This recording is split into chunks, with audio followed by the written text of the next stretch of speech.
takes root and blooms, the wind shall sing of its glory. An arduous conflict awaits. Gorges of light, devouring heaven and earth, their legions unlimited and undying. Yet we rise. Though our foes may be immeasurable, we too must never falter.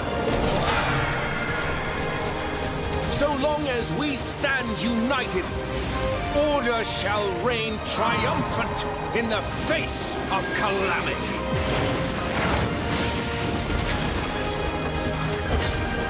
Dawn of calamity.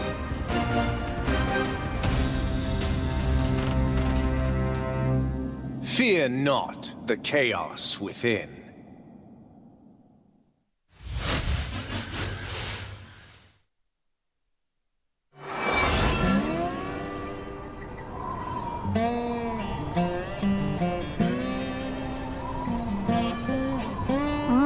The hell are we up to today? Same as always. Raise Cain and get paid. Our future depends on it here. Well, hell yeah! I never say no to busting heads. Can I go all out, Baron? Sure can, Bunny. After all, ain't no justice here. Not in our humble Reveal. Well, that makes sense. Ain't no gods here neither.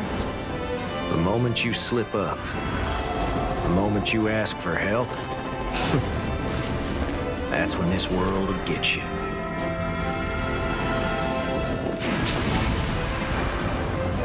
That's why we got us our 3 rules, right, Hoss?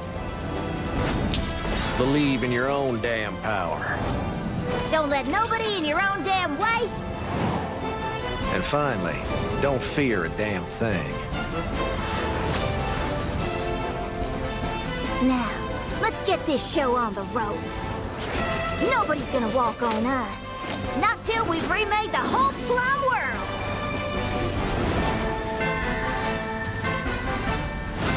When hell comes a storm, only fate can provide.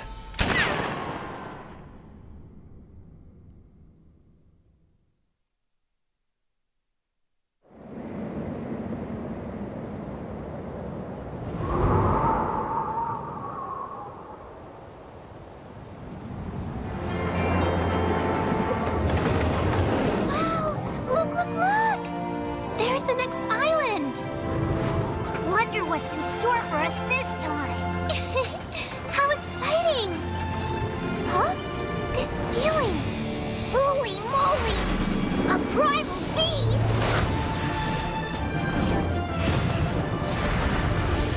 Wait, what's that?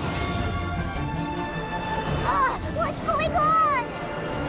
Something's coming! Something really powerful! What the?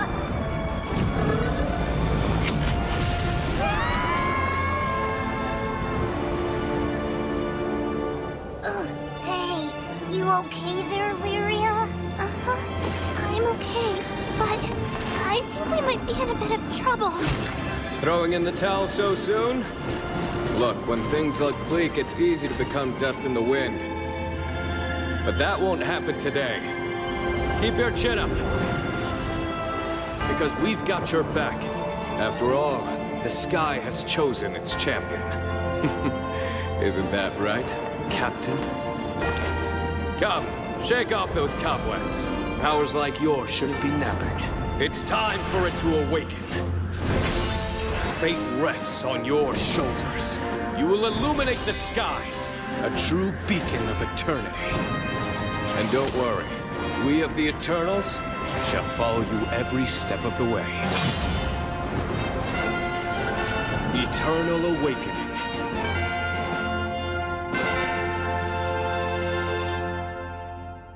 If you want to be the strongest, you'll have to go through us.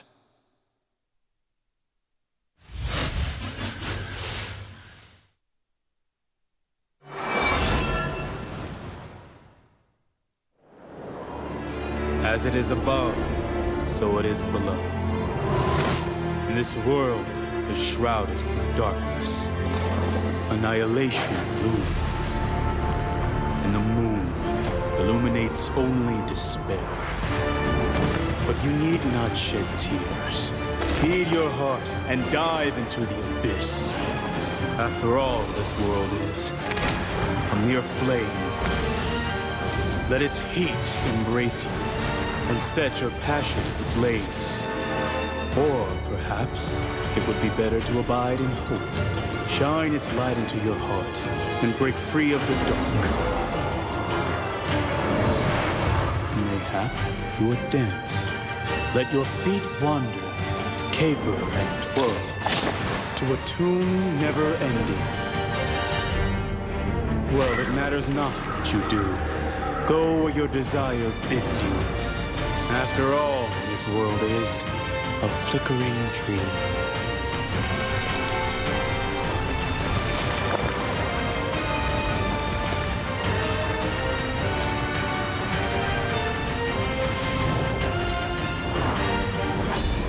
Darkness over Velsar.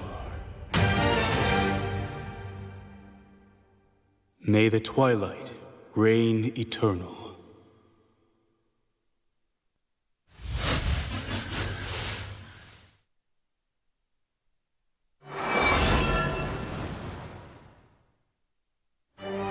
Once, there was a war, a harrowing that scorched the very tears from our eyes. But from the ashes we rose to grasp hard-earned hope. Once, there was an invasion. At its head was a tyrant who sought termination. But we resisted and won our freedom. Our tale of calamity has come to an end, and in this new chapter, the world will be born anew. Slowly but surely, the storm clouds will part, and rays of hope will illuminate the land. Blinking at the light, we'll reach out with both hands and shape our future.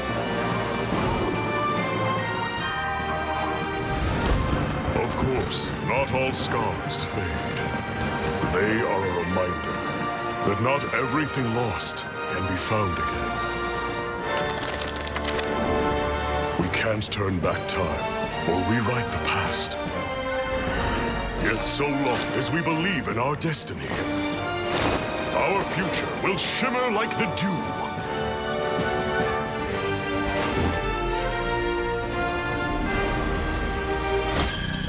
Renascent Chronicles.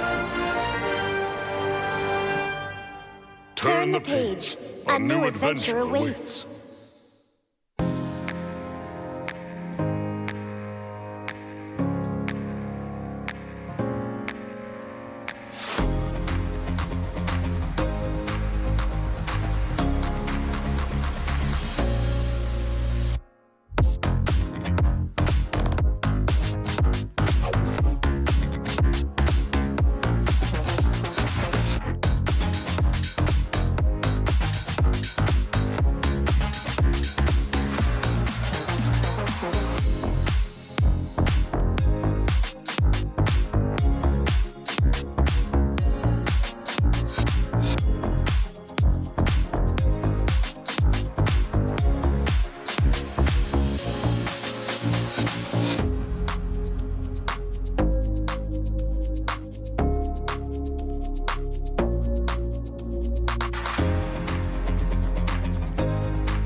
that's... Oh, no.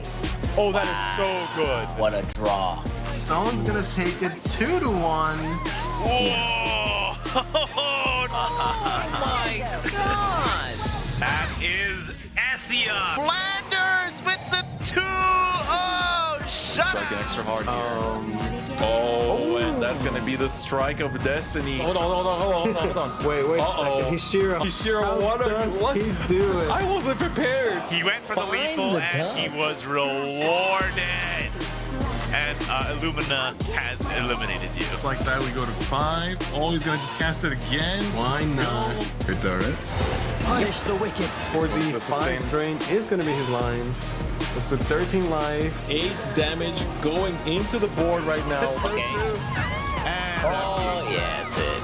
Yeah, Otaru knew. He just playing the timer down to 12 damage score. 12 turn 7. damage. And it's just enough damage. Dolan out of nowhere. Here we go! Latica scores. 5 and Latica for the turn 6 kill.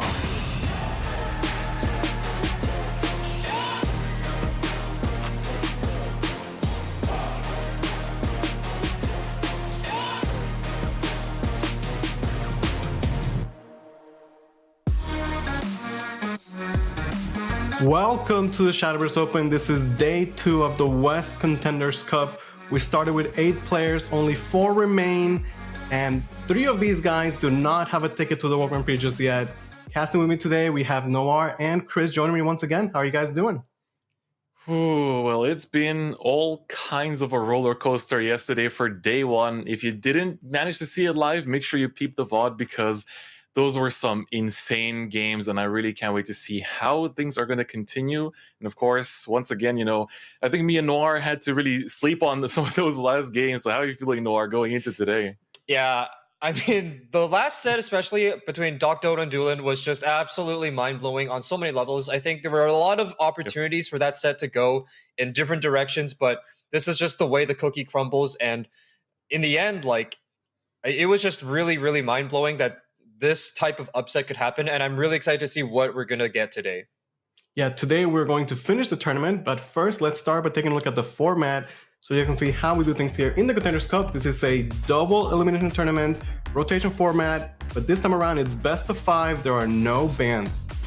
That's right, you bring all 3 decks and you got to win with all of them. And of course, the fine print there at the bottom still stands today as Doc Dodo still remains in the bracket. He's already qualified for WGP, and if he were to win the whole thing, the invitation will go to the 2nd place instead. So let's take a look at what actually happened in the upper bracket yesterday and where we are going into today. You can see, our esteemed Elite 8 basically that made it all the way to Contenders this year. Dulan, Hishiro, Zones, Shinsha, Doc Dodo, Spadel, Bidu, and Rinforzando. Some of them went down to the lower bracket, some of them stayed up, and the only ones remaining in the upper bracket are Shinsha and Spadel. Yeah, and let's take a look at the lower bracket. We had some great matches yesterday, and Bidu and Doc Dodo somehow made it through. They are still alive. They can still win the tournament. They just cannot lose another set. That is right. Bidu having to go through the team kill there against Zones as well. That was the only 3-0 we saw the entire day. And man, the Dulan versus Doc Dodo set, we talked about that over and over again yesterday, but that was just so emotional. I can't begin to talk about how insane that was. And if any of the games today are anything remotely close to that, I don't know how I'm going to fare throughout the duration of today. Yeah, we had some great sets yesterday. Looking forward to Shinsha, who's still in there with Bloodcraft. We had Hishiro with the portal, but he was eliminated. Shinsha now is the odd man out with Bloodcraft, but so far, Blood, 100% win rate. Yeah, that's right. So Shinsha's looking good. Everyone's looking pretty decent. What about for you, Noir? Who are you still rooting for, now that we're back to just these 4 players, right? If it's down to these 4, if I'm going to be honest, I'm still rooting for my boy V2 down there in the losers bracket, back against the wall against the force that is Doc Dodo. And we saw what he was capable of yesterday with the double cat admiral off the top. Stuff like that is definitely had V2 shaking a little bit yesterday. But we definitely, helped him prepare. And then, I'm just looking forward to a great match between those two. But in the meantime, in the upper bracket, I am also looking forward to how far Blood can take Shincha. That's definitely going to be an interesting story to follow as well. Yeah, so the players today, they're fighting for that World Grand Prix slot and some prize money. But on top of that, whoever wins the tournament is going to get this very nice trophy. We have a look. How do you guys feel about it? Look at that. Nice. Beauty. It's like, you know, you got prize money, you got the WGP ticket, but, you know, those are all great. It's fantastic to say you got those prizes, but this trophy, it's going to be with you for life. And Put that right on your is definitely desk. an honor. Yeah, that's something you can always remember. And as I often say, you know, these are like the best players in the West, but a win at Contenders Cup, that takes you to the next level where you become really like the top tier talent that represents the West. Yeah, that is right. So I really can't wait to see how things are going to go for our players today. But of course, it's not just all about the players. There's also those of you guys watching this stream in the chat right now. You get a little extra reward for catching this live, which is, of course, we have a little giveaway for you guys. We're going to have plenty scattered throughout the stream, so make sure you stay tuned throughout the entire duration. And Noir, why don't you give us the first question that we have for the chat to answer for this giveaway? All right, so the first question is, Angel's Grace only works on non-neutral followers, true or false? Yes, Can't really give you any help there. Make sure you guys answer the question in the chat. We're going to say goodbye to Noir for now, but he will return to cast. It's been great having you this whole weekend, Noir, and I can't wait to work more with you, man. Yeah, have a great cast, guys. I'll see you guys in just a bit. Sounds That's good. Right. And now it's back to just Chris and myself, you know, the usual West boys. That's right. It's us, me and the birthday boy over here. Y'all better give a big old happy birthday to our boy here, the big panda himself. Thank you. I appreciate that. For our first match, we're going to have Bidu going up against Dr. We actually interviewed these players, so let's take a look at what they have to say before their match. B2, this was way too close for comfort. My name's Bidu, and I'm from New Jersey in North America. To prepare for Contenders Cup, I'm playing as many games as I can, talking with my team about what could be good. I either fizzle out in the beginning or tend to go pretty far, so I'm thinking it's either a first or eighth angle for me. So I'd really like to prove to myself that I can win. I hope that we can show the West has a fighting chance at World Grand Prix. I'd also like to take the time to thank my family just for always supporting me and helping me along the way. Oh, and that's going to be the strike of destiny. Hey everyone, I'm Doc Dodo. I'm a Shadowverse player from Canada. My team and I, we are preparing by practicing pretty much daily. Being able to qualify for World Grand Prix, it's very surprising. I did not expect to get into this, but hopefully I'll do well there too. If I won the Contenders Cup, it would mean a lot. I think I've come really far in Shadowverse. I've definitely improved a lot, especially this year. I'd just like to thank my team Starfall. I would not have made it here this far without them. Through every step of the way, they've been with me, supporting me, and they've really helped me improve, especially this year. Thank you, the boys. Some great words from Bidu. He said he would go first or eighth, and he can no longer get eighth place. Is today the day for Bidu? Yeah, honestly, I think he just got himself another fan because, man, feels like there's no other choice for him, right? He's been looking really good the entire run, and now he's just to climb through the loser's bracket, but standing in his way is going to be Doc Dodo. He's got his team supporting him. He's representing everyone over here. And it's going to be close. It's definitely going to be close. It's hard to predict how this match is going to go, especially with Doc Dodo's run today. Like, he's been especially unpredictable given how he's performed in SVO so far. So speaking of which, let's start taking a look at their deck list. First of which, let's look at V2's here, which is of course going to be the Mysteria Rune. What do you think, Lewis? We saw a lot of Mysteria Rune yesterday. You know, the power of Anne and Greya is still there, but then they have some new additions like Counter Magic and Witch and Mogi, which really just add the extra punch, taking the deck to the next level. That's right. And interestingly here, we only see one Counter Magic in his list, which of course, I mean, it's hard to make space in these lists, but we've seen how important that's been as just a way to counteract, you know, the Mirror Match or the Spell Boost Rune. So we'll see how he fares in those matchups when he runs into them. But of course, on Doc Dodo's side, I think there is no other deck that stands out more than this aggro rally sword, especially those Cat Admirals putting in so much work yesterday. I don't know, man. With this deck by his side, I feel like Dr. Dodo might be able to just take it all today. Yeah, we saw a lot of Rune and Shadow yesterday, but the class that impressed me the most was Swordcraft. Every time Swordcraft got to play, it always looked unstoppable. I don't have the exact numbers, but I feel like it just had the best win rate overall, and Sword is a force to be reckoned with right now. Absolutely. Like, it's been looking arguably like one of the best decks today in general. You know, everyone hyped up last word Shadow and the two different, you know, Rune variants, but it's really been Sword that feels like it's just had an insane track record, right? Like, the only thing, of course, is Blood going undefeated so far, but man, I don't know, like Sword especially somehow just came up out of nowhere in this expansion. As first people were like, oh, it's a good, you know, deck for climbing, and then suddenly we saw it everywhere in SVO, and now we're seeing it all over the place here in the West, and it's looking pretty strong. Yeah, and this is a lower bracket match. The loser is going to be eliminated. Dr. Dodo, he's already qualified to the World Grand Prix, so he's sort of playing the gatekeeper spoiler role here. Bidu really needs this. It is an odd year. Bidu's qualified for the World Grand Prix historically in every odd year. But our first match of the day, we have Dr. Dodo going up against Bidu.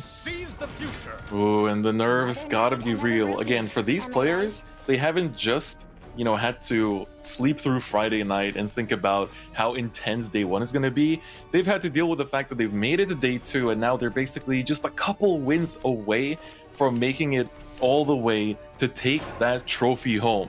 And if you're not Dr. Dodo, if you're one of the other three players, to get your WGP slot. Yeah, and Bidu gonna start off with the Swordcraft going first. Again, we saw the power of Rally Sword, you know, early board control, and then just so much damage in the mid game.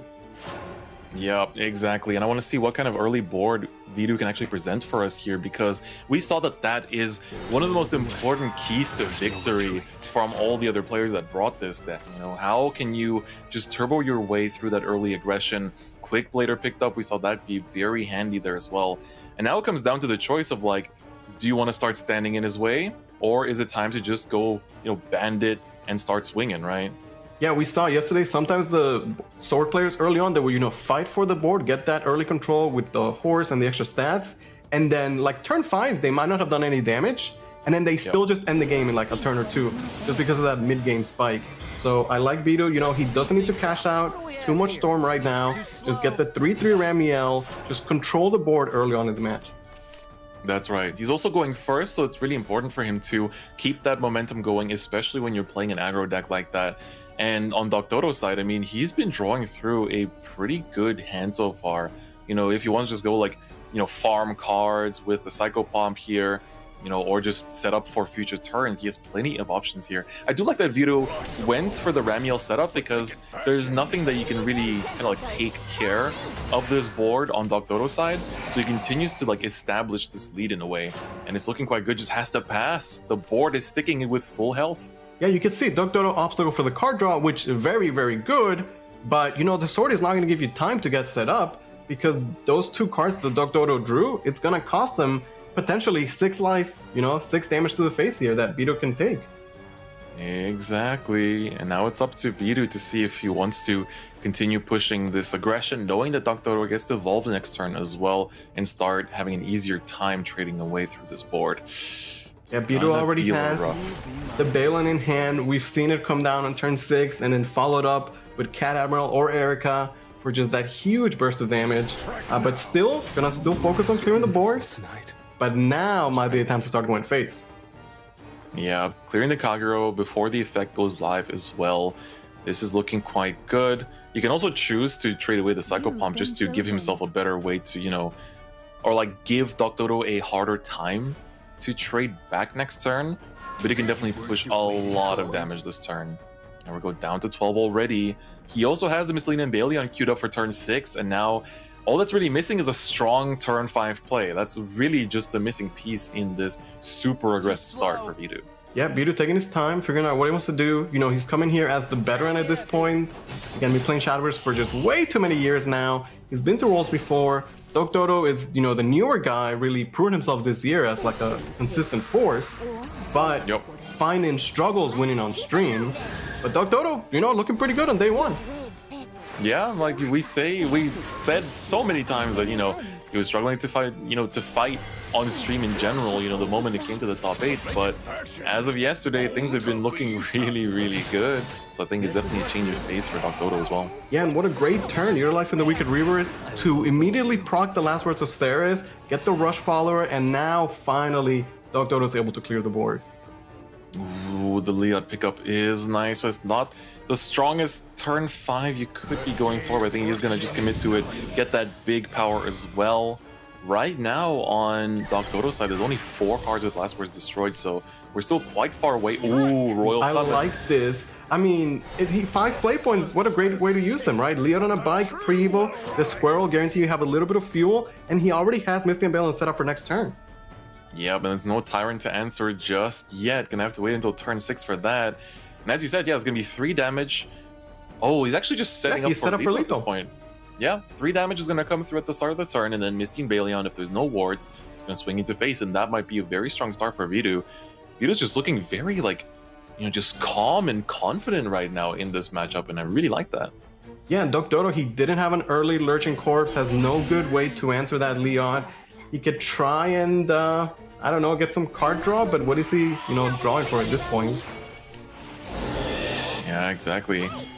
Needs some form of sustain. He's gonna evolve the Luna. Okay, try and get just as much heal as possible, right? Force the Darkest Desire proc. Yep. Okay, that's 4 life. He goes up to 15. He can't even clear the Squirrel, though. Yeah, but that's the thing, though, right? You pass on this, like, you're gonna get 3 damage dealt, and there's still, you know, the body remaining, and that is still Mistelina and Balion for game. It's just too much damage. Bidu played this excellently. Again, showing Sword whenever it shows up in the broadcast, it's just so powerful. It looks so consistent. Yeah, absolutely. And you can see the sigh of relief on Bidu's side. Getting that first win out of the way, I think, is just a very good thing for any player right now, because you get to just kind of calm down, right? I think the tension and the nerves are at their peak right before game 1 starts, because you've had all day, all night to just sit on these feelings, to just reflect on how these games have been going throughout day 1. And starting off strong with that win here, I think, is a way to just calm down for V2 and just kind of establish his own position here in day 2. Yeah, I wonder how Bidu is feeling, because day 1 for him, he really got to showcase what a great Shadowverse player he is, as his decks were just letting him down left and right. He had the most awkward hands possible, and yet through his skill, he's still here in day 2. He still made it work. Like, he is definitely a player of just immense caliber. And of course, looking at these starting hands, though, Dr. Dodo definitely got a pretty sweet curve already.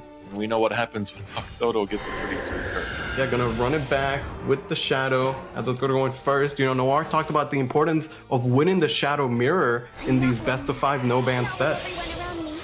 Yeah, but Bidu's had to fight through some pretty tough Shadow Mirrors, Yeah. let's put it that way. So I think he definitely has a pretty good standing when it comes to fighting this mirror match. But let's see, his hand is definitely looking okay, but in terms of 3 drops, that's not what you want. You know, there's like Gatekeeper that could have been on this turn, but instead it's like you want to commit a Link Staff? Yeah, both players had the Celeste opener, but it does look like Dr. Dodo is going to be, you know, a little bit faster on the last words. That great Luna play with Rotation in the past. And we'll have to see how Bidu answers. He's going to get the first evil turn on his next turn. But this turn 3 right now, just a little bit awkward. Yeah, and you need to just keep going through the last words as well. So I wonder if, I mean, Link Staff gives you the cycle worst case scenario, but it's a question if you want to just drop it down and pass on here. Yeah, we have some players, you know, opt for the Link Staff on turn 3. It is a well-stated follower, it's a 3/3/3. On the other hand, like, Link Staff is one of those cards with such a high ceiling, because late game, Link Staff, you know, gets Storm, it gets buffed, you put the Darkest Desire on it, and then it's just such a powerhouse to close the game out. Exactly. He's thinking about the Dreamer here. I wonder if you just, like, play Dreamer and pass, because I don't really see a reason to start, you know... Oh, he is going to commit the Gold Mine. I felt like that could have been held for later, but looks like he's going forward, knowing that he can get a bike and another Dreamer out as well, as that is the only thing that was basically a target from that reanimate. Yeah, I feel like that's a play where he doesn't want to fall behind, seeing Dr. already getting so many last words out on the field, and he knows that he doesn't have the best, ways to match that. So although he doesn't get a ton of value out of that, it's at least going to help him catch up so he doesn't fall behind in number of last words destroyed. Exactly. Now for Doctoro, it's pretty tough. In terms of last words, we have 1 on Bidu's side, 2 on Doctoro's. He's definitely being able to trade away this board as well to accelerate that count is really, really good. But I wonder what's going to be the follow-up play. It's going to be just a cog arrow coming down and just going to pass on it. Yesterday we saw Chris's being played as 4-for-4 vanillas and Hands Bone Fanatics, things you'd never expect out of the Shadow Mirror. So hopefully this time around, players get to really showcase what Shadow really can do. Because while Shadow is very strong, when I compare it to Swordcraft, its consistency, it's just not there, I don't think. Yeah, that's for sure. And I do like that Bidu here, he decided to just, set up that bike because the Celeste would be going on it, and therefore he gets an easy clear. The Gatekeeper comes through, just a turn too late, but still better late than never. And let's see how he's gonna pull first. Gets a Kagero from that.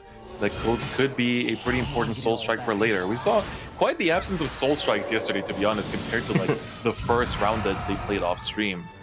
So maybe this is where things change. Yeah, and that bike, that last turn, looked like Bidu didn't get much out of it, was the perfect answer to the Celeste that was, coming up from Doctoro. So very well played from Bidu, taking the early lead here with, his first Evo point.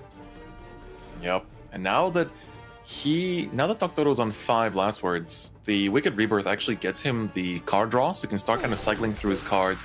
Gonna put down the Ceres here as well, which of course is gonna be very important in setting up the win. Well, let's see how he's gonna proceed with those Wicked Rebirths in hand, because I feel like it's like you've got bits and bobs here going on in your hand, but it feels like you don't really have the win cons established just yet either. So he's gonna burn the Celeste there, reviving the Luna. All right, that's more parts. You get more ability to board clear. Yeah, this is like the mid game where both Shadow players can generate amazing boards and kind of struggle to clear them themselves. So it's just like a back and forth. There's not going to be a lot of phase damage going through, but really it's just a race to see who can get that first Chris established. Starting the second Wicked Rebirth as well. So he draws into, ooh, there's a Link Staff that he was missing. That is very good to see. Yeah, and these 2 bikes on the board, Bidu's really not going to get a ton of value out of them. Link Staff is not online just yet, so really whatever Father has played, it's kind of just a waste of the bike.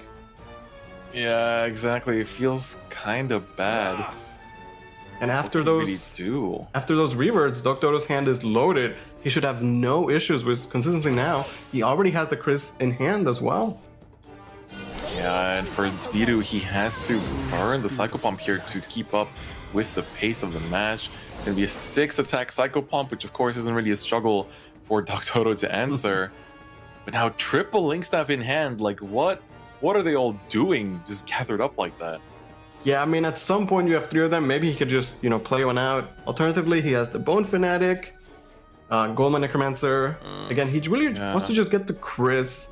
It's such a big difference having the Chris effect, the leader effect active or not. Yeah, still quite a few last words short in terms of opening hands. Like we saw Doctoro had pretty strong curve, and now he's drawing into all his other pieces, just being able to maximize those Wicked Rebirths into having that win con come up pretty soon. Clock is ticking. Bidu has been taking his whole time. It's like he's burning another gold mine. Yeah. Again, maybe not the greatest value, but hey, he gets the Gatekeeper. It's not bad. He can use the Evo, and an extra follower. It's another Bone Fanatic. Oh my god. Well, it's a 2-for-1. He managed to get extra last words out of it. Doctoro currently at 7 last words destroyed, so still not quite close enough. Slowly getting there. And this isn't exactly a board that's hard to answer either.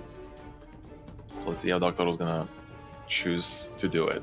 Yeah, he's getting really close to the last words. At some point, it's like you want to put priority on getting to 10, but you don't want to completely ignore the board either. While the 6-1 tour guide is pretty easy to answer, you still have to commit something to answer that, right? You don't want to just take 6 damage to the face for no reason. Yeah, that's right, man.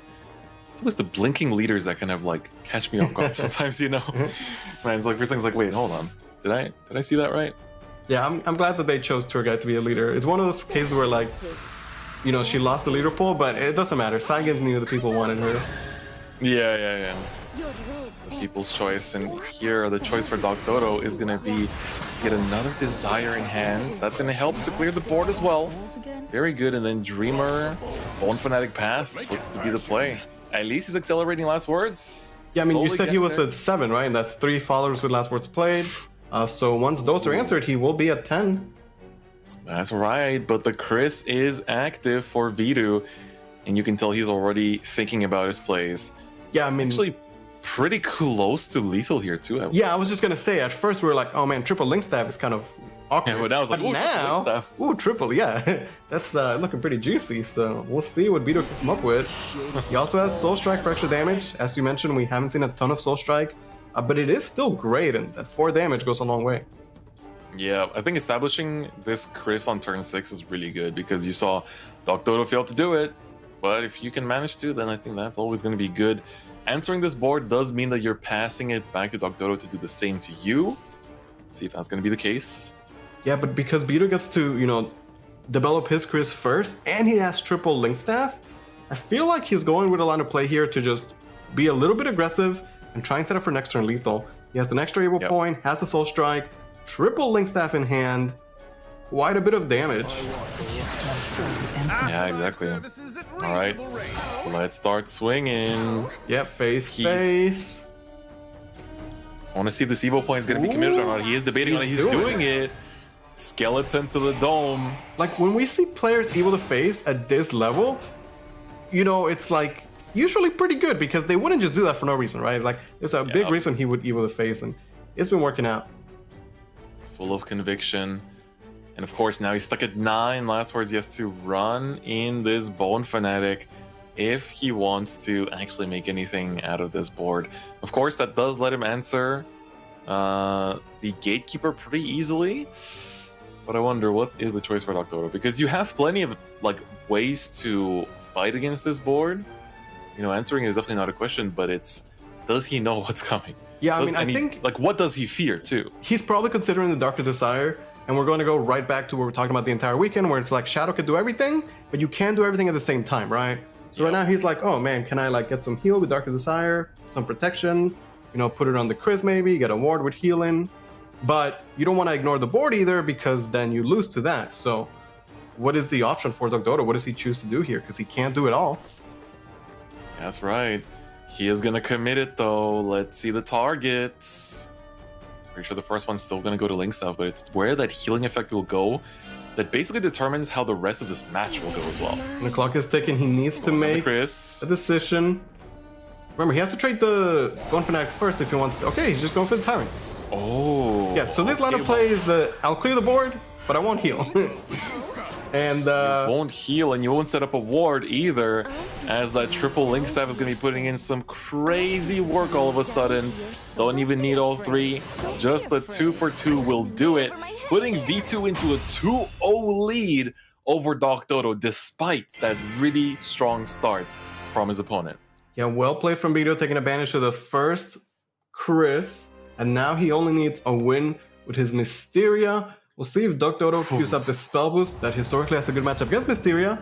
But, you know, we saw Bidu beat Sone's spell boost, right? Like, you know, it's a quick 3-0, so we'll see if he can repeat it here. Like, sure, maybe Doc Dodo could beat it with the spell boost, but, like, Bidu has 3 chances to just win 1 game with Mysteria. Exactly, right. For Bidu, this is basically just a question of, like, even if you drop one of these games here, you just have to get it right the one time. I like how he also opens his counter magic that he plays as a 1-of here. Gonna be sending it back though. Insight to start. I mean, that's not bad. Although you do want to find more of your pieces going into the later stages. Oh, what an opening for Doc Dodo as well though. He's been blessed by these opening hands for Shadow these last 2 games. Yeah, he's just committing to the Shadow, gonna stick with it until he gets the win. And as you said, he has a pretty good opener. That's a nice 1-2-3. That's right, there's a Psycho Palm, get the card draw going extra early, finds a Chris on top of that, he's got the Gatekeeper as well, everything's looking good. Of course the Missile will answer that. There's a Greya, I think we were looking for something like that, especially then since he can Evo first. Yeah, what about this Bidu hand though? Is that a mock champ then? He's got a... Oh, that's definitely a mock champ right now. Okay, Dodo put in the pressure with these small followers, getting just a little bit of chip damage and getting the card draw as well. Right, Hurricane Golem coming down. That is a spell boost. Yeah, leaves 4 damage up on the table. He did pick up the Ann, which would be great next turn to stabilize with the Evil Point. We'll see if Dodo can keep up this pressure. Ooh. He hovered over. Yeah, the Chris. That stick that Chris is, but yeah, I saw we've it. seen that kind of backfire in the past. So I don't know about that one. Yeah, like I said, I'd rather not see any vanilla Chris's, no enhanced bone fanatics. Not the enhanced bone fanatic. Oh my god, it never ends. But here, I think, yeah, it might just be like he hasn't seen a tyrant yet, so it might just be time to establish that as well. And I think that was kept in his opening hand as well, so let's see if that's what he's aiming for. Yeah, is the Axel Tyrant, you know, a little bit too late? Dodo says no. Turn 4, he's still gonna get it. Gonna curb out with the Kagero as well, utilize all his play points, and, you know, get some nice face damage as well. I think that's fine. I mean, you're not playing aggro Shadow over here. You want to be investing into the long term as well, and just having strong last words followers that can also get cleared and bring you closer to your win con. Now for Bidu, you're on a hot streak so far.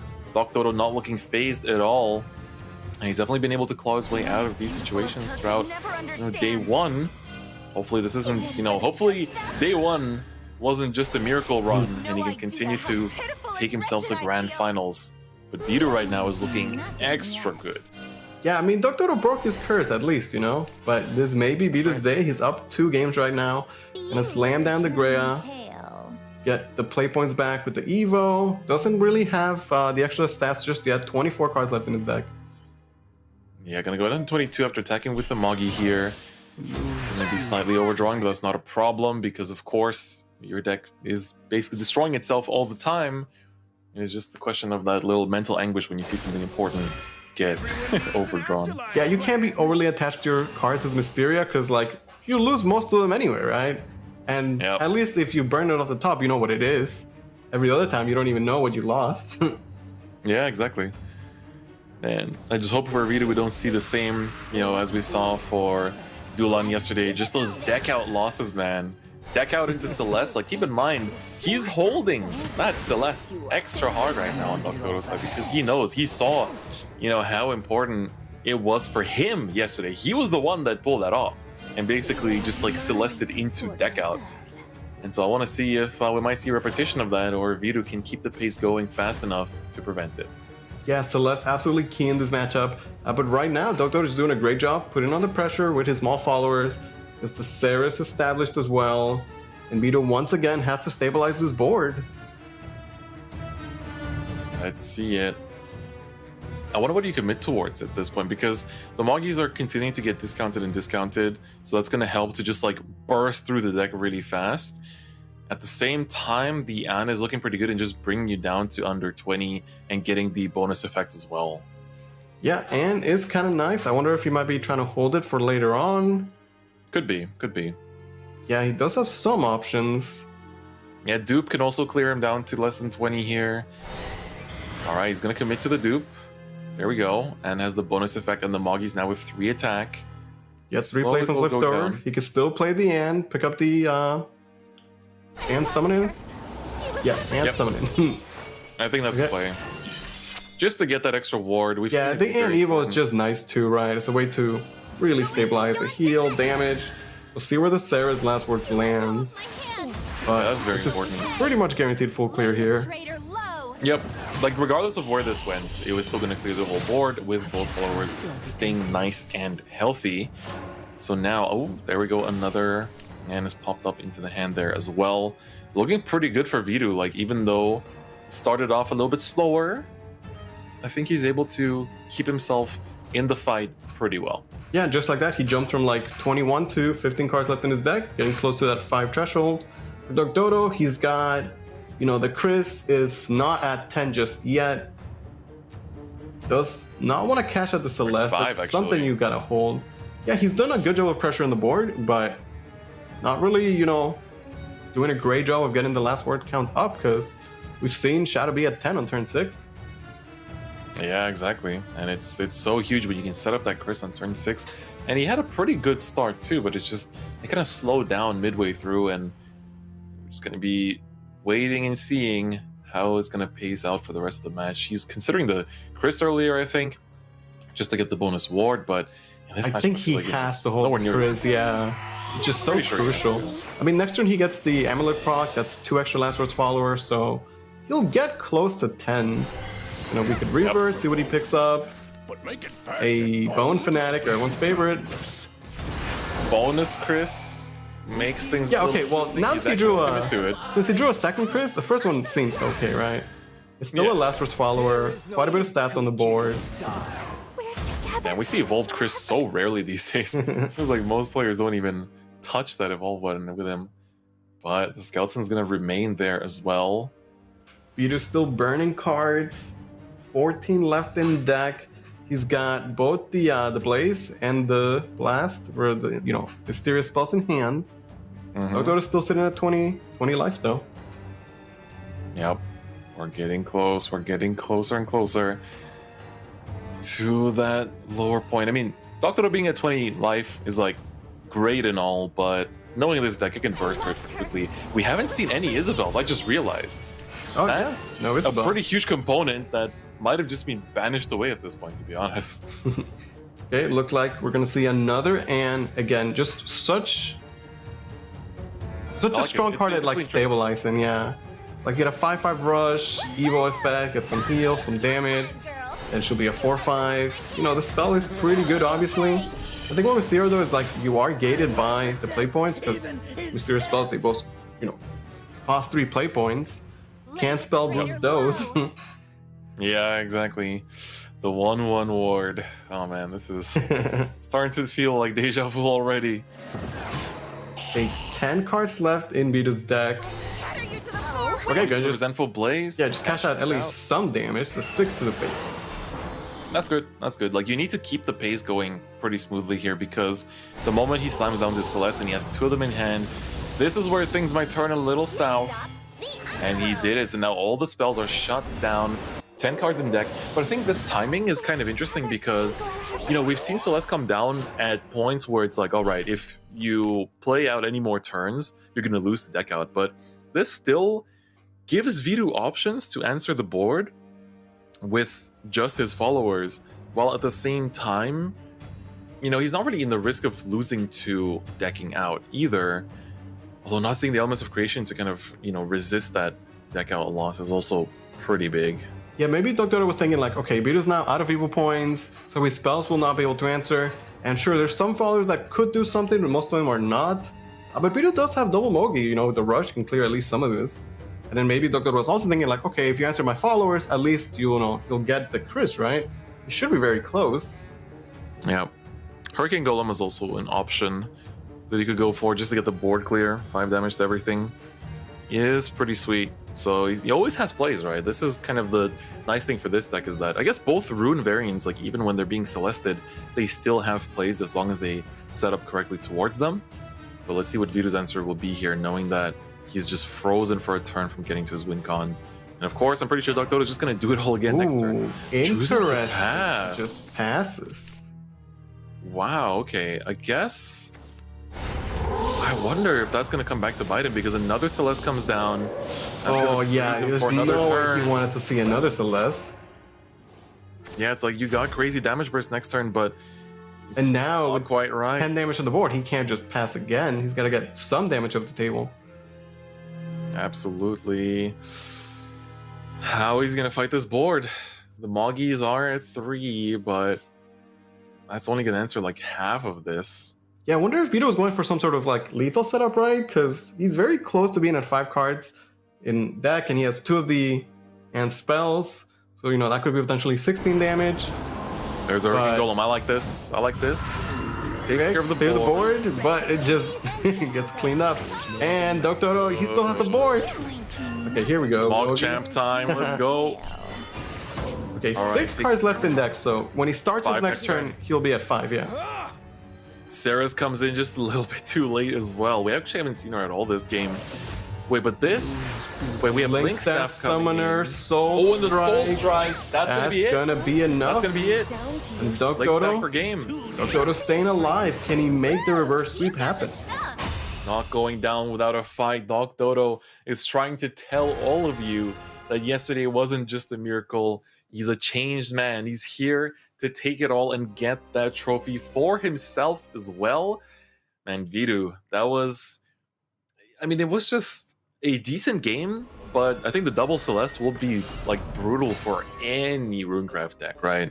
Yeah, and at this point, now that Doc Dodo got his Shadow win, even though he's still down, I feel like he's not in a bad position because this matchup favors him. He has Spell Boost against the Mysterio, which is good for him. And then if he's able to win this game, then like, hey, he has Sword. And based on this weekend's performance, Sword kind of just does well against everything. So I feel like Doc Dodo's not in a bad spot. Oh yeah, especially in Doc Dodo's hand. Oh man, alright Bidu. No pressure. It's just time to perform once more. Isabel in the start for Doc Dodo. Very important here. I feel like you can already start fusing away early enough here just because you don't need two of them in hand there, right? Eleanor can go. Yeah, Doc Dodo with two crucial pieces early on, the Isabel for the early fuses, and then the Chrono Witch. We saw this man just absolutely speed run to Spell Boost the Chrono Witch. He could do it again. He'll throw everything away if he needs to. Yep, Isabel finally picked up for Bidu, first time in 2 games. At least he didn't vanish it this time. I'm pretty sure that just like went out of the deck last game. He's gonna choose not to use it though. Just gonna continue on. We have Eleanor at the ready here. Double Moggy in hand, so that could get fused away to the Isabel if he wants to go the long route with the effect and get the insight here. He is missing spells. Like all he's been doing is playing down followers so far, and so we need to see something here. Yeah, but at least the followers are generating spells for him, right? Picks up the Insight, Splendid Conjuring, Quadra Magic. Like, hey, he's got some spells. Yeah. But you know, we gotta get that spell boost count going for the Chrono Witch. Gotta get the different names going for the Quadra Magic. So now Bidu has again a good fusion target. The second N can definitely fuse the way here, although might want to hold, but we'll see. Yeah, he could fuse the Anne away, but at the same time, like, man, Anne is just so good, right? Yeah, she is. Absolutely true. But I feel like what else does he want to commit to here? Is like, he's gonna burn through the insight into a gray. I think that gives you a pretty good insight on what you can do in the following turns. That Anne is going straight into the fusion, and now he already has his plays lined up for future turns. Yeah, Bidu choosing the tried and true card game strategy. You draw first, and then you make your decisions based on what has been drawn. He's not a dragon player today. Watch carefully, chat. Watch carefully. Okay, Doc Dodo. Fusing with the Tetra. Yeah, I mean, he really is just drawing a bunch of followers, but if you keep fusing, you keep getting spells. I like the Tetrafuse though, because you would want to keep her if you draw into Chrono Witch late, because then of course it's a bit of a struggle to get to that 0 count and, you know, just having to like raw evolve the Chrono Witch, rather than now it's like, since you basically opened with it, you can reach that 0 count, you can get the free evo, like it's gonna be a lot easier, I think, so he doesn't have to rely on the Tetra's effect there. Yeah, and he instantly cashes in the sorcery to the face, doesn't need to clear the board, wants to just, you know, play the spells, get that spell boost train going. Bidu looking to fuse yet again to the Isabel. Ooh, the Greya? Goodbye, Greya. Alright. Oh, if it's Greya, then it's Greya, that's fine. Ooh, alright, that's good. The Golem is nice.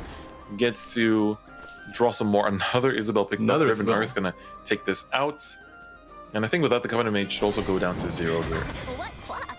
Yeah, just, you know, back and forth, both players drawing cards, sort of spell boosting. You know, decks are different, right? They're different decks, but they still play a lot of the same cards, and they both still do similar things. It's just the biggest using the other Isabel in, right? Yeah, I like it. I'm a fan of it. But then he loses the Crimson Sorcery for next turn, and now it's also like, here he's debating the An, which is interesting because this way he has like, he can set up the Crimson Sorcery and then put down the other Isabel to Evo for the Fate's Hand, right? Yeah, as long as he has, you know, one Isabel ready to Evo, he'll be fine. And here we see Dr. doing just that. His Isabel got all the cards, the full fusion, That's gonna Evo to pick up his Fate's Hand. She is the bloom. Chrono Witch still being spell boosted. Ooh, inside. There you go. The one cost he needed.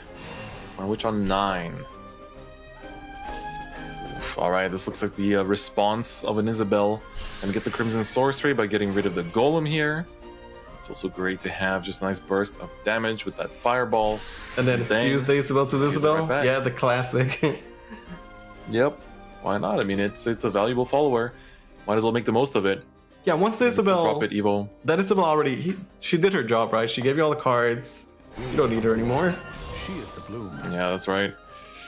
Ooh, the Alistair there could be big in the long run.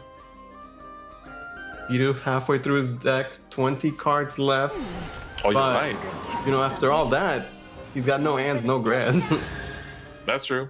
That's true. But does he need them that much right now? Maybe not. Especially with how this matchup has been going so far. Yeah, nobody's really presenting a big threatening board for the time being, right? And double Quadra Magic, double Creation. I mean, that's 20 damage. So. Yep.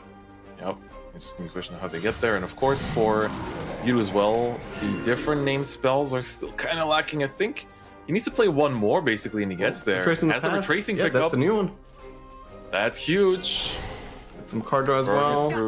The heal, not even bad for him either, since he took some early chip damage. But an Isabel for Isabel. Ooh, the 2 roll. High rolls the Very heal. good. Yeah. Good.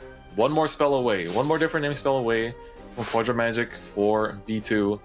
You can basically just cash out the Fireball, and that's going to be it. Or the Face Hand. Yeah, it's kind of interesting though when both players have access to the Quadra Magic and then the elements, because like, you know, you do 10 damage to the face, but your opponent has 10 damage to the face and then 10 heal. Yeah. So it like kind of negates it. I think the big difference here... It's kind of like a gentleman's kind of like exchange. It's like, oh no, you first. Oh no, you first. You first. Oh no, you first. The big difference is that the Mysteria deck, you're gated by the play points since you have to commit play points to the Mysteria spells. While Doc Dodo, he could play the Creation and then follow that up with a bunch of zero-cost cards, right? Namely Chrono Witch, things like that. Yep, exactly. I want to see the sequencing here. If he chooses to put down the Crystal Witch first, I like that a bit more. You get to draw out. Picks up the scrolls. That's not exactly the best draw. Wait, you said that like as if you were East? Should be happy about that squirrel. Bit of magic. That's true. That's true. But I mean, of all things to pick up in this turn, even I'm not that happy about this one, to be honest. Okay, Magic Missile for Bidu. Again, you know, already halfway through his deck. Quadra Magica almost loaded. Mm-hmm. So anything will take him down. Well, any draw spell will take him down to 15 here. And of course, any new name spell that he commits will also give him Quadra Magica. How does he want to play this out? Magic Missile. Gonna be cashed into the dome. Alright, we reached the right count here. Man, at this point, where's the Anne and the Greya though? Like, I feel like he's really gonna need them to close the game out. Creation very, very strong, but again, I don't think by itself it's gonna be enough. Unless he's just waiting for like turn 10 double creation. Yeah, exactly. Which I mean, I guess he could. Yeah, looking at Dr. side, in terms of destroyed followers, we have Isabel, Eleanor, and Moggy. So the moment one of these two dies, like basically adds to the pool to make it complete for the Chrono Witch later on. And at this point, Bidu has to assume that like there's a Chrono Witch and it's probably been boosted, right? Like, you don't know by how much, but surely he expects it. Isabel. Uh-oh. Don't underestimate. Uh-oh. Okay, another Quadra Magica. It's not a full clear though. It's gonna fuse into the Isabel. Double fuse. I mean, that can work. Overdraw. Does he just pass on it? He does. Yeah. He chooses to pass on the 3-1. Gonna hold the Crystal Witch. Oftentimes we see for the rune players, like, man, these zero cost followers that draw cards, like sometimes you get enough of them and like they could put in so much work. Yeah, they really can. Counter magic the gonna counter be played magic here. Ooh. Yeah, those gonna make things creations. tricky. No, I mean he could break it with the Crimson Sorcery, but A bit of magic. Yeah, true. You can hold on to that. still, like that's a play point he has to commit, right? Yeah, but he might need it pretty soon, dropping down to 11 life here, potentially even more. Yeah, this really feels like it's Dodo's game, but we'll see what Bidu can come up with. After looking so good in those first two games, and it was close in game 3 as well. Now, though, Doctor is definitely trying to make them be a little bit apart and not keep this game as close as those first two. I was thinking about the squirrel. Man, think about squirrels. East would not like that. Don't think about squirrels. I mean, he's got 2 play points. It's a good use of 2 play points. Draw the cards, double the cards in your hand. Just solid, man. He's swinging, he's swanging. He's gonna burn 1 card there. Covenant Mage, no Anna, no Greya. Looks like he lost all of them. Yeah, he fused some of them, and maybe the other ones got burned. We won't know, right? Maybe they're at the bottom of his deck. True. One important thing to keep in mind is that we know that there's only 1 Quadra Magica in Doctoro's hand, whereas both players are well aware of the potential triple elements in V2's hand. Both players are aware of that, which is very important to keep in mind. And here he could just go Quadra Magica elements, right? Because now he catches in the damage. Okay, he's going to choose not to do that, so that will leave up He's going to play 1 element. board, which makes it a very awkward Chrono Witch if that's what he's trying to kind of fight against. Because now there's only 3 followers in the pool, and this isn't Last Word Shadow. There's no self-destruction here, so it's gonna be a little bit difficult. And like with this line of play, Bidu's gonna force Doctoro to play his element, right? Because Doctoro knows there's a second one, so he has to heal. Yep. And I mean, that's a big commitment, right? Exactly. It's gonna be a back and forth ping pong game, except the ping pong is between 10 sources of damage. And I really feel like Bidu's kind of playing for that, turn 10 double creation, but we're gonna see how Doctoro responds here. And he has to heal. He's hovering over it. Chrono Witch is basically being denied right now because you just don't get the right kind of value from it right now. Yeah, Bidu doing a great job. On the half board. Doing a great job of, denying the Chrono Witch. Such a key card, but making it not be, such a big deal. We're gonna see Quadra Magic. Yeah, he has to heal. He just has to. Second Isabel is huge here too, because now it puts him at an equal footing in terms of the elements. Keep going back and forth, 10 damage, 10 heal, but Doctoro has the board, he's pushing damage on top of the 10. And Evoing the squirrel to the face. Oh my god. Yo, what the squirrel doing? Going in for another 6? Okay, so what does Bidu do now? Because... Don't underestimate me. Quadra Magic. That's fine. I mean... Is it fine? It's... I mean, for Doctoro's side, I'm pretty sure it is. Yeah, for Bidu, I don't know, not man. so much. Again, like creations, okay, but that's 5 play points, then only has 3 left to work with. Hey, there's an Anne. Yan exists. She exists. But it's a too little. I can't believe it. It's a real card in the real Shadowverse deck right now. Oh, man, I mean that helps to take care of the board. I mean, he can go right now creations and right now. Even the Anne, get some clear, get some heal, and then with 9 players next turn, he has enough to go and spell, Quadra Magica, and another creations. All right, hovering over the elements. He needs it. He needs that life back as well.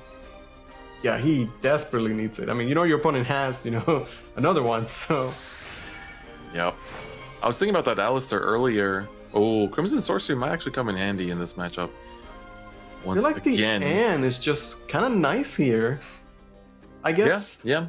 Is it too scary that he might deck out? An opportunity for growth. I mean, there's no... I don't know, man. And clear the board and Not now. I don't know, this is... I guess he has an Evo, he can play Mogi as well. Still has spells to clear. Riven Earth. Timer. Mogi's gonna draw 2, go down to 5 cards in deck. 5 cards that's in deck. Fine. See, but now, he has to play the Anne if he wants to play the Anne spell, and, that's 6 play points. That's such a big commitment. And there's the Chrono Witch. I mean, he must have known he was coming at some point. Double Guild Assembly in hand too, by the way. This is not going to be just any Chrono Witch. It's going to be a wide board. Here goes 1. Oh, gets a counter magic too, just in case it wasn't going to be enough. I mean, if he just ends with the shield, that's it, right? Pretty much. I don't see much else, much of a way out for Doctoro here otherwise. And of course, the second Guild Assembly going to be healing him back up to 19. And he's gonna just burn the creation. Okay, and to 20 life. magic. Good enough. I'm out of cash. even the Impalement Arts just to make a point. Alright. Look at Doc Dodo, he's got that sly smile. He knows he's in a great position. If he wins this, which, I mean, he's about to, then all he needs is a win with Sword, and we saw what Doc Dodo could do with Swordcraft yesterday. Yup. You guys don't want to look away once Doc Dodo can queue in the Sword. Oh, yeah, he's just passing. Bidu, he knows that there's no way out. Doc Dodo's gonna tie up the set. We're going to a game 5. Oh my god, right off the bat. Dude, I thought Bidu was gonna 3-0 this, to be honest. Like, especially how he looked in the, in the team kill yesterday. He was the only person to do a 3-0. So I felt like he was gonna come back to that, but Doc Dodo was like, nope, we're not seeing any of that today. I'm out here to make some miracles. And now, please, ladies and gentlemen, don't look away. Oh man, we could have had a more high board for this game. Yeah, we saw Bidu make some miracles yesterday as he beat the Spellbooks in Mysteria, but he couldn't do the same today. Now, Doc Dodo, Rally Sword. Is he going to advance? This is lower bracket. The loser is eliminated from the Contenders Cup.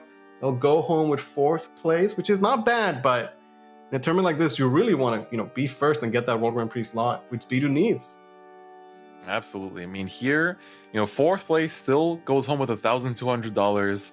3rd place still goes home with $1,700. But man, you don't want to be. You want to fight for that trophy, fight for that WGP slot, especially if you're V2. At the start of the day, Bidu told us he was gonna go 1st or 8th. I want to see him live up to that, I want to see him live up to that. He can't come in 8th anymore. But the middle ground is just off script. Going 1st, Quick Blader on 1, Adventure on 2. That's a curve. That is definitely a curve. And oh man, Sword has just looked so insane the entire weekend. Look at that, Leon. Oh, too slow. How does this man do it? Absolutely unstoppable. Alice are going to be very important here. You're going to need that banish, any sort of field control, any sort of sustained Cat Admiral. The star of the weekend at this point. You're going to drop the squirrel first? No, it's the Leo. Just curve out. 1, 2, 3, basic math. Doc Dodo could do it. Yep. Quick Blader. We saw a Quick Blader do like 7 damage yesterday. How much is this Quick Blader going to do? We're at 3 right now. We're only at 3. Already pretty good. Pretty strong Quick Blader. And man, like, sure, Bidu can draw cards and spell boost here and there, but if he's not answering the board, then that damage is gonna just, keep adding up. Man, I'm not ready for this. I'm not ready for this. Doc Dodo about to, finish the sweep. Bidu started the set up 2 games, and Doc Dodo has brought it back. And now we're in game 5, and Doc Dodo is in a great spot. Realistically, Bidu needs to sustain himself and survive to live past this continuous push of aggro, live through the turn 6 Balion that's already in the waiting. There's no trees yet, but that doesn't stop him from drawing into a way to generate one. That's not going to be it. But Gunslinger's pretty good, and there's the tree generator. All right. Okay, Doc Dodo going face. Bidu's down to 13 life already on his turn 4. He does have his first Evo though. Can he use that to stabilize? Man, I feel like it's so tough here because You'll make a good test subject. just answering this whole board is just tough. But he can. It's tough. He can start fighting back. Finally, he's got followers. Yep. He's got the first Evo. He needs some 2 play points to work with. Mogi can, go out there swinging. I think he has to burn the Quadra Magica here too, right? Oh, actually? He has to burn it. Yeah, maybe that is the play. You don't get the bonus effect, but forget the bonus effect. You want to survive right now. Yeah, he needs to survive right now. You don't need to rely on flashy tricks. Once Sword is out of gas, you can just win, just snowball your way into a dub. But right now, you got to survive against this push. Yeah, can he withstand the aggression? Doc Dodo going first with the rally, aggro Sword, curving out. Okay, inside, retracing the past. That's probably pretty good. Hold up. That actually works because here, he's going to burn the retracing already. I feel like Quadra Magic Moggy would have actually answered the whole board there too, because you take care of the 1/1s, then you swing 5/5 into 2/5, and then the Moggy takes care of the squirrel. Yeah, he's not gonna get a full board clear, but he clears, big threats. He gets Return to the Past, which is, you know, some heal guaranteed. And with this line of play, he gets to hold Quadramagica because Creations, you know, if he gets to play it, might just save him, I guess. No Erica in hand yet. That's probably the biggest sigh of relief that Vito's gonna see now that this hits the board. Look at that rally count, though. Cat Admiral with that great Evo effect. Yep, it's time to get searching. Time to get those trees for that powerful turn 6. Yeah, Bros United are gonna clear. Gets a full trade. Roll a 2. 5 followers on the board. Cat Admiral going to face for 2. Down to 12. Okay, is this a Quadramagica huge turn? And is certainly a good draw, right? It's a 20 cards, so he gets the summon in. He gets the heal on the Evo. Summoning is huge. Any ward is gonna help. Any ward is gonna help. The wider the wider the better, basically. Can Bidu do it? Sword has looked unstoppable this entire weekend. Oh, he has Riven Earth that he can use as well. There's plenty of ways to pop this board as well.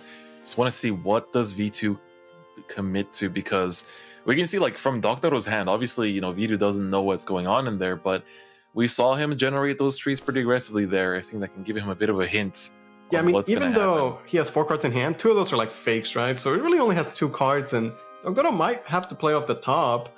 If he doesn't get like the Royal Summons to like refill his hand, maybe Bidu has just to survive a little bit, and then he may just be fine. And looking pretty good right now. Hovering over the Greya though. Yeah.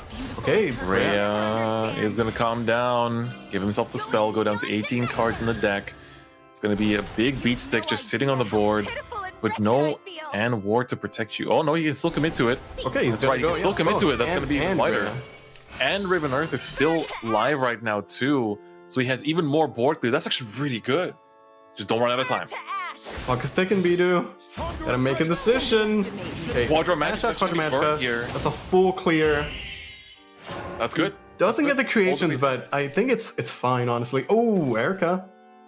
Oh, that's big. Okay. Oh, that's big. Is Where's it this gonna hit the ward? Oh, 1 in 3. It's a 1 in 3 Balon. What is the hit? What is the target? It's gonna be the ward. He hits the ward. No. That's gonna be 6 damage, 8 if he evolves. And on top of that, the Erica has the bonus effect. So she's coming in with at least 3 damage, but that's gonna be 1 off for Doctoro. Oh, Bidu does not have the creations for the heal either. He does have both the mysterious spells and 6 play points though, so you know. And if this board remains uncontested, yeah, like he'll have a lot of damage. You can also evo the end if she survives. So funny enough, Doctoro might actually have to think about like, hey, do I have to trade? Doctoro always playing with my heart like this. These games are way too intense. Oh, he's so close to lethal. That's literally if the Retracing the Past had been a 1 instead of a 2, right?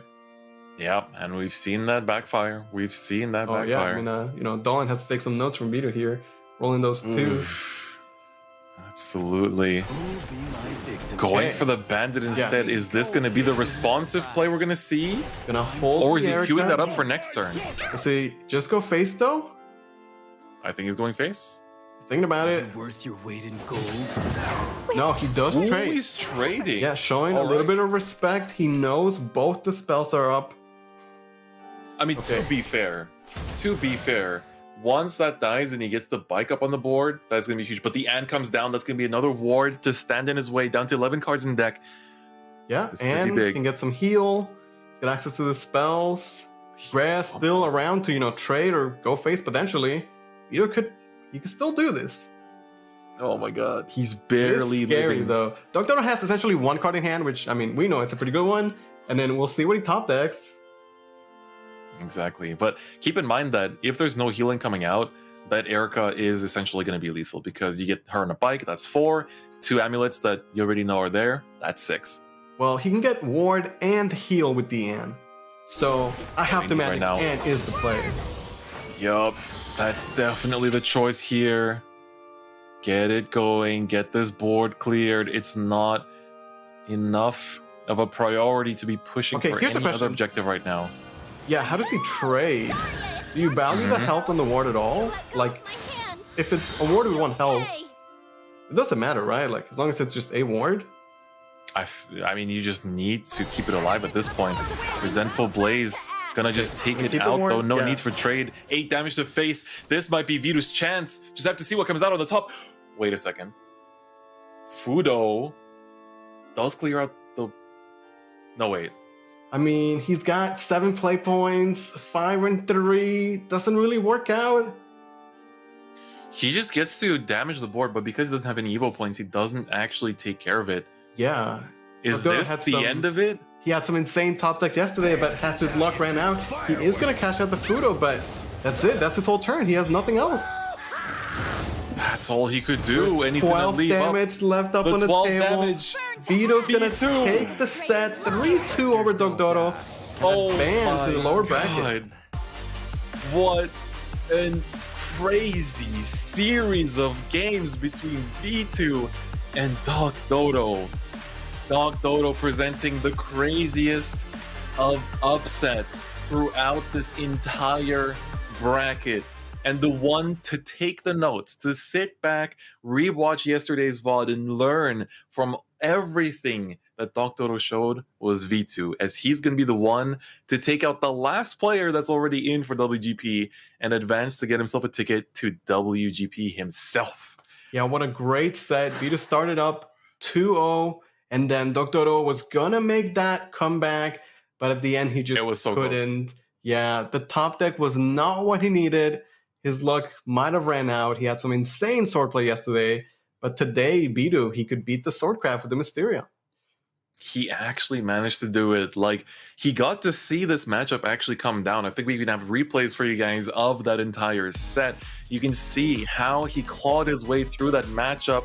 Very strong start from V2, by the way. Just really good game one, very convincing. He got to show off that he can play this deck just as well. And then we had that double link staff come through on game 2. And then that's where Dogdodo was like, nah, this isn't ending in a 3-0.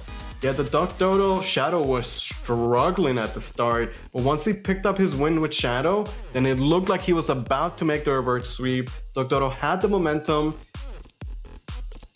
Yep, that's right. But here, this is what it all comes down to, right? It was just good board after good board and just a very, very solid show from Dogdodo to keep clawing his way back. But V2 was the one that managed to survive the onslaught and bring it all home. You love to see it. And here we can see the bracket, Bidu staying alive. Moving on to losers finals, Bidu guaranteed at least 3rd place. Dogdodo going home with 4th. However, he is already qualified to World Grand Prix. So now the 3 remaining players, they need that spot because no one has a World Grand Prix slot just yet. That's right. And of course, for Dogdodo, still taking home $1,200 is definitely not too shabby when you're already qualified and you're basically just playing in this tournament for the prizes. So that was amazing. You know, huge shout outs for Dogdodo. It's not the end of his Shadowverse competitive year just yet either, because he still has WGP to look forward to. Yeah, Bidu with that buff from the odd year, just looking too strong. What an amazing way for us to start the day. We have a lot more Shadowverse action for you guys as we're going to continue and finish this tournament. But we are going to take a small break. Stay tuned. We'll be right back.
Welcome back to the Shadowverse Open. This is day 2 of the West Contenders Cup.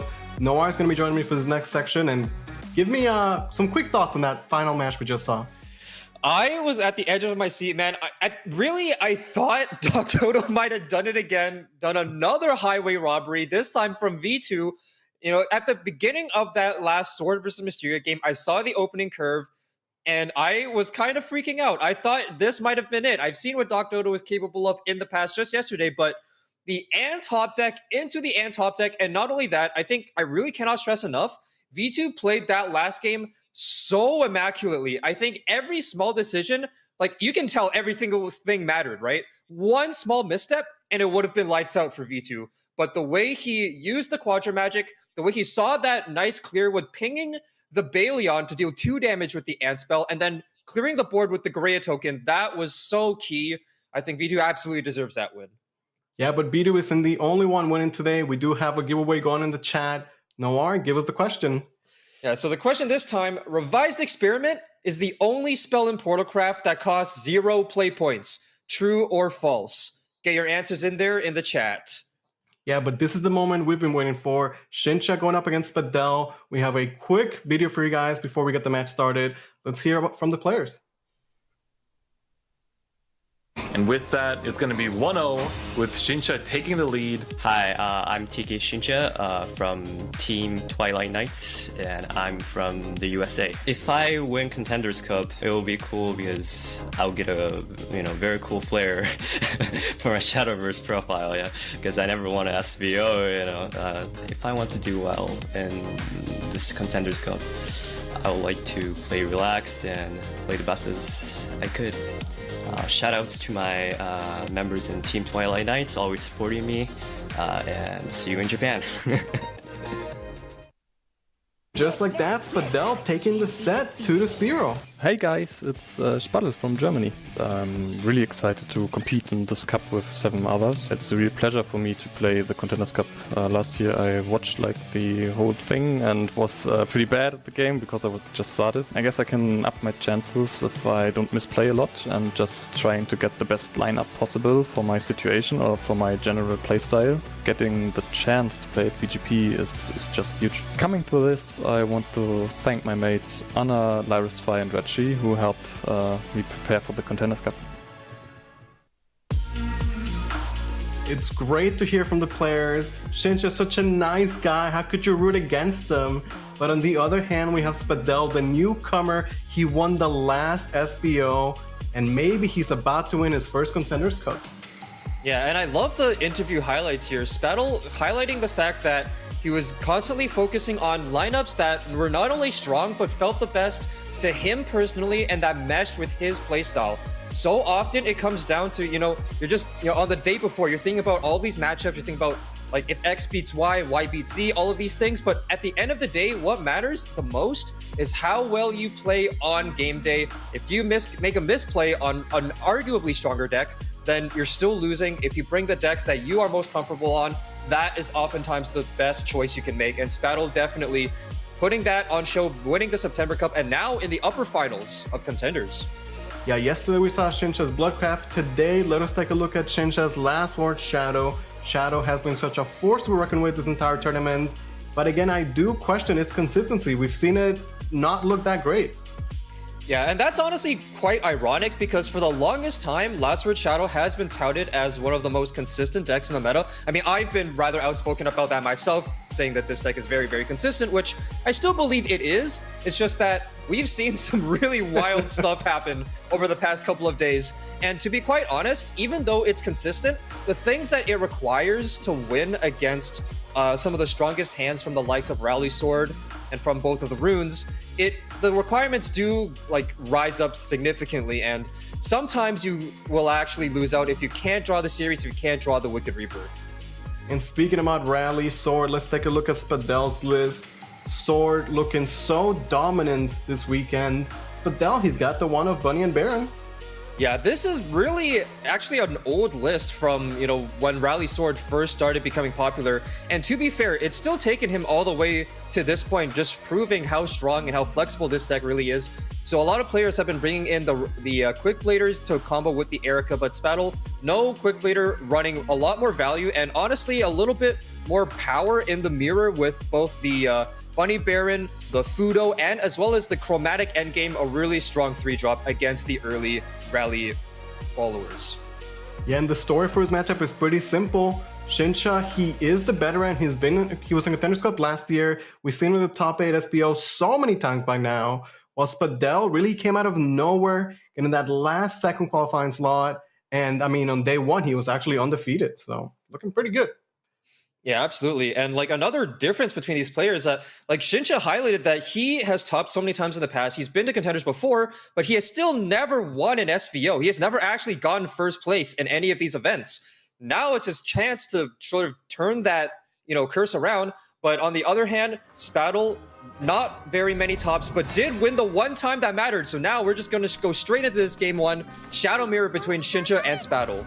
And this is the winner's final. The winner of this is guaranteed at least 2nd place.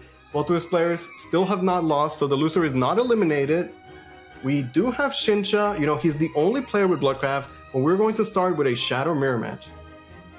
Yeah, and the winner of this match going into the grand finals, it absolutely will matter in terms of what happens in the grand finals because Doc Dodo actually lost down in losers, which means that no matter what, there will be no predetermined like World Grand Prix qualifiers in the grand finals, so it will actually matter. Yeah, and I mean, that's the best way it could go down, right? It makes exactly. the grand finals this is what we want to exciting see. as possible, yeah. And speaking of what we want to see, Ominous Tyrant on 2 for both of these players. Really, really good curves here. Spattle with the extra Bone Fanatic as well. And honestly, just really perfect 5 cards off the bat. Like, this is exactly what you want to see.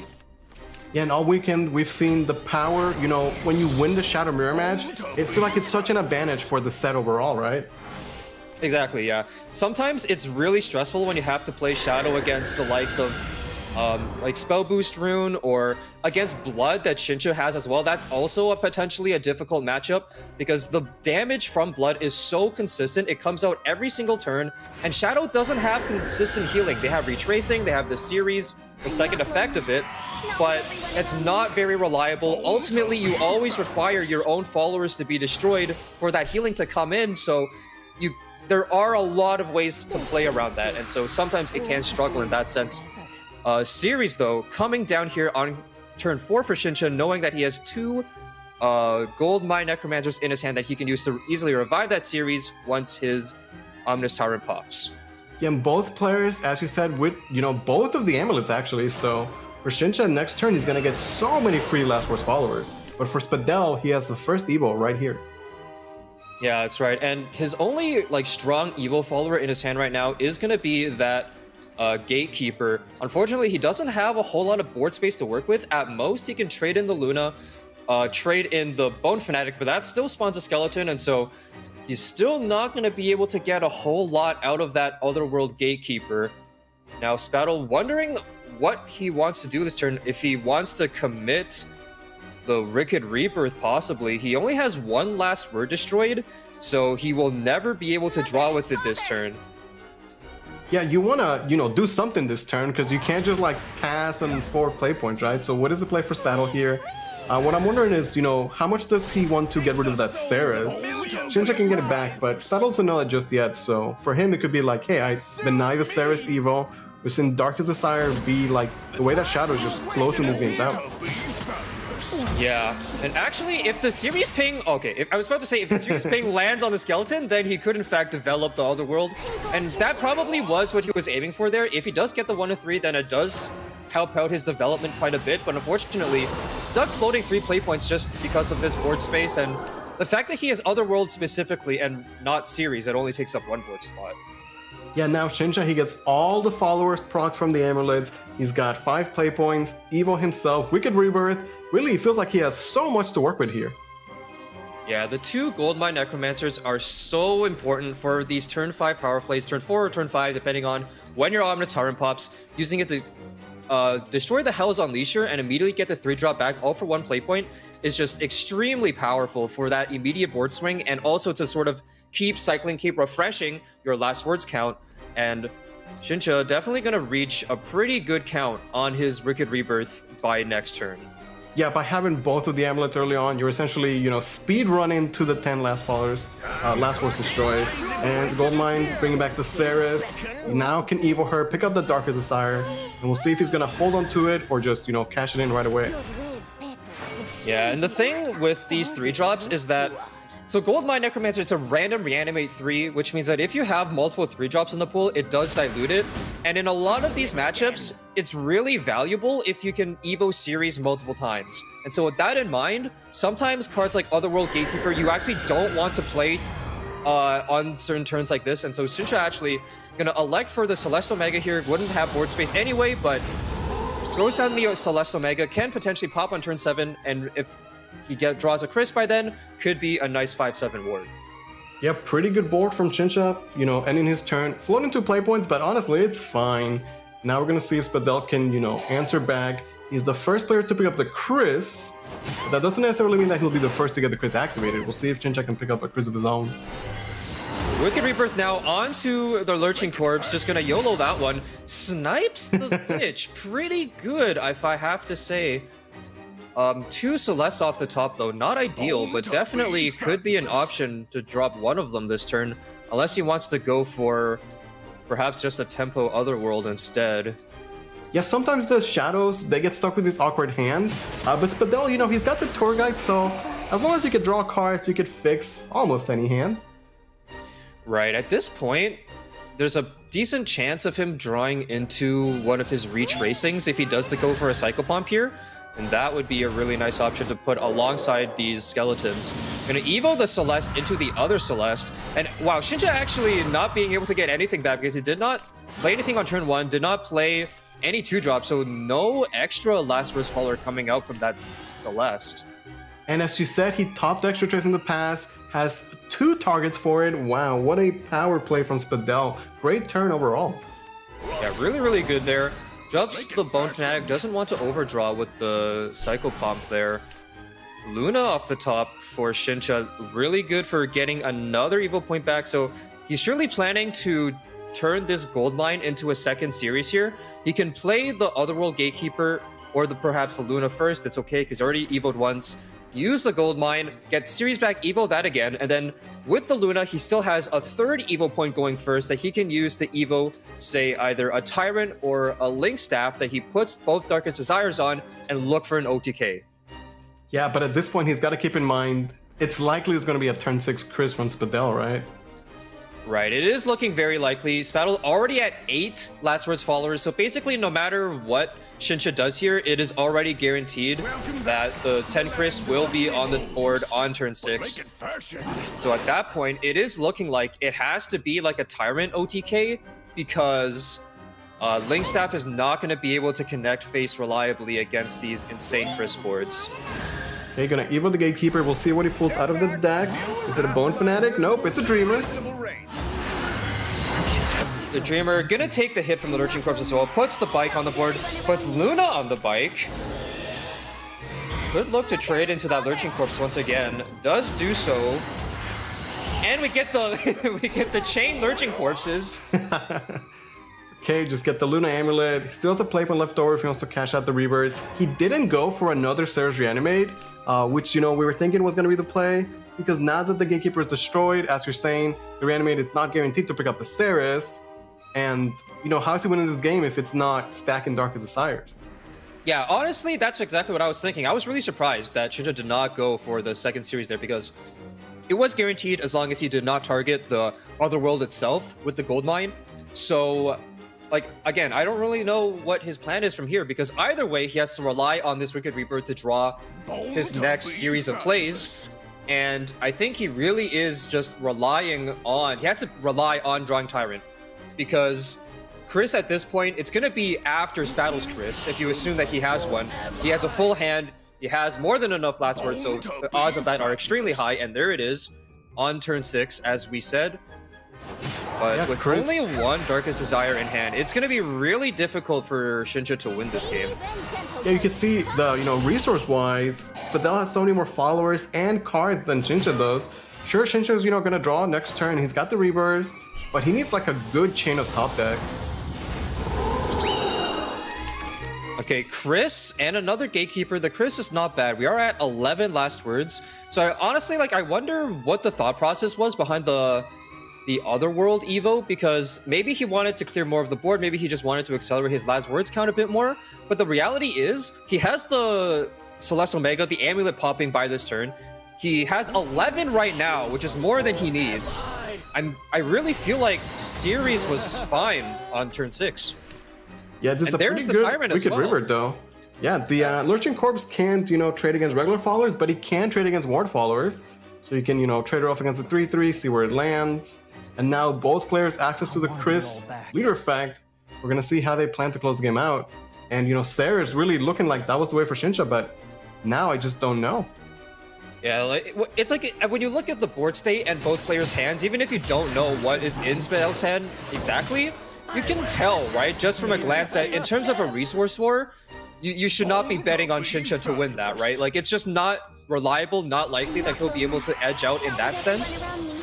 So you have to look for something else, and I think that a Tyrant OTK was really the angle that he needed to look for. We saw it work really well in the Shadow Mirror for both Zones and V2 at varying points yesterday. Oh, but now he does RNG the series. RNG's the series. Okay, very impressive, I have to say. Could be just blessing his future luck by going for the 50-50 right now, or something like that. But either way, he ends up with a very nice board of his own. Chris buff onto the Celeste as well as the series.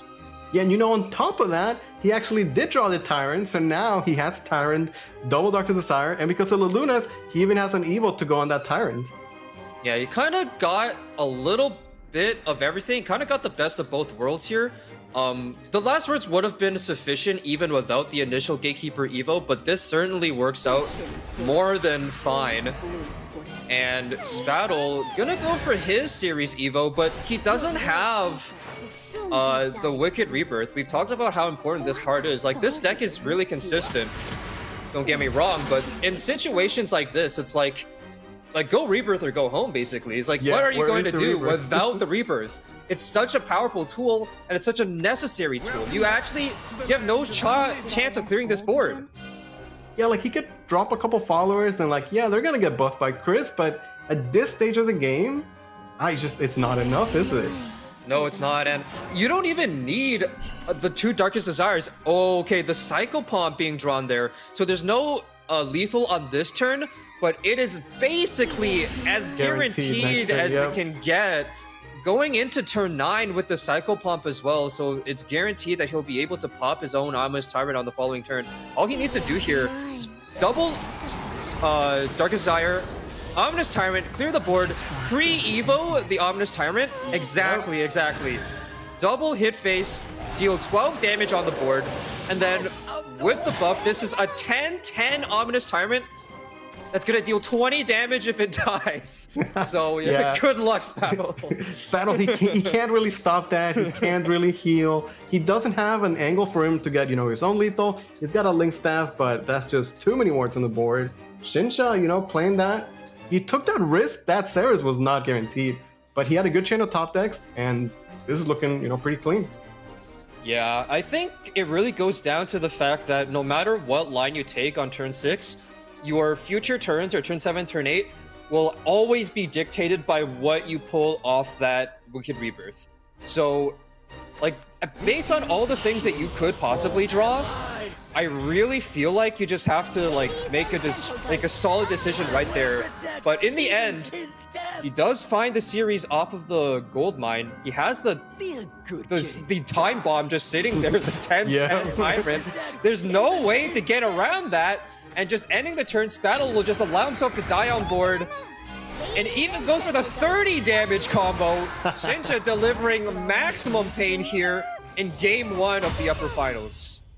Yeah, so getting the Shadow Mirror match, huge for Shinsha in this set. Now he has his Rune, but also his Bloodcraft. We've seen in this tournament, he has not lost a game with Blood. So I'm really curious to see how it's going to play out for Shinsha. Yeah, I actually want to see the Rally Sword versus Blood matchup. That's personally something that I'm holding out on because it's a really interesting matchup. I think Rally Sword is favored into it, but there are so many small things you have to be worried about because Blood can heal a lot, like an insane amount, like upwards of 10 in a single turn if you allow them to get trade targets. And that is the key point. You cannot allow Blood to get trade targets with the Drain, the Evo Drain, with the Rouge Vampire, or the strike target from the Diva. So like you have to watch out for that. But on the same time, there's still Sandra Necklace with the delayed heal, Jeweled Axe Devil with the basically non-conditional heal that even goes through the Select's Decelerate because it heals on your opponent's turn. So the Crystallized Celeste doesn't actually do anything about it. But anyway, going into the Blood versus Shadow matchup now, Shinsha starting off really nicely with Sandra Necklace and Urias in his hand. Yeah, he kept the full mulligan. He's got the Devil, having the Urias, you know, exactly what you want to see. Yesterday I asked, like, hey, can Wrathblood win without Urias? And Shinsha proved he can. He definitely can win without Urias. That said, you'd rather have him, and Shinsha is going to guarantee to have Urias this game.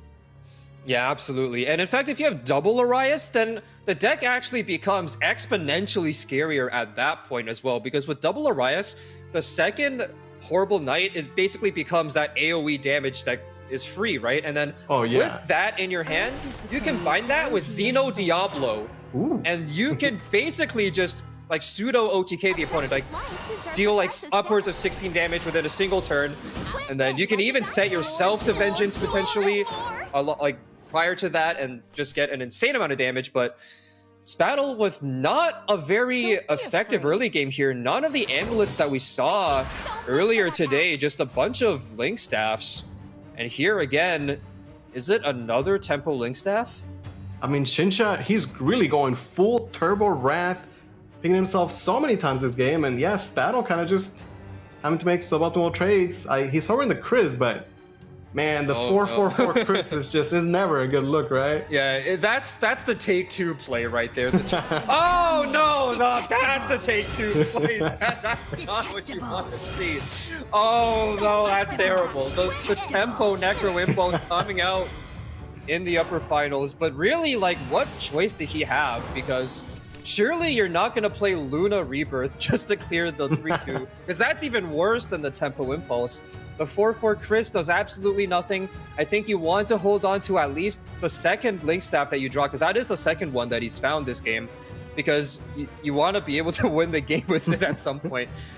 However, leaving the Jeweled Axe Devil alive is extremely scary, and especially because you know it's going to heal. He's already at 5 out of 7 Wrath count, which means it's basically guaranteed that Shinsha will hit Wrath on turn 4 here, and then if the Jeweled Axe Devil actually survived, then he would be able to heal and have a very strong board.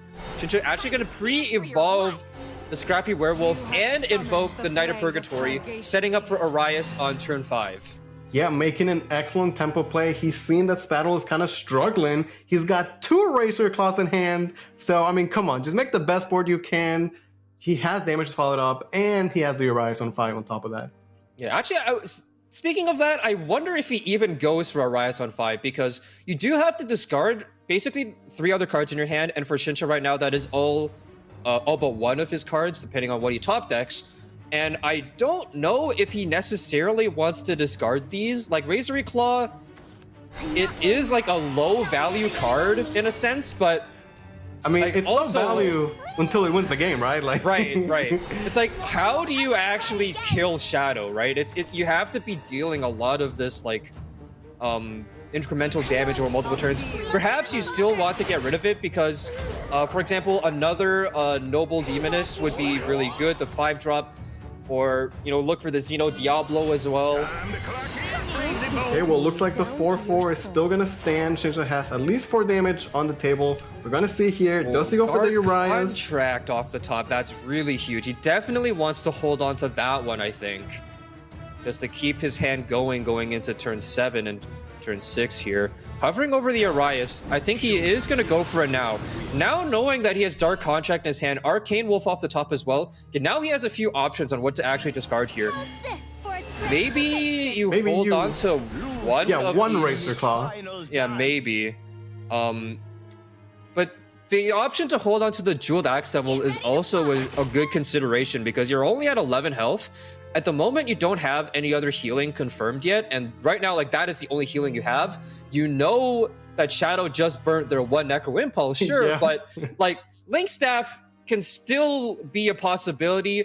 To be fair though, Spattle is currently at a nice one last word so, going into turn 6. So maybe he's not too afraid of that one. I wouldn't blame him for that. He has seen at least one, two actually, well, yeah, one Tempo Link Staff that this was a revival from the gold mine. So yeah, Shincha here actually gets rid of both the Racer Claws, says he doesn't need that extra damage, does have access to the Cursed Aura. You know, the Urias spells are just so incredibly powerful. Those leader effects are crazy. yeah, and deciding on which leader effects he wants to activate on this turn, he does go for the immunity to self-damage on his own turn, plus the free Evo point and the additional draws, which I do agree with. It would be a little bit risky to go for Bloody Claw on this turn just because he is already at 11 health himself. He would be dealing a lot of damage to himself if he does not go for the protection spell, and I think you always want to go for the Evo recovery in this deck. It's just, that is probably the spell that scales the best with having Arias on the board. Now Shincha, or the Spattle rather, finally getting a bunch of last words counts now. Now he's at 5. Yeah, we've seen Chris be active on turn 6, and this is, you know, he has to play so much catch-up here. But with the Wicked River, he's able to stabilize, clear the board, and Retracing the Past is gonna, you know, give him extra last words. Yeah, the extra last words, and more importantly, even the healing there is going to be so key. Honestly, in this matchup, it really feels like as long as you don't die, you're gonna win. And maybe that sounds really obvious, but like, oh, wow, whoa! That's a draw. That's a pretty good draw. Insane. Both of these are pretty insane top decks. The Uriah is gonna give him the secondary version of a Horrible Knight. The AOE 0 play point clear and the face damage as well is gonna be really crucial for setting up a lethal combo against Shadow. And yeah, against Shadow, because you know they summon so many followers, and when you destroy a follower, you get 1 extra face damage, right? So it ends up being so much damage for Shincha. Yeah, this is really insane. This is how Bloodcraft wins, or at least this is how you would expect it to win. With the double Arias and a really strong curve, he had the turn 4 Wrath activation, and now the second Arias. This is actually really, really scary for Spattle. Yeah, Shincha showed us how to win without Urias. Now he's showing us the power of the double Urias. Oh, it's so strong. He has all the leader effects online now. You know, he's in Wrath. He has everything his deck could possibly want. And now gonna go for a little bit of healing. Just gonna take this time to keep himself safe for the upcoming turns because he knows he has to develop some more card draw, develop maybe the Noble Demoness, look for a Xeno Diablo type of combo on these future turns. If he wants to get the healing in, he does need to commit that 2 play points at some point. Chooses to do so now. And with that bike on board, it's not actually going to be able to convert into much damage because Spattle is still currently sitting at just 8 last words followers. Yeah, so this is basically the Diablo waiting room, right? As soon as it's drawn, that's a ticking time bomb. But for Spattle, he was, you know, able to do a lot last turn. Catch up on those last words destroyed. He still has an Evo. He's got 9 cards in hand. He's got a lot of options here. Yeah, and it would be very easy for him to just set up the 10 Chris effect this turn, and in fact, with the second Retracing, he can give that effect to the Chris. Actually, opts to use the Retracing first, targeting the Skeleton Dreamer alongside the Luna, surely. Does so, in fact, and not gonna have the Retracing on the Chris, but this might be fine as well. Like, now he's at 9, and then this trade gets him to 10. Okay, now he plays the Chris. Yeah, I'm not really convinced by that sequencing because ultimately now you just have 1 follower fewer that is getting buffed by the Chris effect because you traded in both the things that you used Retracing on. And there is the Xeno Diablo. Wait a second. Well, wait a second. Okay, so Xeno Diablo. It's 4 damage for every blood keyword that you have. So Wrath and Avarice are definitely both active. It's just Vengeance, the original keyword, that is not active currently. Vengeance. So yeah, yeah. Okay, so he gets 8 from the Diablo and then 3 from the spell.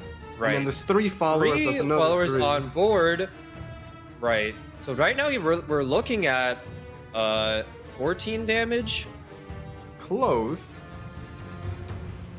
Yeah. Okay, gonna hold on Goes to for the the Diablo. Arcane Wolf because this is pretty much the only way for him to clear this board right now.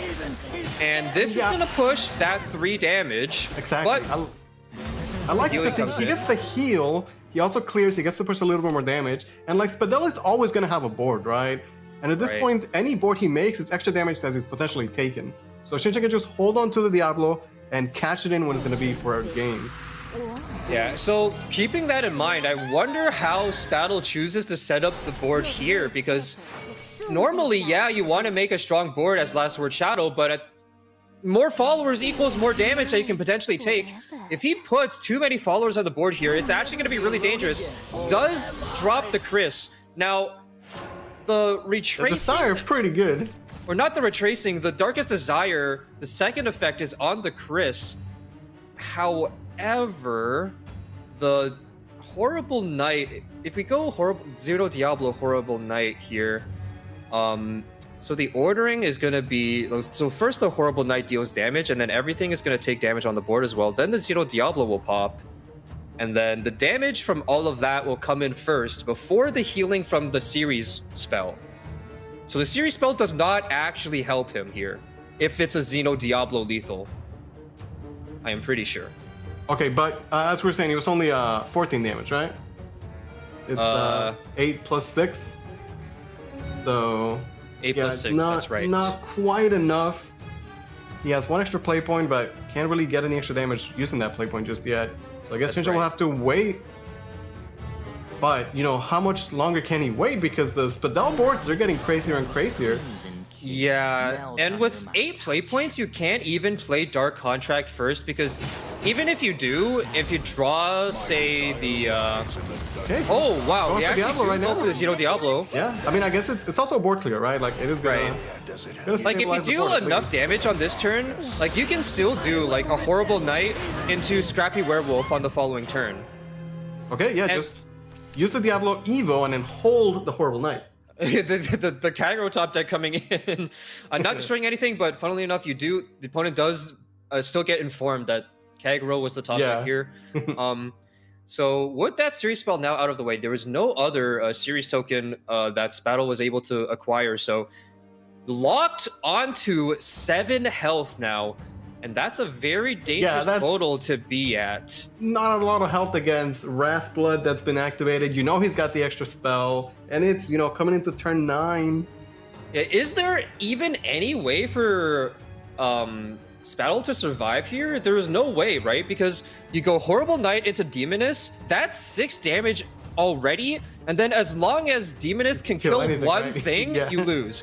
But if you play no followers, Horrible Knight you into lose, Scrappy right? Werewolf also deals 6 damage, and then Don't be afraid. and then with the Noble Demon that is still lethal. So there's just no way.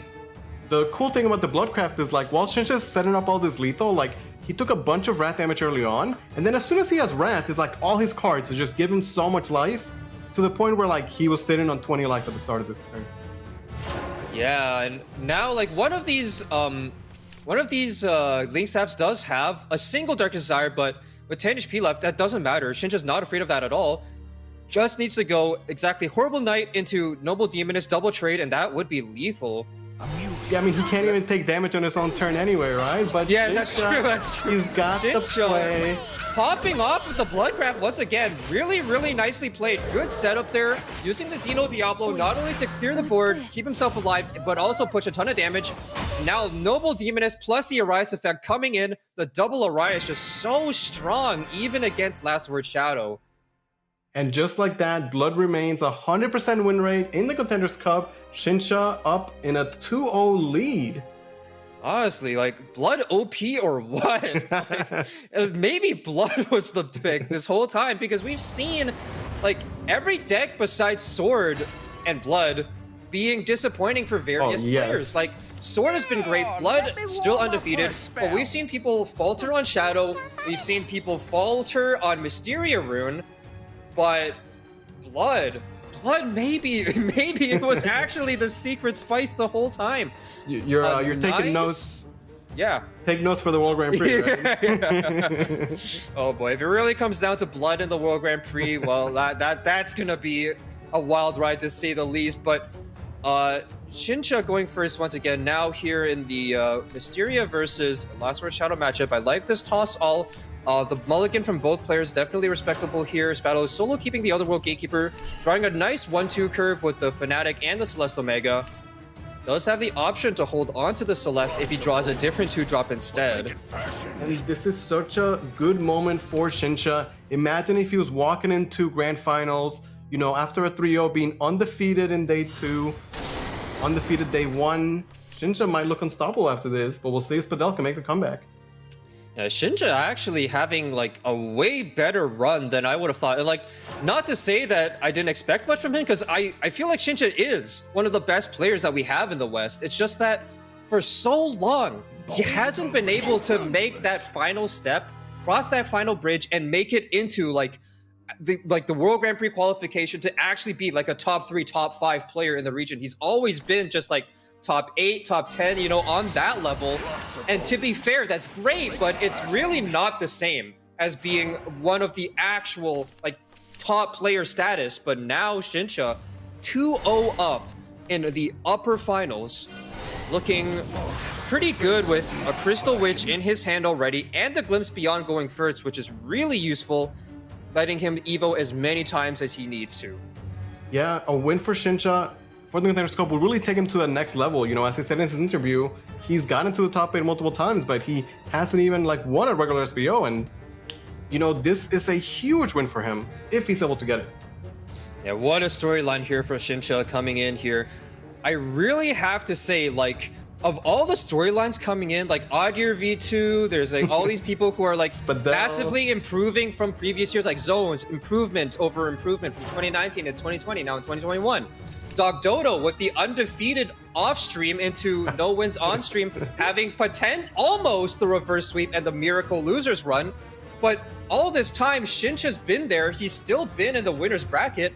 And the Shincha storyline, this guy, the last remaining, like, almost top NA player or Western player, and now, quite arguably, he is getting to that point. He just needs one more win, close out this set, and then he only needs a single more match win from the winner's side of Grand Finals, and that would be it, the absolute miracle for Shincha.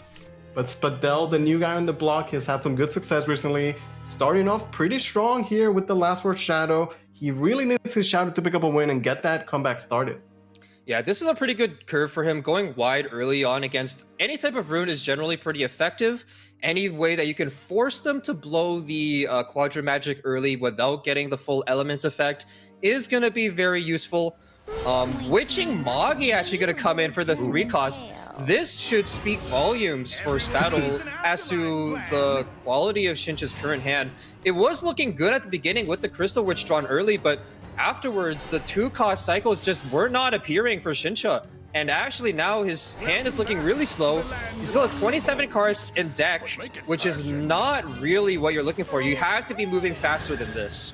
Yeah, and on the other hand, Spadal top decks were just in the past. Now all his followers have last words. He knows he's in a good position, gonna even evo the phase, really keep up that pressure against Shincha. Yeah, Greyhead being drawn here, not a bad draw certainly, but you still have to find the 2-cost cycles. It really comes back to the early or the cheap spell boost cards that Mysteria still plays. Like, these are really some of the most important cards in the deck. It's not really the Mysteria cards even, because even without those, if you can play enough spells, draw through enough of your deck, and just develop your hand, you can win using the Quadra Magics and the Element of Creation and the Fireballs. We've seen that multiple times. And drawing these Mysteria cards a little bit too early without having much card draw to supplement them is actually just not very effective. He's gonna be forced to even... Ah, no, that's really...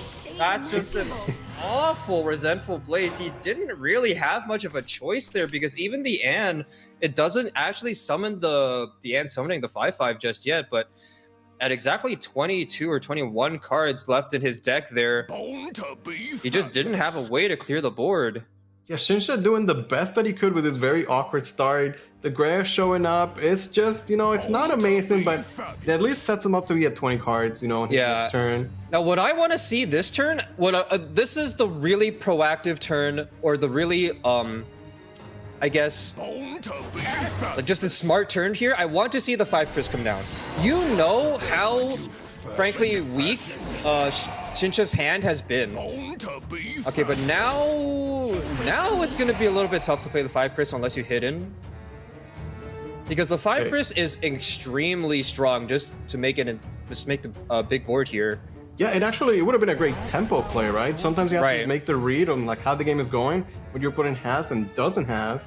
Spadel gonna hold on to the Chris though, clear the board, maybe slow down a little bit, but Shinsha already at 10 life and he's been struggling to answer these boards. It's like this is not like a terrible play by any means. It's just that you do give the Mysteria rune a little bit more chance to breathe. You had such an aggressive early curve, and you could tell from the 3-cost Magi to the really sad clear 1 follower Resentful Blaze that Shinsha's hand is really, really stuck right now. If you put the pressure on right now and really rub salt in the wound, Shinsha's not going to be able to deal with it. He's at 7 health anyway with this turn. Imagine if there is a 4/4 plus the Ghastly Rider on board right now. Like, that would be devastating. Yeah, and but now, he's got the Link Staff Summoner, which, at the way this is going, that would be enough to close the game out. But Shinsha coming out with the Ann here, tracing the pass, gonna give him some healing. We'll see what the Ann Evo could do. It's pretty strong. Yeah, now, Ann is actually really good here because the board is actually so weak. It's a bunch of wide followers that all have a really low health total. The Ann Evo is actually going to be very, very effective against that 3/1. And if Spadel wants to clear the Ann, he's going to have to go through the ward first, which he'll have to commit something to, or perhaps just slam down the Tyrant, but it would have been quite a bit stronger or more difficult for Shinsha had there been the 5 Chris here. But either way, still looking pretty solid for the side of Spadel. He has really good last words development. Right now sitting at 7 last words with 3 currently on board. So 6 Chris now will be available to him if that's what he wants. And if he was to save it, knowing that he can get 6 Chris on turn 6, that is understandable for sure. The Soul Strike going to come out as well, which means he has the very powerful Chris into Soul Strike combination here. I think with this being possible, it was definitely he could just, reasonable. Double trade Soul Strike Link Staff, right? Yes, that's actually lethal, in fact. Yep. So, yeah, that's even better. Well, that's... The bike gonna have way more than enough damage, even with the retracing the past. Is Spadel gonna start the comeback, picking up a win with his Shadow? Yeah, I actually forgot that he even had the Link Staff in his hand there for a second. A good catch there, but yeah, good thing Spadel noticed that he did have lethal there. Spots the lethal, just takes full advantage of that aggressive early game and just the really poor response from the Mysteria rune not being able to get off the ground.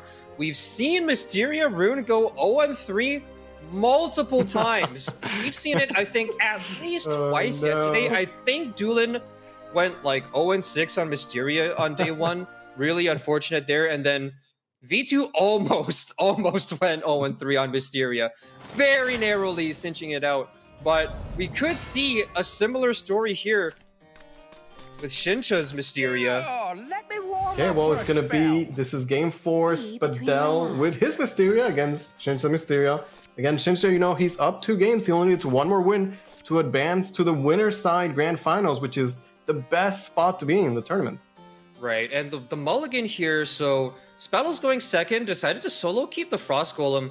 I generally am not a fan of solo keeping the 2-cost cycles on their own when you're going second. I think going first, it's acceptable, but going second, you have so many opportunities to draw into more 2-cost spells. And they are important, sure, but what's even more important than that is, especially in the mirror, right? In the mirror, you're literally just trying to go faster than the other guy.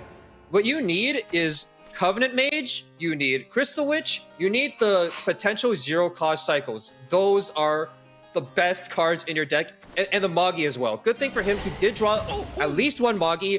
There's a Crystal Witch, so it's still looking pretty good for him. And in fact, drawing a lot of the non-spell followers after the fact, so retroactively, the Frost Golem keep was okay. Yeah, both players going really quickly here. Shincha going first, though. Would you say that going first in the mirror match is a big advantage then? You would think so, but honestly, it really comes down a little bit to how much or how well the players can set up. In the past, it used to be second favored, just because this was back when like they didn't have Isabel yet and things like that. It was really just about the Mysteria followers, and there's no Magi and no Golems. Back then, the setup for reaching 5 cards in your deck was difficult enough, involved enough, and I guess you have to be very, very deliberate about it because it was not as easy to do. And in that case, going second with drawing 1 extra card, and more importantly, having 1 extra Evo point, so you can Evo a Mysteria card 1 extra time, that would actually make Mysteria a second favorite matchup.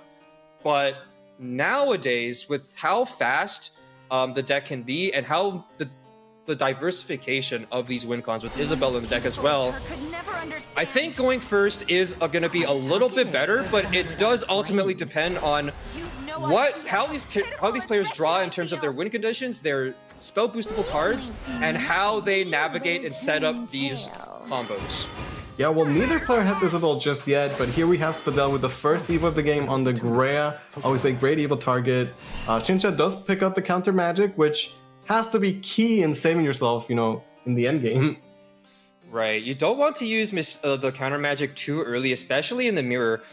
In Spell Boost Mirror, for example, you don't want to use it too early, but they have like a bunch of ways to pop it with Magic Missile and things like that, and even like the Impalement Arts potentially, but in the Mysteria Mirror, it's even harder for the other player to pop it. They usually have to do something like an Evo Ping Face to get rid of it, and that can potentially put a damper on their plan because, you know, they're forced to play An on a particular turn. So the way that Shincha uses this counter magic is going to be very important as well. I think this doesn't really need to use it here, might elect to use the Magi. Yeah, it's also considering whether to Evo Agrea here. It's also like a race to burn through the deck, right? Who can get to that 5 cards in deck? And yeah, maybe the answer to the Grea is just another Grea.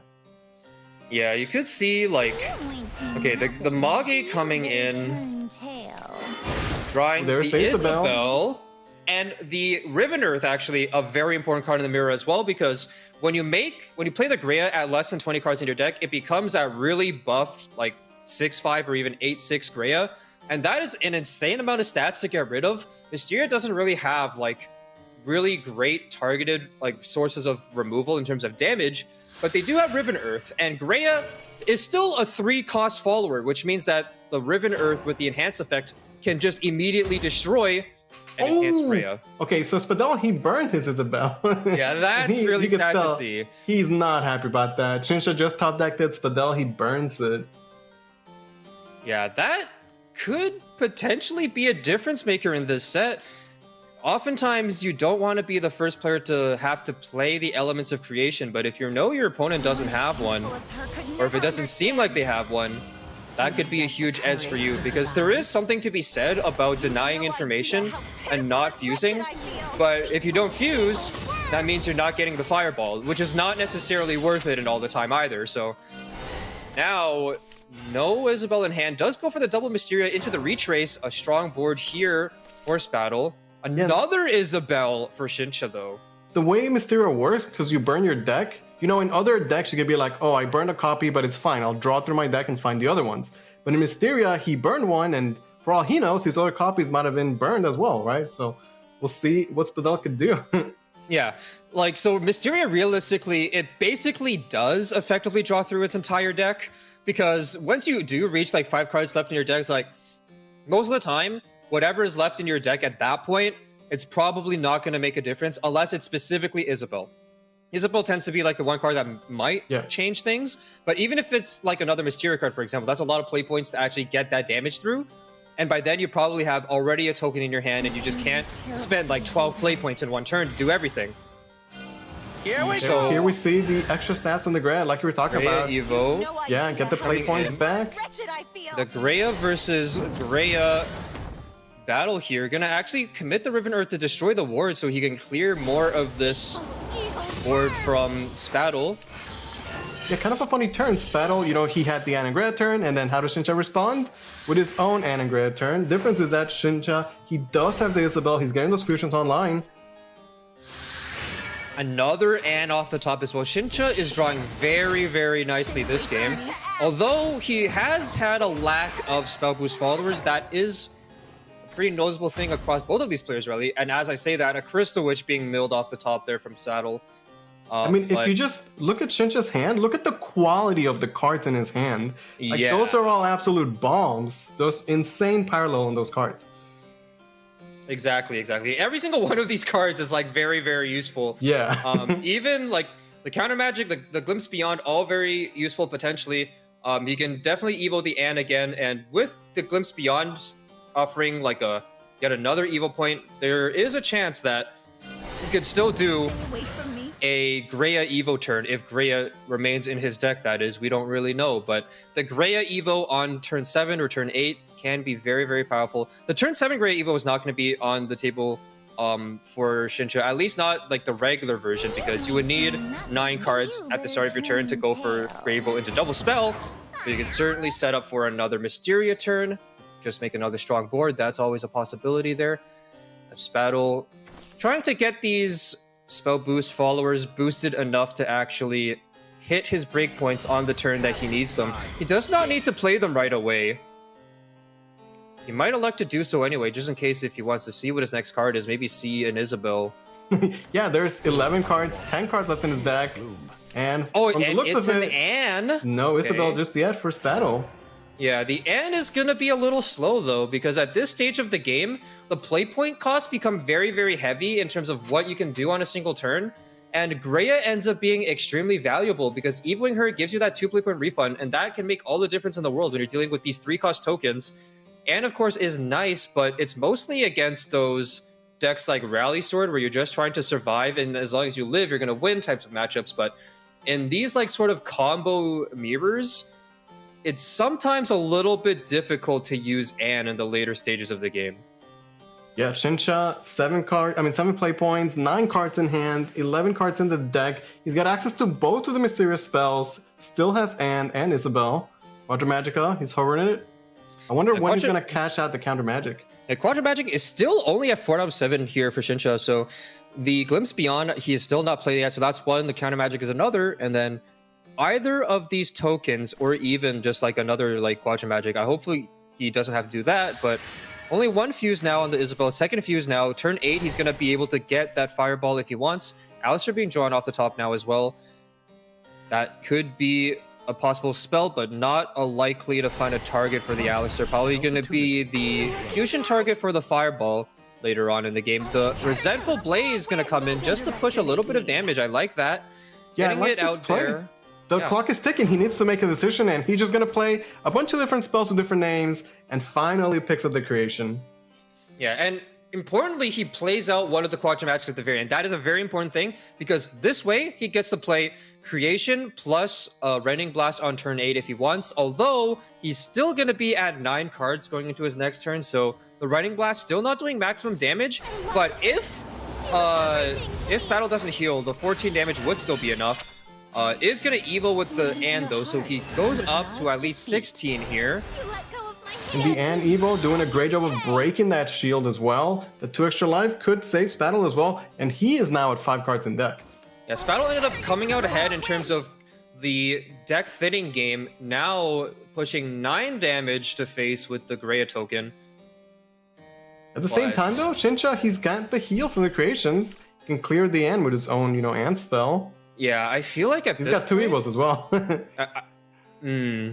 Yeah, I think you might be looking for Elements plus Ann on this turn. It might be one option. Yeah, and then next turn you could just do another Elements, right? Yeah, you can do another Elements into the Rending Blast. You also have the Isabel for the Fireball option as well. I wonder what Shincha decides to go for here. That seems pretty good, because with the Fireball you can guarantee you have a break if there's a counter magic shield. Yeah. He definitely needs to make sure he just thinks of every possible scenario here, because this is not the type of situation that you want to mess up. There's a lot of ways on like these turn 8 Mysteria mirrors where things can go awry without you realizing it, but I think this should be a pretty clear and creation turn for Shincha.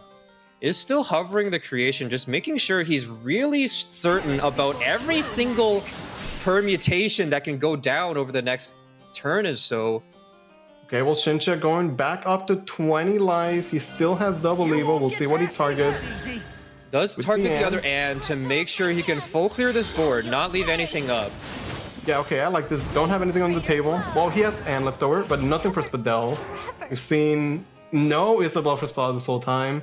Only 4 cards in his deck. And unfortunately, like with no Isabel being like drawn into his hand, rather, he's milled at least one Isabel this game, and then probably banished the other 2. Yeah, or something that's what like I was that. saying.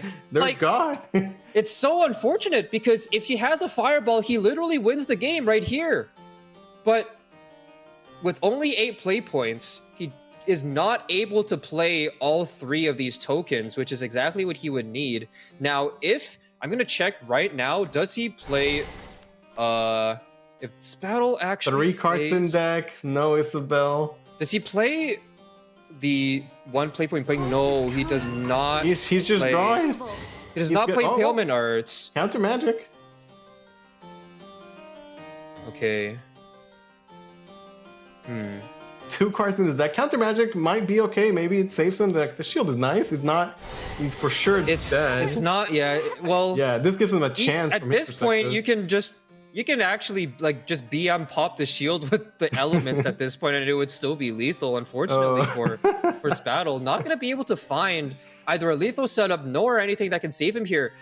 And honestly, that's just really unfortunate. I think like with the 0 cost Crystal Witch at the beginning there, he spent 1 play point on something earlier afterwards when I was checking his deck list, but he also could have potentially drawn into a magic missile. That would have been lethal as well. Oh, Greya picked up as well. I mean, just in case. Okay, but the nice thing that Spadel did there was shoot his own follower to make sure that Shincha doesn't have a enough, target. Right? Oh, actually, yeah, you're right, because... Wait, he... Okay, Well, sorcery... yeah, I mean, it's still enough because Breaks Greya the shield, certainly it's creation, 10 damage to the face. Shincha's gonna take the set, 3-1 over Spadel, and advance to the grand finals. Yeah, honestly, I think Spadel kind of did what he could, especially towards the end of the game there. I think there was a lot of ways for him to win that match. It really just came down to, we mentioned earlier, like milling that Isabel, it actually came back to bite Spadel in the very end. He 100% would have won that game because Shincha was actually very behind compared to Spadel on the deck thinning mini game. And Shincha was just relying on those multiple Quadra Magics to win the game. But with all of his deck thinning, Spadel was on board to have an OTK on turn 8 or even turn 7 with just the double token into Fireball, but was not able to actually have an Isabel in his hand. And also, he looked for his one final out with the 0 cost Crystal Witch. It does not run Impalement Arts, but there are 2 Magic Missiles in the deck. They're probably both banished or something, because he did not draw one. Magic Missile also would have been actually not enough for lethal, my bad, but I mean, it would have made it much closer, that's for sure. Yeah, let's take a look at the replay of that amazing set we just witnessed. Shincha taking it 3-1 over Spadel. Shincha looking really good the entire weekend. You can tell this guy, he's got a lot of heart. It's his 2nd time in Contenders Cup, and maybe the 2nd time around, you know, he might be able to get a victory, because right now he's sitting pretty in winners finals. Yeah, absolutely. And Shincha with the blood, taking it all the way to the very end here as we take a quick look through the series, how it went down. Shincha winning the Shadow Mirror with a really impressive setup, just showing really high level of mastery over all 3 of his decks. Yeah, and the Bloodcraft has really impressed me the entire weekend. Again, he has not lost a game with that Bloodcraft. Yeah, honestly, Blood looking like the secret OP here. Maybe it's just, you know, how it is here in the West, but sometimes, you know, these things can surprise you with the off-meta picks. Blood performing extraordinarily well. You know, there is something to be said about maybe people don't have as much matchup experience against it. Maybe it's just like they're practicing only against Shadow Rune Sword, but either way, Shinja advancing all the way to the grand finals. So now in the losers bracket, it's going to be, or rather the upper bracket, Shinja versus Spadel, and Shinja advancing, and then the lower bracket, Spadel versus V2 now in losers finals. Yeah, so we're down to our top 3. Again, neither of these guys, nobody has a slot in the World Grand Prix just yet, and only the champion of the tournament will earn one. Will it be Spadel? Will it be Bidu? Will Shinja clutch it out? He's looking pretty good right now, undefeated so far. Yeah, I want to see how Spadel is going to recover from this set, because this is his first match loss rather, on this big of a stage. He has been doing very well up until this point, but now as a newcomer, I want to see how does the mental fortitude hold up. That was a really unfortunate way to go down in that Mysteria Mirror. He knows, like, he was so insanely close to winning. He literally just needed the Isabel to not get milled, and he would have had that game. So, like, I hope he doesn't tilt off of that loss, because he has been performing very impressively so far. I've certainly been impressed with how Spadel has been doing. He has certainly surpassed my expectations. So going up against V2, a veteran in the lower bracket, I want to see him keep up his best performances. Yeah, Spadel, he was actually on that reverse Dog Dodo where he hadn't lost the game on SVO stream, but we're going to see how he does in losers bracket after this quick break. We hope you guys are enjoying the tournament. Stay tuned. We'll be right back.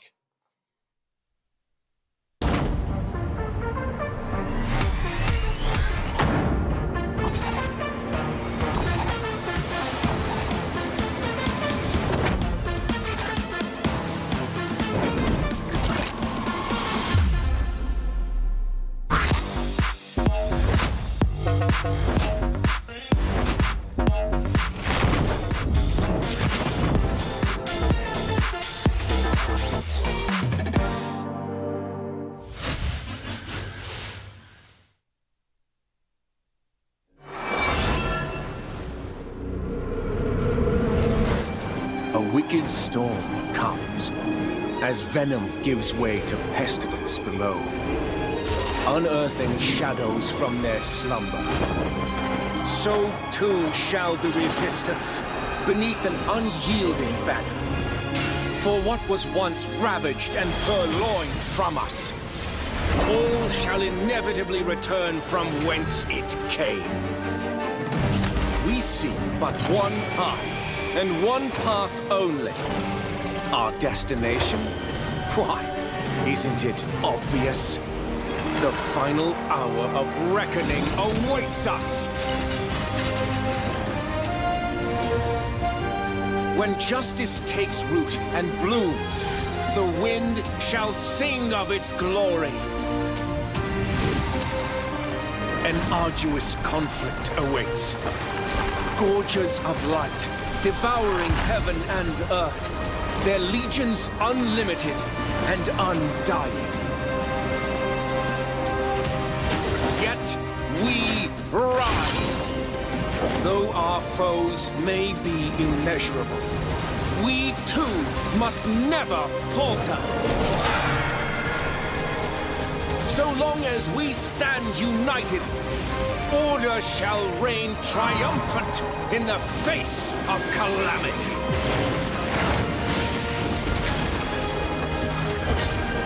Dawn of calamity.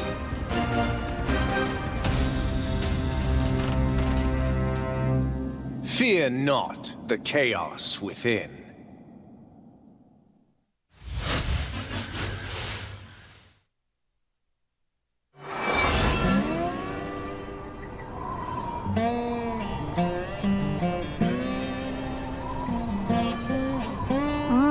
The hell are we up to today?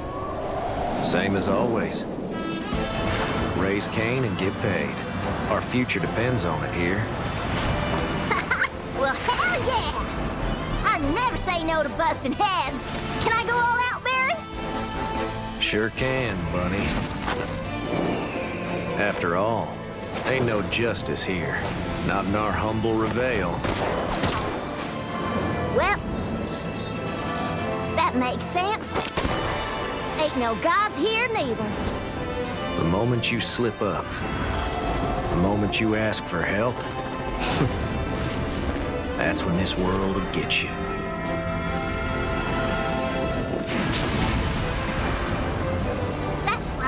That's our 3 rules, right, House? Believe in your own damn power. Don't let nobody in your own damn way. And finally, don't fear a damn thing. Now, let's get this show on the road. Nobody's gonna walk on us. Not till we've remade the whole plum world.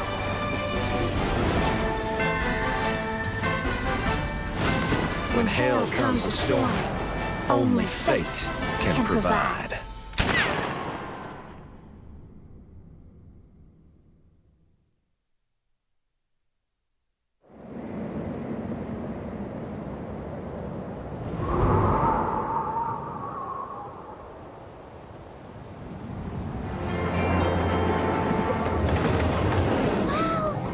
Look! There's the next island! Wonder what's in store for us this time! How exciting! Huh? This feeling! Holy moly! A primal beast!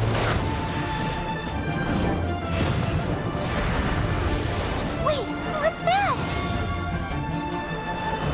What's going on? Something's coming! Something really powerful! What the?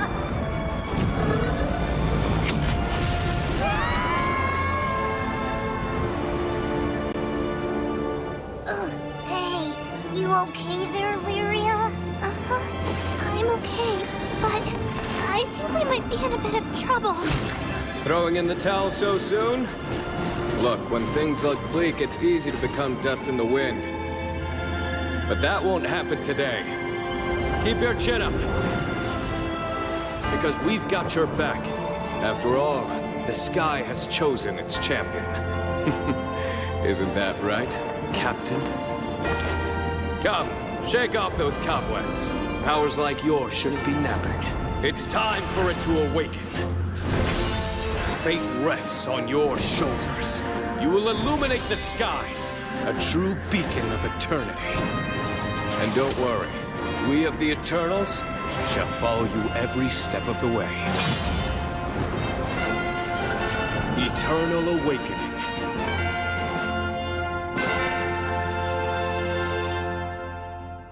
If you want to be the strongest, you'll have to go through us.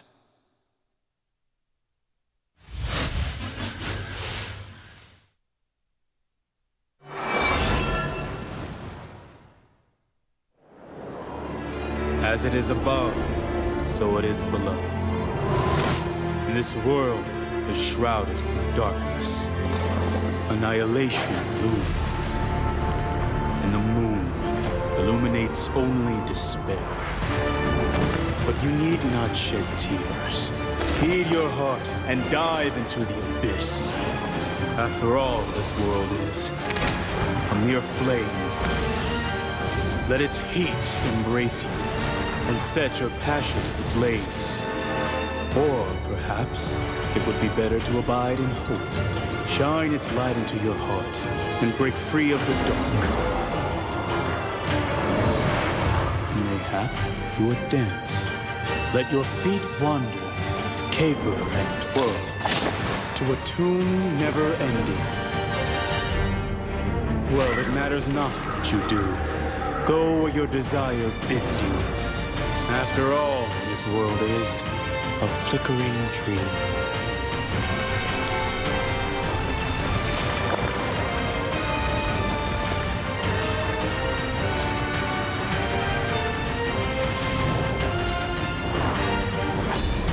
Darkness over Velsar.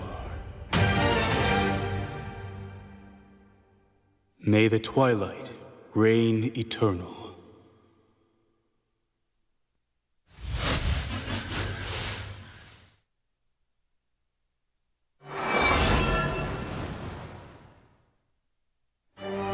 Once, there was a war, a harrowing that scorched the very tears from our eyes. But from the ashes we rose to grasp hard-earned hope. Once there was an invasion. At its head was a tyrant who sought termination. But we resisted and won our freedom. Our tale of calamity has come to an end, and in this new chapter, the world will be born anew. Slowly but surely, the storm clouds will part, and rays of hope will illuminate the land. Blinking at the light, we'll reach out with both hands and shape our future.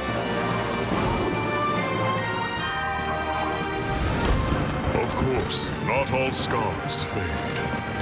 They are a reminder that not everything lost can be found again. We can't turn back time or rewrite the past. Yet so long as we believe in our destiny, our future will shimmer like the dew.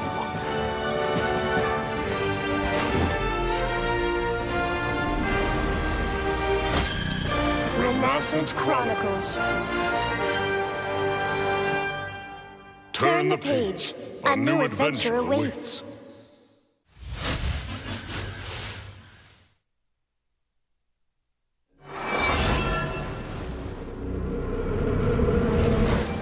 A wicked storm comes as venom gives way to pestilence below, unearthing shadows from their slumber. So too shall the resistance beneath an unyielding banner. For what was once ravaged and purloined from us, all shall inevitably return from whence it came. We seek but one path, and one path only. Our destination? Why, isn't it obvious? The final hour of reckoning awaits us! When justice takes root and blooms, the wind shall sing of its glory. An arduous conflict awaits. Gorges of light, devouring heaven and earth, their legions unlimited and undying. Yet we rise. Though our foes may be immeasurable, we too must never falter. So long as we stand united, order shall reign triumphant in the face of calamity.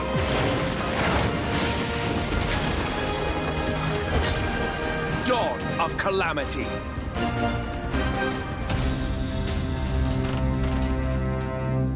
Fear not the chaos within.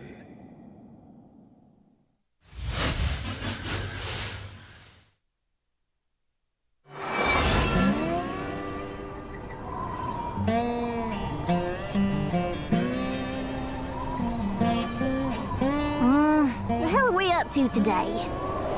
Same as always. Raise Cain and get paid. Our future depends on it here. Well, hell yeah! I never say no to busting heads. Can I go all out, Baron? Sure can, Bunny. After all, ain't no justice here.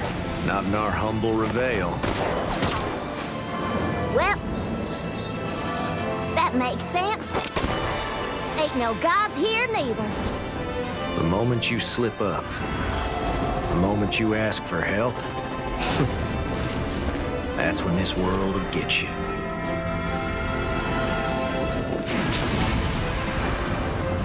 That's why we got us our 3 rules, right, Hoss?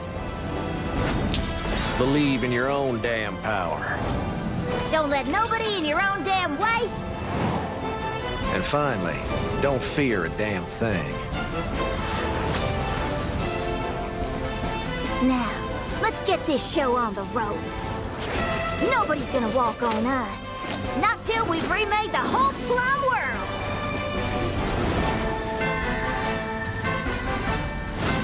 When hell comes a storm, only fate can provide.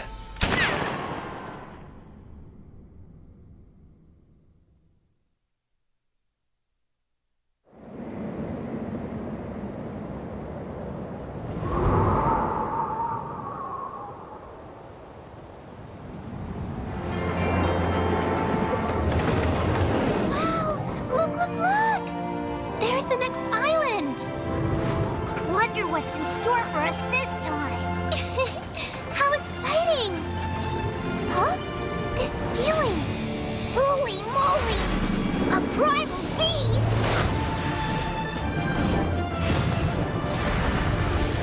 Wait, what's that? What's going on? Something's coming! Something really powerful! What the?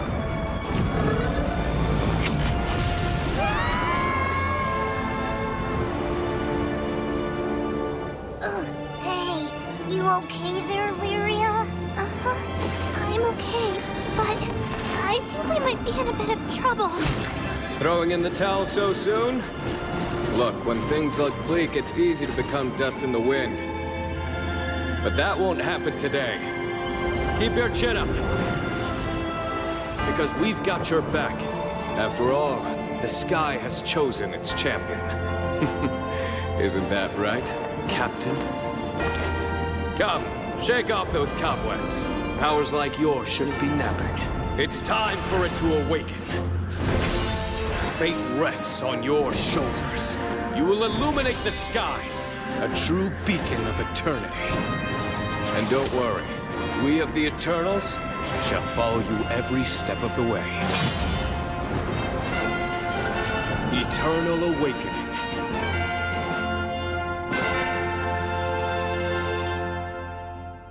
If you want to be the strongest, you'll have to go through us.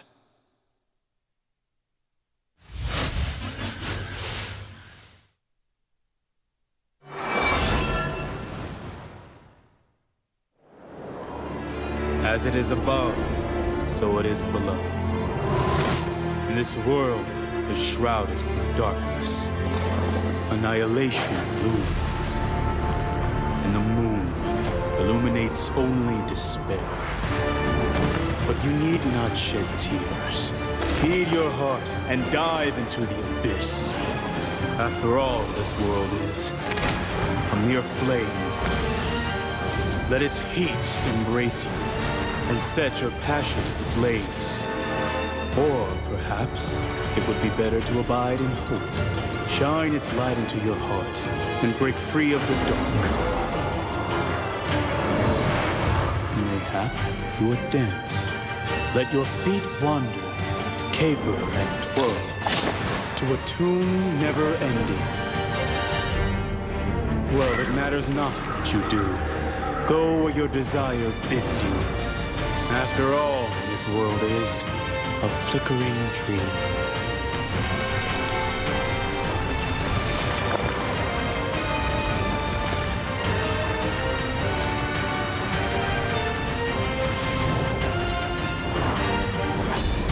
Darkness over Velsar.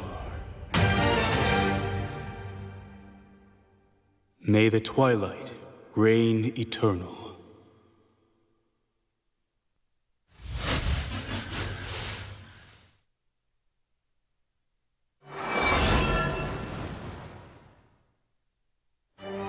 Once, there was a war, a harrowing that scorched the very tears from our eyes.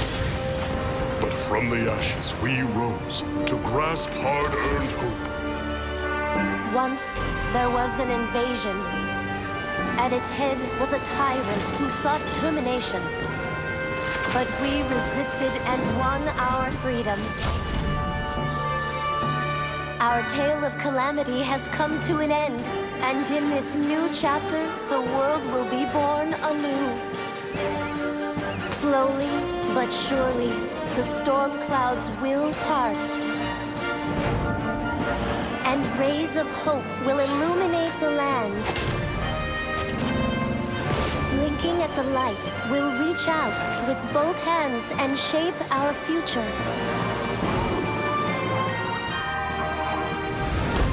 Of course, not all scars fade. They are a reminder that not everything lost can be found again. We can't turn back time or rewrite the past. Yet so long as we believe in our destiny, our future will shimmer like the dew.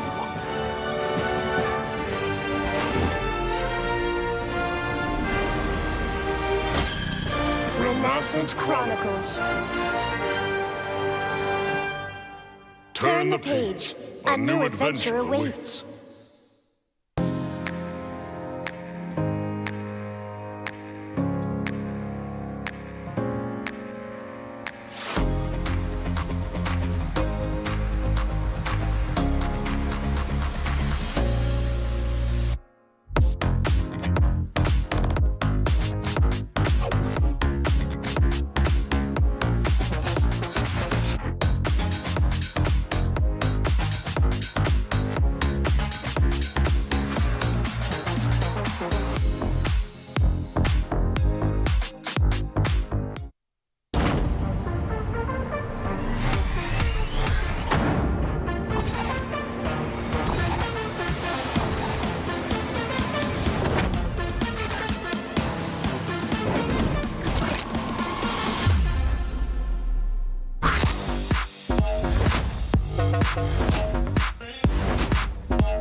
Welcome back, everyone, to the Contenders Cup for the West region.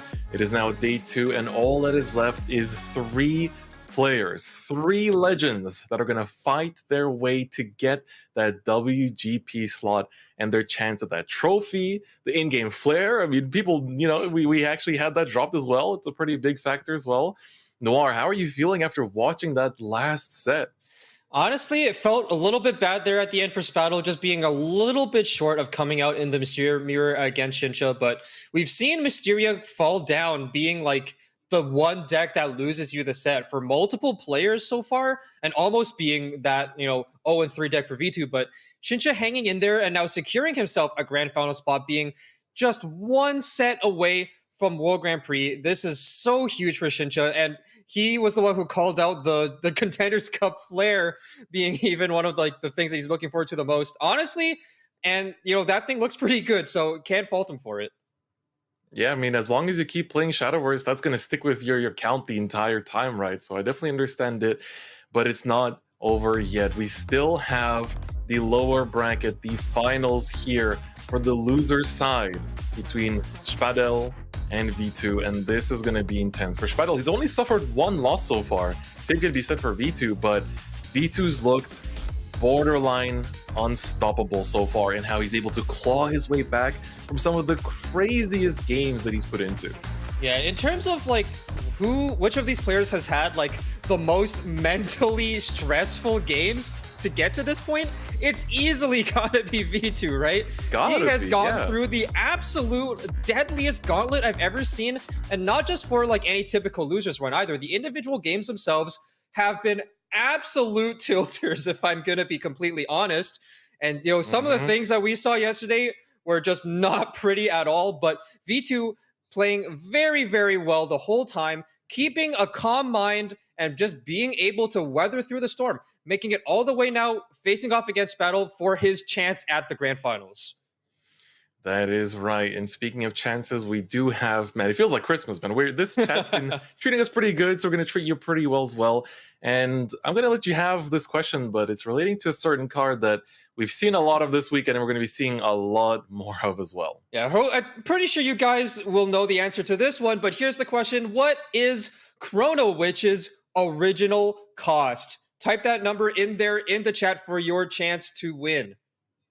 Yep, you've seen it very, very frequently. I'm pretty sure you can literally fire up the VOD, just scroll to whichever timestamp, and you'll see it yourself. But it's time for the show to start between Spadel and V2. This is going to be intense. Starting off with the last word Shadow Mirror, as always. Yeah, and Spadel going first now in the mirror, holding on to that ominous Tyrant. V2 doing very much the same and getting a nice pickup there. The Goldmine Necromancer going to pair very nicely with the 3-drop there. Luna coming down on turn 1 for Spadel, setting up for potentially 2+1 on turn 3 with the Doll. Yeah, that's very good. Both players having the Tyrant as well to just get that well on tempo is really, really important. Gonna respond with his own Luna there. Nothing out of the ordinary. Yeah, so I wonder if Spadal is gonna aim for holding on to the link step there, as we see a bit of the Luna attacking the Luna there, just a little show of force there, you might say. V2 always want to reciprocate. There it is. Oh my god. The Luna combat continues. Who will prevail? But oh, the Psycho Pomp being hovered there. Don't do it. Don't put Luna out for misery just yet. There are quite a few options, honestly, on this turn. There's the 3/3 you can play on curve. You can also develop the Luna's doll here alongside the Dreamer. Dreamer, right? Yeah, and I think that is what I'm personally a bit more partial to. I don't think you want to. Let's go. Yeah, the combat continues, but I don't think you want to use the Link Staff right away. You do not want to dilute that 3-drop pool. We've mentioned it in past matches, how that can sometimes be a detriment when you're looking for a series to revive off of a potential gold mine later on in the game. Yep. V2 with the gold mine already in his hand, no series to be found, but he can play out the gold, the other world, the Gatekeeper right now, have that trade against some of these followers, and then bring it back and have enough space to evolve it on turn 4. Yeah, that's quite big, especially because he doesn't really have anything with Last Words coming up for quite a while now. So I feel like he needs to start getting to that count slowly as well, because Spadal is technically the first one that's going to get there, right? Right. The only thing is that this Luna's doll is most likely not going to be played until maybe turn 5, unless if he plays it right now alongside maybe the Skeleton Dreamer to mirror exactly what Spadal did. Could be the option for him there, because he also knows that, like, the gold mine is a valuable card in a lot of matchups to get a series back, but if you already have the Gatekeeper in your hand, you might as well get it out. That's what he believes. He's going to play out the Gatekeeper on 3, a very nice play, pretty much the ideal turn 3 to have here. Yep. Right after the Ominous Tyrant, and actually going to go face this time. Wow. The rebellious Luna coming in. Oh no. Already reaching her teenage years, but the series being drawn off the top for Spadal definitely going to be an important That's pickup. huge. Probably going to see that on maybe next turn, because it depends on how Spadal wants to navigate this turn 4, because normally you would want to hold onto the likes of the Psycho Pomp or Gold Mine for the turn that your Ominous Tyrant pops, but he already has Wicked Rebirth in hand anyway, so that can be his avenue for popping the Lich out. So this way he can actually... I think like he's got good acceleration in his hand as well to like keep making sure that he's drawing into more resources, you know, whether it's Psycho Pomp, Rebirth here as well. So now just a question of like how he's gonna kind of like secure this mid game to make sure that he can execute later on. And I think like holding onto the Ceres here is really important just for turn 5 to start setting up towards that lethal. Yeah, absolutely. Pretty even so far on the Last Words count, because they've been playing almost exactly the same cards so far. Kagero finally going to be played out here, taking the bike. I want to see the trade over the Luna, actually, because the Bone Fanatic can potentially clog up the board and make it a little bit more difficult if V2 to do exactly what he wants. Spadal is actually going to trade into the Bone Fanatic because he wants to maintain the Luna action there. But honestly, though... Gotta stay on script. Trading into the Luna is a pretty real choice there, because you deny the potential retrace target just in case V2 doesn't have, say, the Psycho Pomp. If he goes for a Gold Mine instead, and then perhaps Evo's a 3-drop, then he would not actually have, well, he would still have the Skeleton. Targets, right? Well, he would still have the Skeleton, so it'd still be okay. But either way, the Bone Fanatic would be like a potential hazard for V2's board because it takes up so much space. But now that the Skeleton is out, he can clear that board as much as he wants. He can trade off the Luna as well. Yeah, she's not doing much anymore, right, with the information that he has. Oh, and V2 actually gonna pop the Lurching Corpse first. That was a bit risky, I want to say, just in terms of the targets that were there, right? Honestly, not I feel like sequencing-wise, could have been done payout for popping the Lurching Corpse either way. It's like no matter what, like the best you're hitting is the Kagero, yeah. So it's not really that big of a deal. It was already going to be clearable with whatever you had on the board. Yeah. And like the pressure that you would have had from letting that Lurching Corpse stay on the board, I feel like it's pretty immense as we go on into the later stages of the game, right? Right. The only thing is that he is actually able to clear up enough of his board thanks to that Bone Fanatic being traded by Spettle on the previous turn to not only bring back the Otherworld Gatekeeper, but also play out the Luna's Doll and tempo out the Skeleton Dreamer, so making use of all of his play points. That's there. true. It does mean that the Hell's Unleasher is not going to be popped yet, but you don't necessarily always have to pop it on the very first turn that it's available. It is preferable because you want that threat to be there sooner rather than later most of the time. But this way, V2 does get the maximum last words development possible, which I think is absolutely understandable. Yeah, I agree with that as well. And now for Spadel, I feel like it's time to just put down this Ceres and start setting up as well, because, you know, he gets to drop her down, trade away. You know, having the 5-2 Dreamer here as well can technically run over the Lich. That's probably going to be coming out here very soon. Let's see how he's going to actually advance throughout this, because he can also self-pop the Ceres if he wants to, right? Yeah. He might wait until next turn for the series to be removed just by V2 having to clear the board, and then potentially have like a second series Evo. We've seen that be so effective in a lot of these games. And now after we've used up one, or like generated one Shadow, the Luna is available as well whenever he wants to recover that one play point.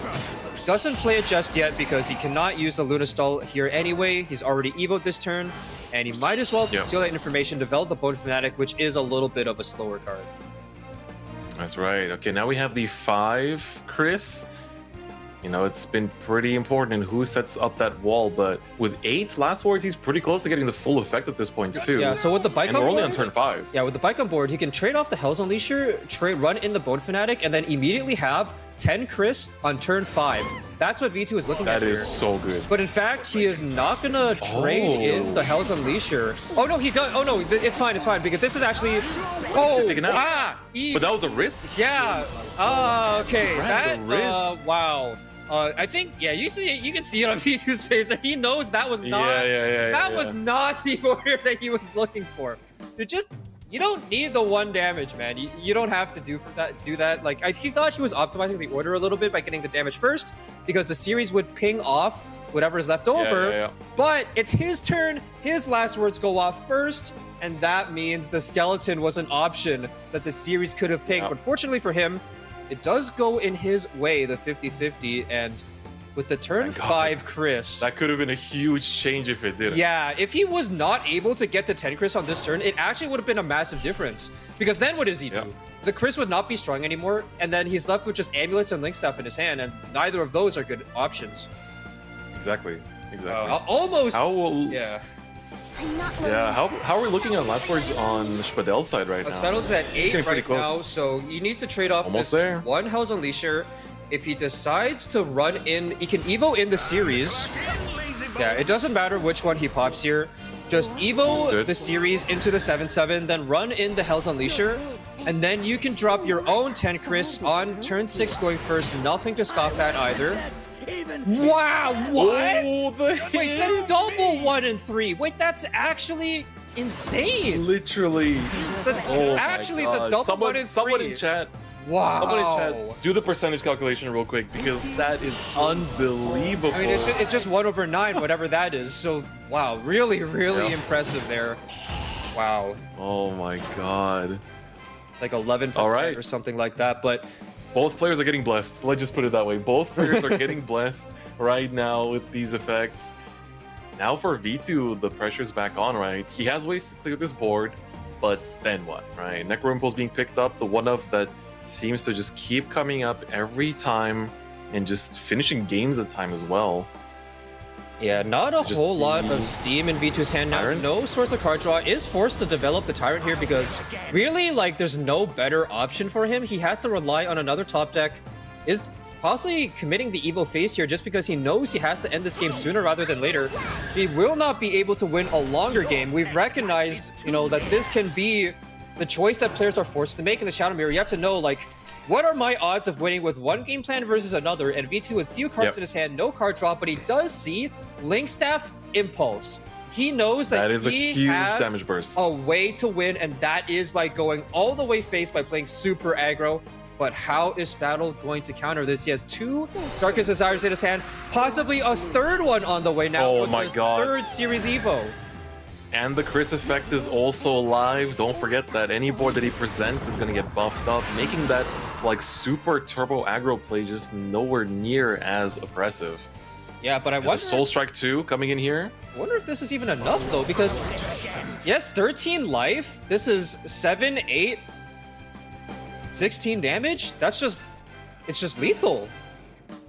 For V2. It looks to be... It's going through the Darkest Desires now already. Yeah, surely, Bone Fanatic. Surely. You need this ward. Yeah, but the Lurching Corpse is on the board. It just runs into it. Yeah, you just run into it. And then it doesn't matter because you still summon 4 ghosts. It's just lethal for V2. This is absolutely lethal. You gotta run it in, let it get traded off. That's gonna pop it. You get the skeleton, but all it's doing is sitting there. And this yeah, you heal back up to 15. Damage That's in not hand. enough. If I'm not mistaken, this should be 16 damage from hand. You have 8 plus 8. V2 sees it, counts one more time. Link Snap into Necro Impulse, Evo Face. Perfectly done there. And this goes back to recognizing his win conditions on turn 6.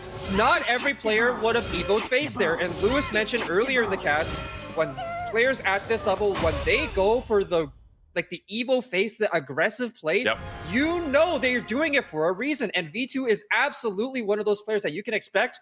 He will take the opportunity when he sees it. He has blood in his eyes. He will not relent if he even suspects that lethal from hand is possible next turn. Gonna take the Shadow Mirror, even with a very low resource count. Yeah, like that was do or die that turn. Like he had to win there, or he was basically just playing off the top at that point, right? And now with that sword going first. Oh, this is looking really good now for V2. Looking really scary for Spattle, but Skeleton Dreamer, nice. I love this keep from Spattle. Skeleton Dreamer going second, one of the most important cards at keeping yourself alive against aggressive decks like Rally Sword. But V2, the 2-for-1, the double Radical Gunslinger, that's a little bit too much power. But you know what? 2 is better than none. So definitely happy if you're the in Erica pickup right now. Erica being drawn off the top as well. Another Gunslinger. Relax, man. That's really a little bit too much at this point. But I respect it. You're gonna have a lot of rally to work with, that's for sure. Royal Summon's being picked up off the top. We've seen the power of that card, and just yesterday with the guaranteed search on the Cat Admiral, once you have the 10 rally, Vagabond Lizard surely to be the play here, and I want to see the double face. There it is. Ignore the Skeleton Dreamer. Let Spattle do the trading for you. Keep pushing. Don't let it stop. Yeah, but Spattle actually has a really good full clear here. You can trade Skeleton into the Bane, play another Skeleton Dreamer, run that into the Lizard, and then finally play Bone Fanatic into the Squirrel. That is an immaculate clear. I want to get it all back. Really nice way to equalize here as well. Ooh. Okay, I mean that's one way to do it. Yeah. I want to get it all back. That's one way to do it. Get double bike for next turn. The double bike doesn't do much here, that's right? not that good. I would rather have one bike at a time that you're taking advantage of, like, separately. And also, you still need to draw. Like, I get you need to stay alive, but you could clear this board without getting rid of your only source of card draw besides a Cycle Palm. So, definitely a curious choice there.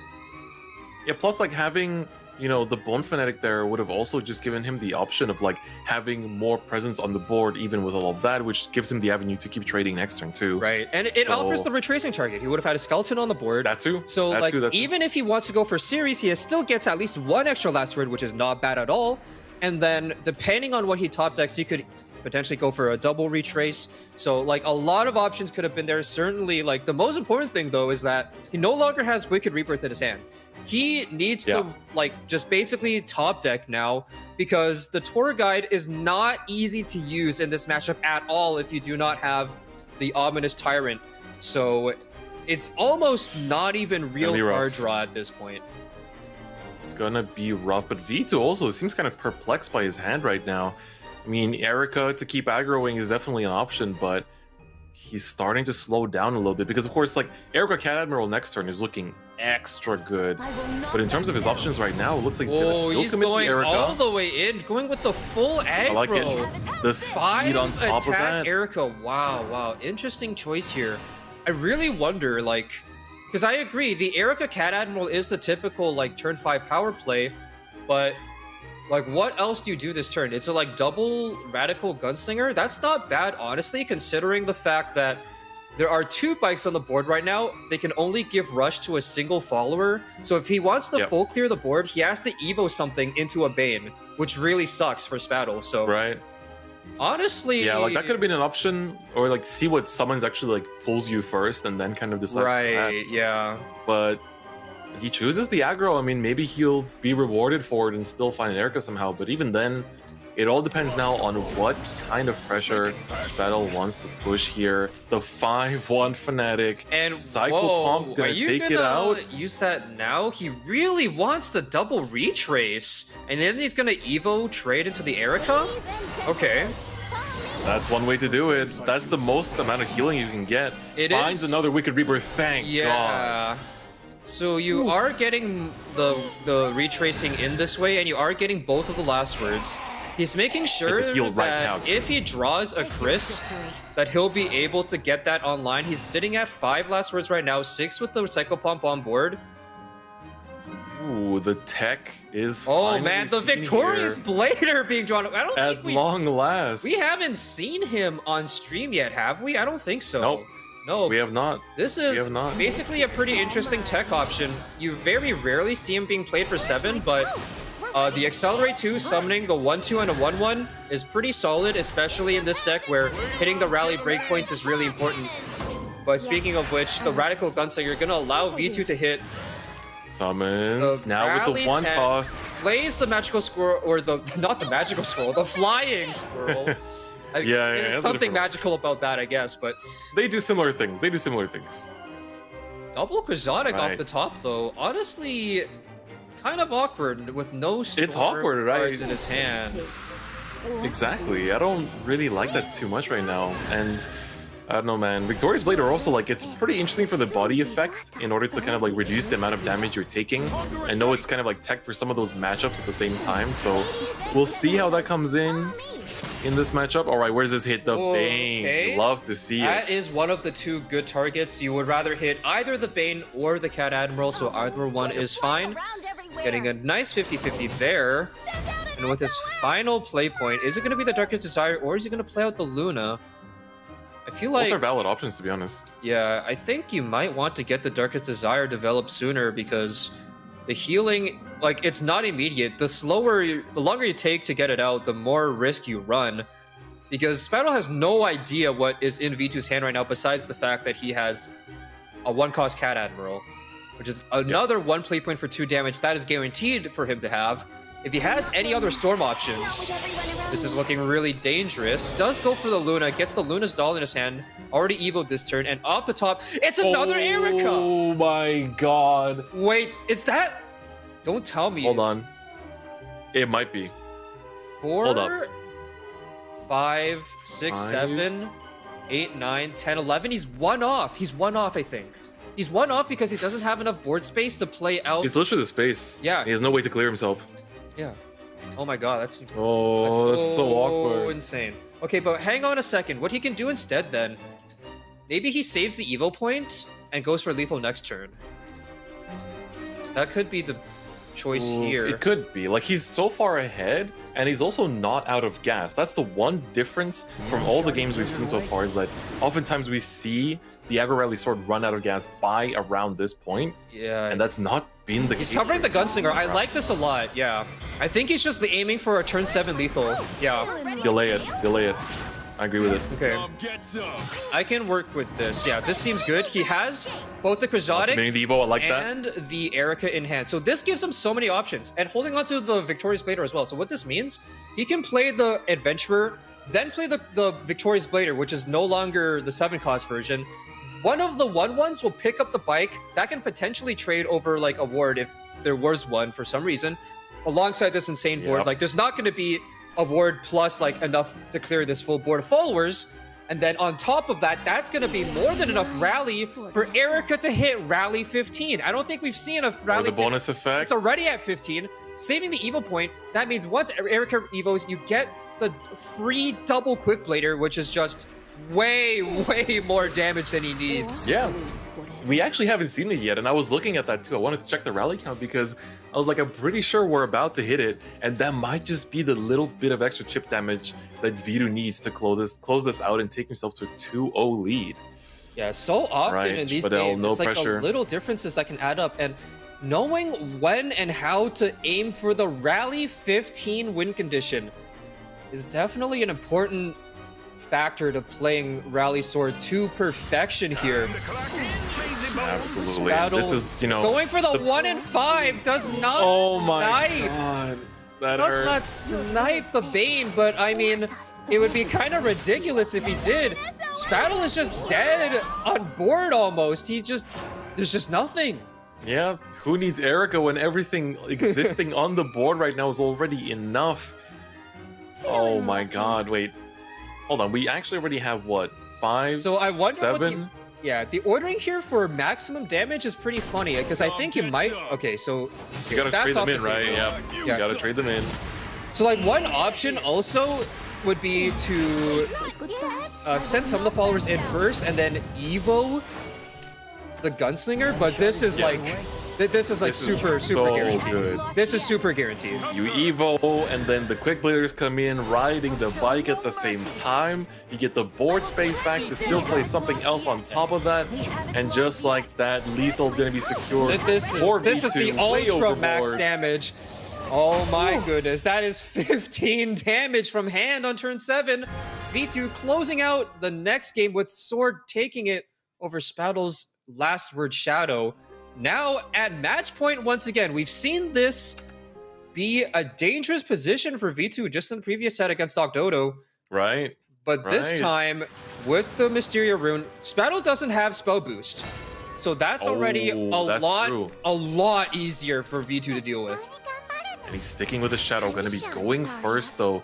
As you said, for V2, this is kind of the position that he's quite used to, right? Being 2 games ahead, 2-0. Oh, yeah, wait a second. I Hold don't up. agree with tossing the Psycho Pump there. I think having that in combination with the Ominous Tyrant is immensely powerful. In fact, like, Tyrant plus Psycho Pump is much, much stronger than Bone Fanatic plus Psycho Pump. Right, Which, right. Yeah. So, I mean, he does draw 2 Wicked Rebirths instead, which is, you know, that's fine. Still but pretty good.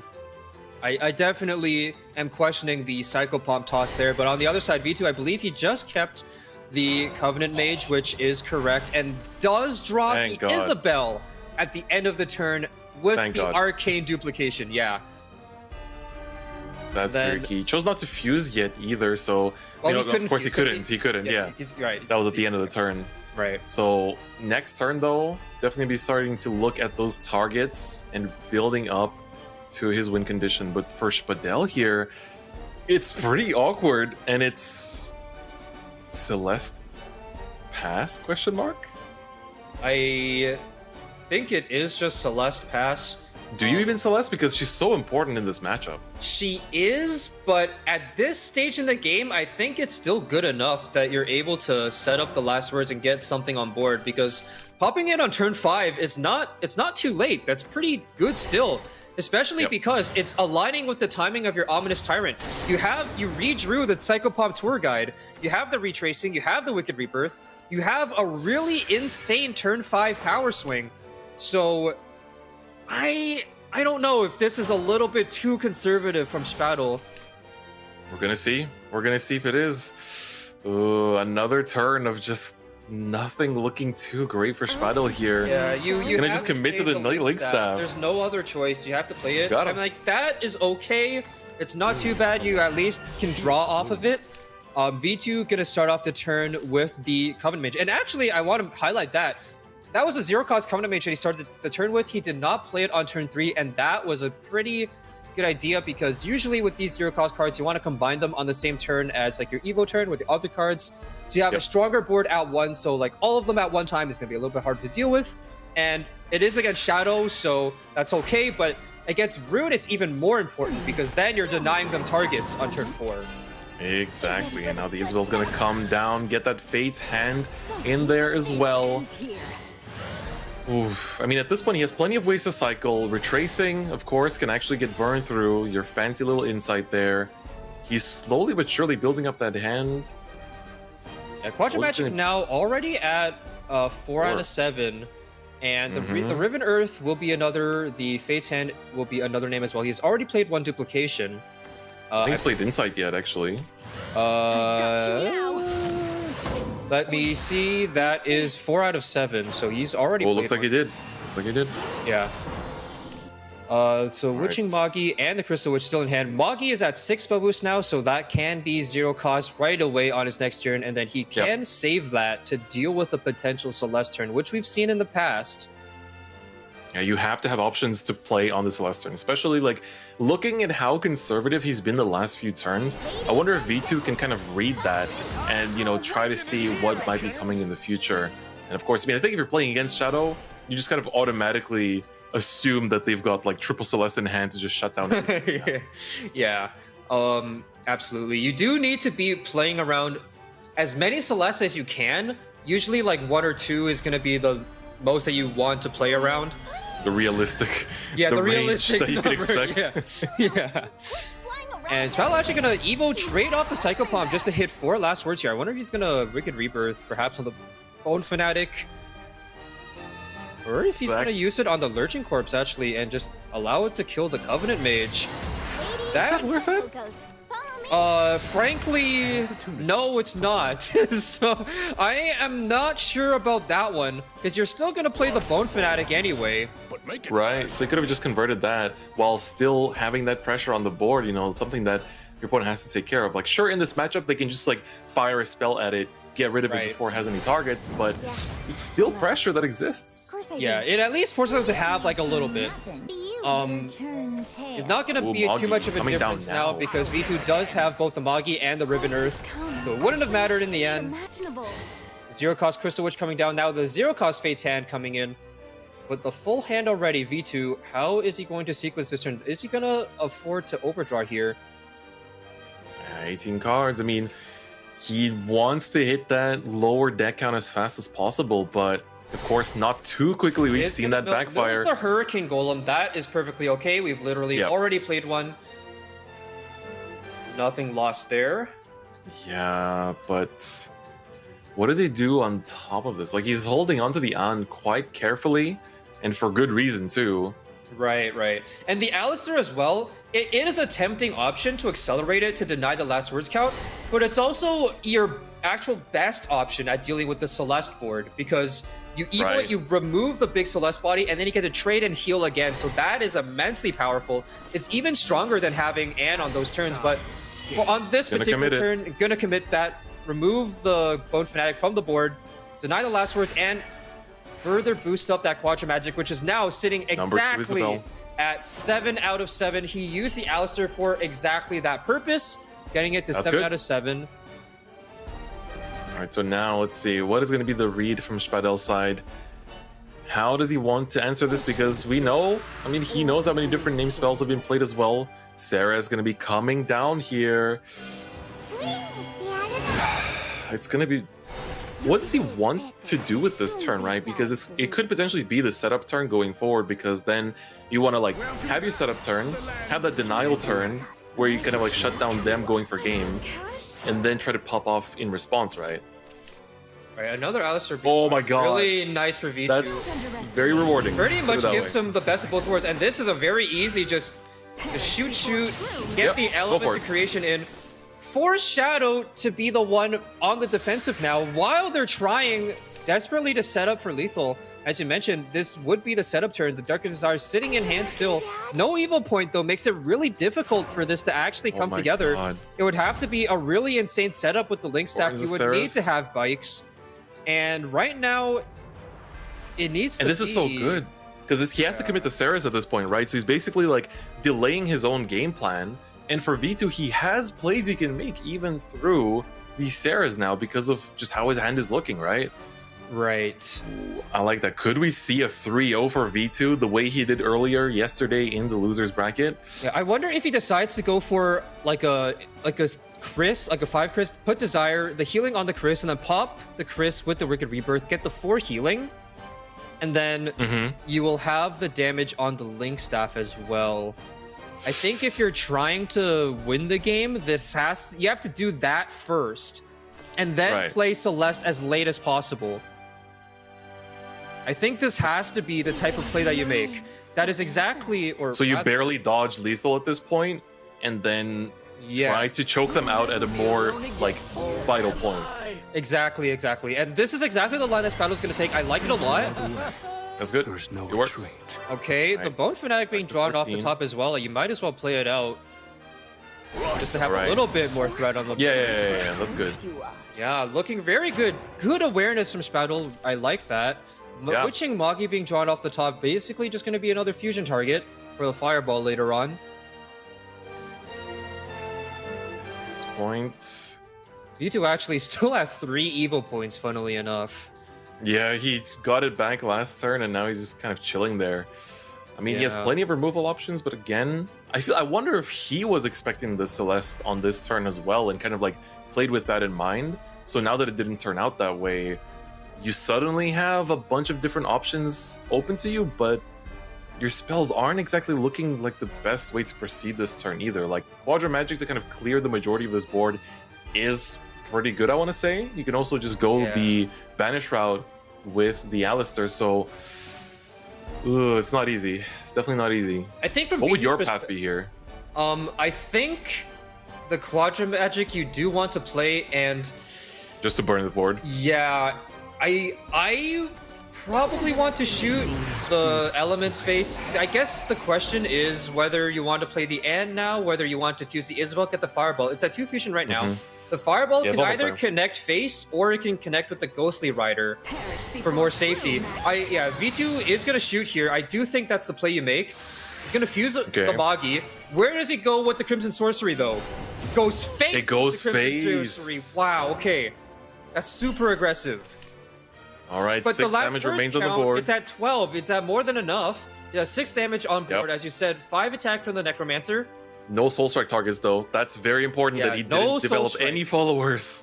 Yeah, and now V2 is probably counting like the number of self-destruction cards that Spaddle has gone through. And the thing is, he's already played, if I'm...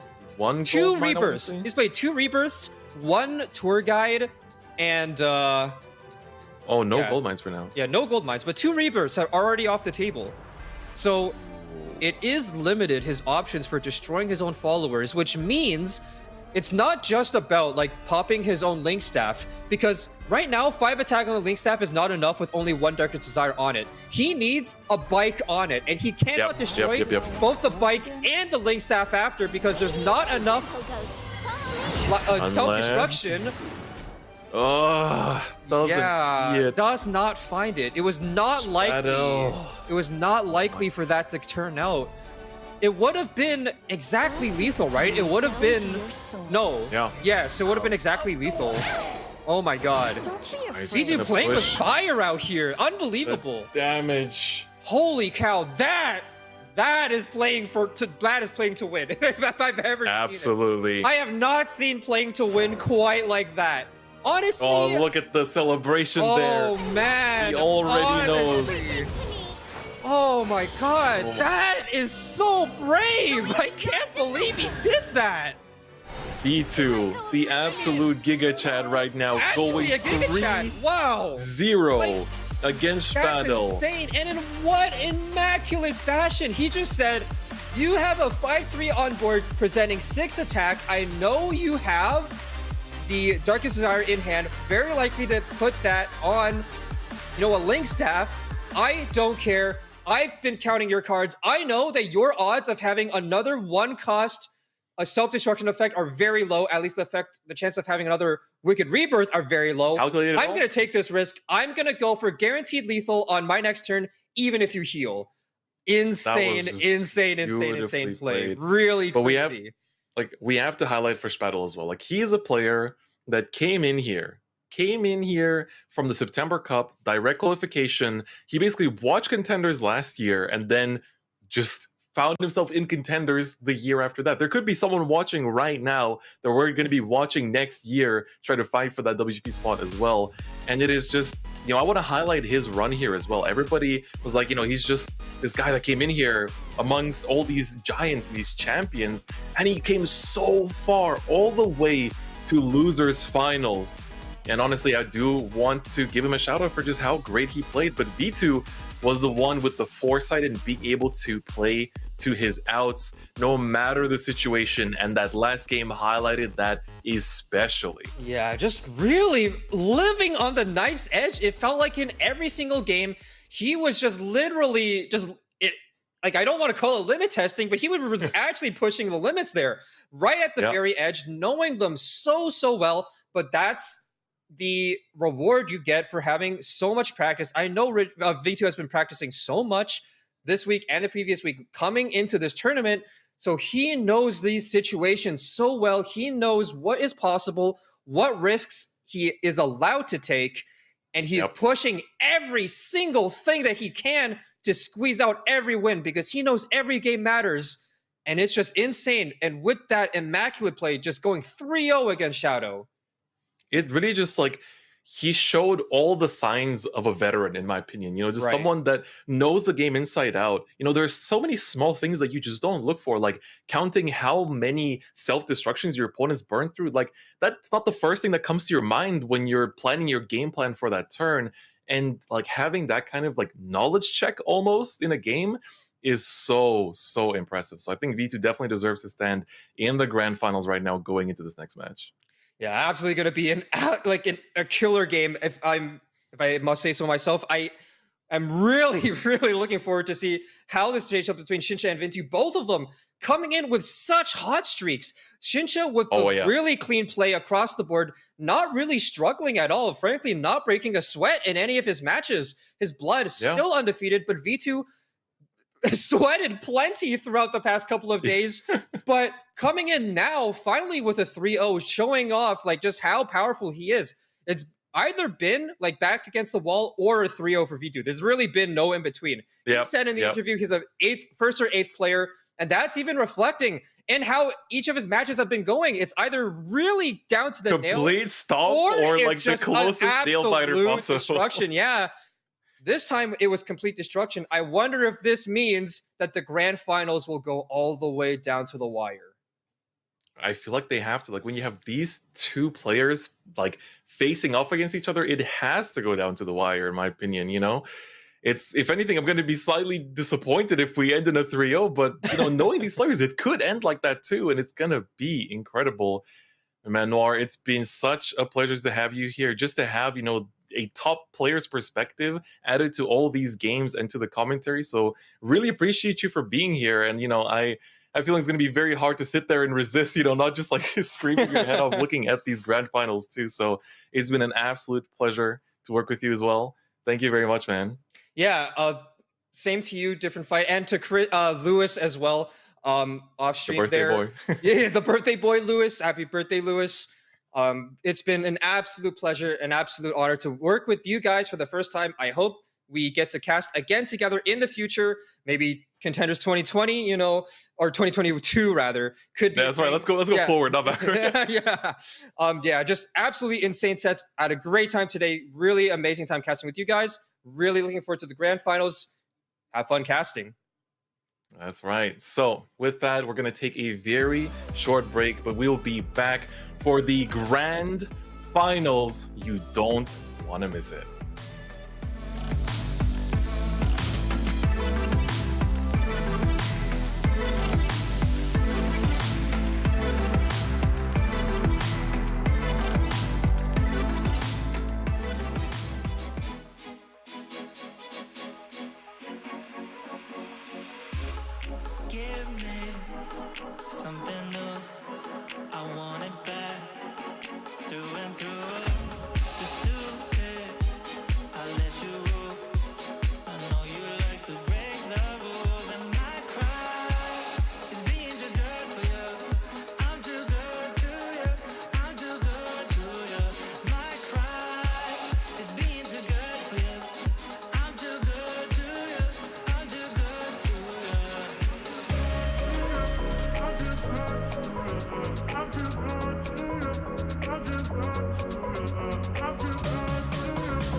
Welcome back to the Shadowverse Open. This is the end of the Contenders Cup. We've watched players fight the entire year to get here. Only 2 remain.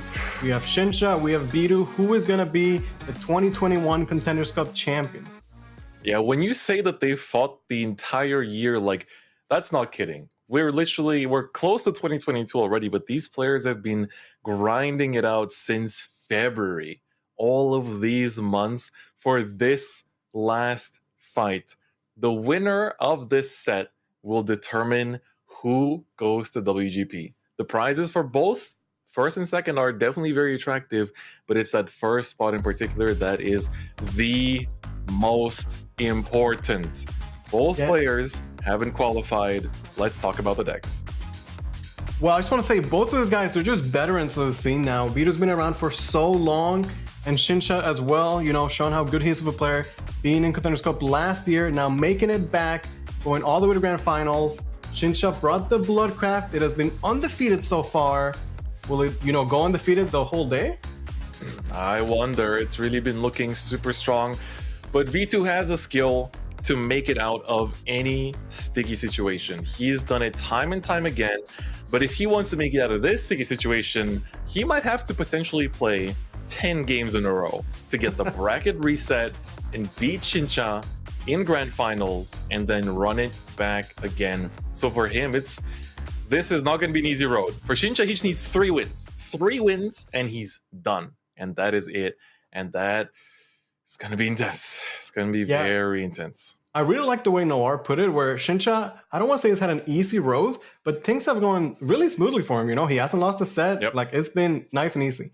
While Bidu, he lost early on, and then this man has struggled. The decks have not been working out for him, you know, giving him just awful hands, but he has played through it, so much stayed alive, got some 3-0s, and it's just such a, like, easy road for Shinsha, and a tough battle for Bidu to get here.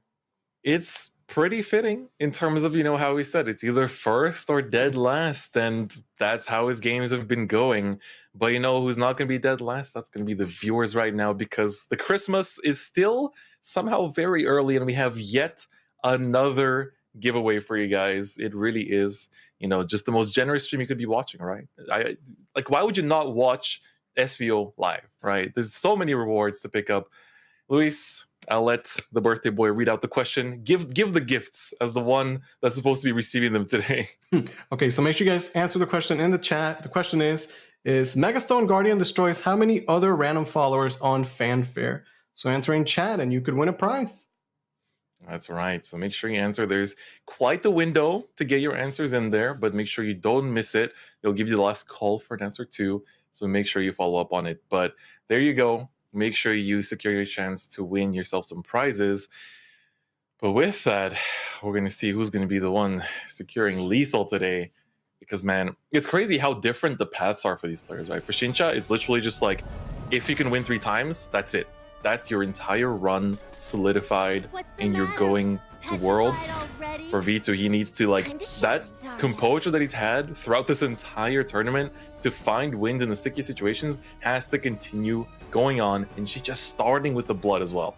Yeah, this is the Contenders Cup 2021 Grand Finals. We have Bidu going up against Shinsha. Shinsha's going to start it off with his Bloodcraft. I've been really happy with his, you know, blood play. It's looked really unstoppable. We're going to see if he can continue that streak. That's right. He has a pretty solid start as well in terms of just the early self-pings in order to reach that Wrath count nice and early on turn 4. For V2 as well, though, don't forget, like, if you start self-pinging a bit too much, this deck can definitely respond in kind. We've seen games get stolen in that manner. Yeah, at the same time though, once you hit Wrath, every card is just gonna just give you so much healing. Shinsha, he already has the Rise in hand. Gonna keep pinging himself, gonna get to Wrath as soon as possible. That's right, and he has so many ways to do it here. For V2 at this point, I mean, this list has definitely done him a solid throughout the entire tournament. And picking up that insight, slowly cycling through, and actually using the Alistair early here as well, just to deny the board presence and make sure that nothing too dangerous is developed too early. Yeah, it's going to answer the board. It's another differently named spell for the Quadra Magic, which he already picked up of the early Isabel. So Bidu doing a good job in the early game. For Shinsha, I think as long as he's hit himself at least once a turn, he's doing okay. So gonna continue doing that with the necklace this time around, and gonna axle the Arcane Wolf as well. 2 of them. Double. I mean, I like it. The self pings are coming through. I think he's at 5 right now. He was 1 away from invocating the Floras, you know? Yeah. Okay, Bidu here. Turn 4. He went first, so he doesn't have the Evo just yet. He does have Greya. Gonna go with the Magi here to clean up at least one of these wolves. That's actually fine, because you get to, like, you're not getting the most use out of it for the time being. And I think at least getting rid of one of the Banes this way is definitely quite good. Finds a counter magic as well. We'll see how whether that's a big payoff or not for this matchup. Yeah, looking like he's going for, Fusion, thinking about it. Okay, he's gonna just hold. Pass on it. He can decide, next turn as well. Shinsha draws a second Urias, and with the contract, even more card draw on top of that. So even though, this was his first Evo turn, generally speaking, you want to play the Urias on turn 5, and Evo him and play at least 2 of his spells, alongside him.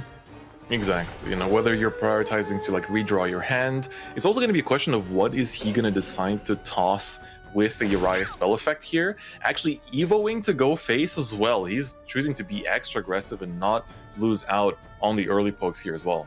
Yeah, and it makes sense because the Urias can give him back the Evo point anyway, so he might as well commit that extra restores, get the extra face damage, and finally, Shinsha is on Wrath, turn 4, very strong board. Yup, the heal 4 comes through for him as well, just to take him out of the dangerous territory. And I mean, he's been basically playing this very well, just making sure he's always hitting Wrath as early as turn 4. That's, again, highlight as one of the reasons to even play this deck right now competitively. And he's just been showing it off as don't forget about Wrath Blood. People thought it was it's just the one of, it's just kind of like the Machina Portal that we saw from Hishiro, but this is the Wrath Blood that is in Grand Finals right now and potentially going to be going to WGP. Yeah, the Wrath Blood that is undefeated right now, actually. So we're going to see if he can keep that up, but Bidu answering back with the Isabel. He got the full fusion, has a Crimson Sorcery in the hand, can use that to, clean up the wolf, maybe save it for face damage later on. And once again, it's a pretty huge, differently named spell to get the Quadra Magic going. I'll see you in person. Yeah, I feel like you might even want to commit to it here just to clear out the Bane. It's not bad. Yeah, at this point, Urias is coming down next turn. He's not going to target the Bane, actually. It looks like the counter magic will take care of that instead. I mean, both angles were definitely valid, so I 100% agree with that. Yeah, but this is turn 5. Urias is in the hand for Shinsha, and I think it's going to be the play. He's going to think about it. Yeah, I don't see a way that you wouldn't. Yeah, it's just too good. Get the card draw, Evo. Yeah, the card draw is going to get burned here as well. Yeah, he asks you to discard some of your cards, so at least he's nice and he gives you 1, right? That's true. You get more of your choices in what you want to keep here. Urias, Final Vampire. There is the Horrible Knight. Let's see what he chooses. I feel like Razor Claw, with the way the game's been going, it's a nice way to potentially cheat I like out. the Razor Claw. It's like the classic Bloodcraft from Shadowverse. Razor Claw going face, close the game, right? Mm-hmm. Certified He's thinking about it. Yeah, it's a tough decision because you think of what you want, but you won't know if you made the right choice or not until later on in the game. He actually is going to discard that Razor Claw. Yeah, I feel like that's one thing, is that this matchup might be a little bit tough for him as well, just because now his early aggression has been a little bit slow and he can't just kind of burst down and cheat out a win. So we'll see how it's gonna go. Cursed Aura will be used here to make sure the clear comes through, and yep, Nightmare begins as well, just to get the card draw. I think that's really important anytime after you burn that many cards. Yeah, getting the Evo back, extra card draw, just super nice. I mean, we saw him last time, he picked up a second Rise. He already has a second one in hand, so pretty good for Shinsha. He's in Wrath, he has his leader effects. Now we're gonna see how he can close the game out. That's right. And there's plenty of one-ofs. We've seen Shinsha definitely do some anime protagonist level of moves. Finding the one of Xeno Diablo and basically finding it to be one of the key components that secured him the game at times. So I wonder how he's going to progress throughout this game, almost halfway through his deck as well. Yeah, but if you were watching the stream the entire weekend, it feels like, if anything, Bidu is the protagonist, right? He's had like that early loss and He now beat he's going Dr. through his who we thought was the protagonist. redemption arc, you know? He's played out of his mind the entire weekend. We're gonna see if he has what it takes to, you know, defeat Shincha here. Now it's worth to note, Bidu is in the lower bracket because he did lose early, and Shincha has not lost. So Bidu actually has to beat Shincha twice in 2 different sets. 2 different best of 5s. If this goes the long route, you know, the full-on 5 games, that's 10 games he has to play to actually manage to win this out. All right, Isabel for an Isabel, triple quadra magic in hand. A lot of quadra magic, yeah. Is that how we're doing it this game? Is that what we're planning? Yeah, I mean, it's a lot of damage, right? Okay, Racer Claw picked up from Shincha. Again, he does have access to the second Urias, but, you know, it's something he might want to hold on to, cash it out when he has, you know, just like something bigger, like the Diablo, for example. Or maybe he'll just play right now, we'll see. We need some kind of damage ping to also clear the counter magic. Cash it out. I mean, it's good to get the last leader effect active. You definitely want to use the, you know, the 3 damage. We're gonna break the shield as well. Yeah, Bloody Claw, kind of nice. And then you can just sit on the Horrible Nightmare until he needs it, like we saw him, you know, before. That was basically what decided the game for him, having that second copy in hand, since it gains that additional effect. And no, he does have plenty of ways to start bursting down in his hand. And so with that, there is the clear of the shield. I think it just goes back down to Diablo waiting room, basically. His deck is set up. He's got now all 3 leader effects, throwing 2 cards a turn with a 0 cost Horrible Nightmare in hand, getting the second activation. So where's that Diablo? Yeah, it really is just the waiting room. And now for V2. Oh man, look at Bidu's emotion right now. Oh yeah, he's definitely feeling it. He's definitely feeling it. Yeah, we talked about start setting up how the players have different roads. Like Shincha, he's played, you know, 2 sets. One was yesterday, one was today, and like, you know, he's good. Bidu has, how many games of Shadowverse has Bidu played this weekend? Games at the absolute highest level that require, you know, all his mental fortitude to like stay in there. Especially the last game we just saw really highlighted like how careful he is in addressing every single possible detail when it comes to just the game of Shadowverse, right? And I want to see what he's keeping track of in this matchup too, because right now it's not looking too good. No Greya, no Ans, like that extra little bit of burst potential that you need is just not there yet, and he's only 16 cards left in his deck. Yeah, I mean, he does have triple Quadra Magica, which is nice creation, you know, it's a ton of damage, but surely you want a combo creation with one of the mysterious spells, and he just doesn't have Ana Greya. Yeah. Okay, gonna perhaps try and draw for those. Luck is picking. Yeah, gonna keep drawing. I mean, time to burn it. There's the first creation. He's gonna go through 2. Yep. Okay. Has 2 creations in hand. Dupe. 12 cards in his deck, though. Yep. 12 cards down. And now at this point, Shincha has plenty of options, and I'm wondering how big the bat would be at this point in terms of self-damaging as well. Oh, if he got the Dark Fuse bat, you'd assume that he would just win the game no matter what, right? Yeah. Although, let's see it. Shincha went second, right? So like Bidu will get that first turn 10, and maybe that's a double creation. Like, yeah, exactly. That could be what clears it out for him. Yeah, like I could see him, you know, using 1 creation to stay alive, and then he could hold the other 2. He has 3 in hand. Shincha's looked very calm and collected throughout this, and you know, we've said time and time again that at times he definitely looks a little, you know, he wears his emotions on his sleeve. Yeah, but right now, sure. Vitu's the one that's like reacting to a lot of the things happening here. Yeah, he needs to summon the power of the Owlcat, you know, stay strong. Shincha only needs 1 more set to get his spot at World. Gonna cash out both the Scrappy Werewolves. Get ready to fly. I mean, that's quite a bit of damage. 6 damage coming into the dome here. Yeah, he did discard 1 Razor Claw, but he has a second one in hand. Horrible Nightmare is another 3 damage guaranteed. Yeah. And again, we're just waiting for that Diablo for the big burst. Yep. The one of that keeps on giving. But I wonder for V2, like, do you just cash out one of your elements at this point and just to heal yourself back? Like, tell them it's like, yeah, I mean, you knew that that's in my hand and you put in a lot of effort there, but in the end, it's all I got to do to counter you.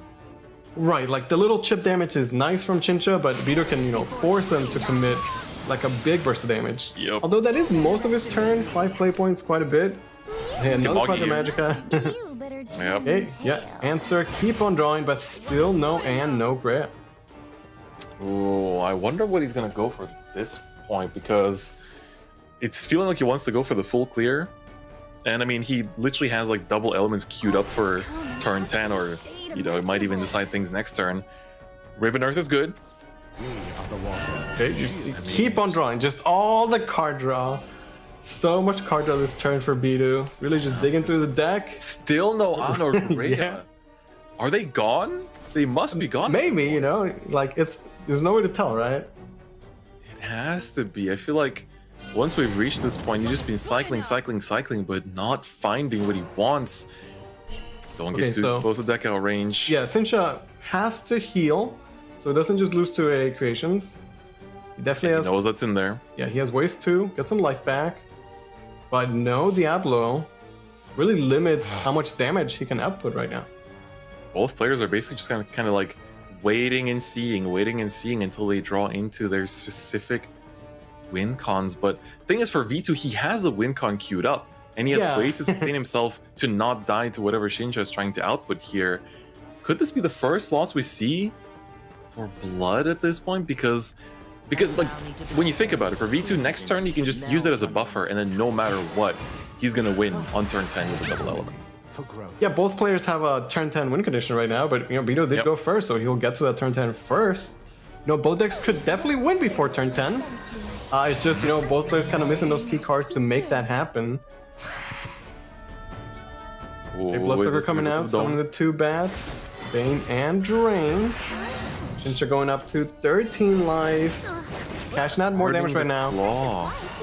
Maybe he wants to force out another creations, which would, this heals him back to full, I think. It's like a lot of life back. Then he heals 4 at the end. Yeah, he's back to 20. And presented like not the scariest board, but combined with a bit more damage output, that could actually be very scary. And now, ooh, that would have been a potential very nice board clear, but not having the sigil is going to make that a little bit difficult. Yeah, this is a board that Bidu can't ignore, and you know, if he wants to heal with creation, again, that's 5 play points. He commits to that. He still has an Evo. Like, imagine if he had an and right now, right? It would just be so amazing. Oh, yep, yep. And Grand nowhere to be seen. Bidu down to 5 cards in his deck. Does he take the gamble? He's taking a lot of gambles this weekend, but in a good way. Like, the man has been playing to win, and it has been paying off for him. Calculated gambles, what we're going to call them here. It's like he was saying, right? Fits his playstyle. He's going 1st or 8th. And right now, he's on track to get 1st place. Let's go, Golem. What are you going to find? Okay, there's the end. Good start. Finally picked up. But now he only has 10 flames to work with. This does damage. This does 2 to everything regardless. So he clears almost everything, just evils over it. Right. I forget that it's still damage even without the sigil. So he manages to clear this board, but he's going to lose it to the Bane and just going to pass on it. He knows that he has game next turn.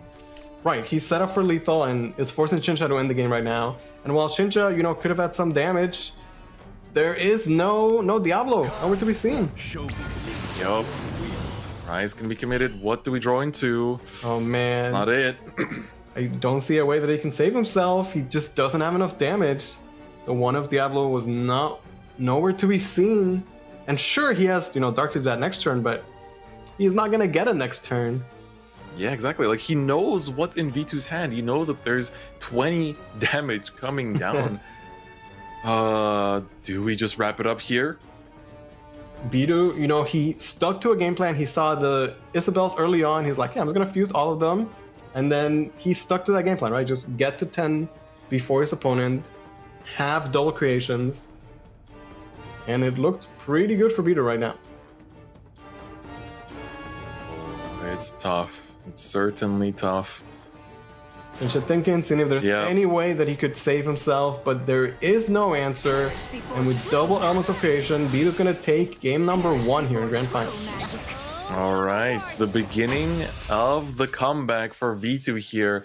Clawed his way back all the way through losers. and he's gonna try to reset that bracket and coming one game closer to making that happen. That's actually insane. Yeah, Shincha gets to taste, the first sign of blood as his blood deck loses for the first time this weekend. Yeah, that's kind of an insane sentence to say. Like, yeah. Everything that's been going on, that's kind of insane to think about. Okay, he's gonna stick with the blood. It has worked out thus far for him. This time against the Rally Sword, which again, I mean, blood has been the coolest, most exciting deck of the weekend. But I gotta say, overall, Sword just really delivering those results this weekend. Absolutely. Full mulligan, that's not the aggressive start you want, but this is looking a bit better here. And of course, V2 going first is pretty huge. Finds the squirrel.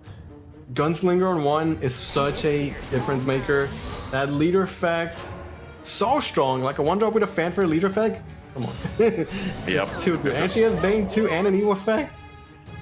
Thing is, this matchup is going to be tricky because as Shincha needs to keep self-pinging himself and, bring himself to that Wrath count, I want to see V2, try to take that momentum and just aggro out the little bit necessary. But yeah, it's kind of funny because Blood has so much access to healing, but at the start of the game, Shincha's going to be doing damage to himself, and Bidu's going to be doing damage to him as well, right? Mm-hmm. So maybe Bidu can close the game out early enough before the Wrath comes into effect.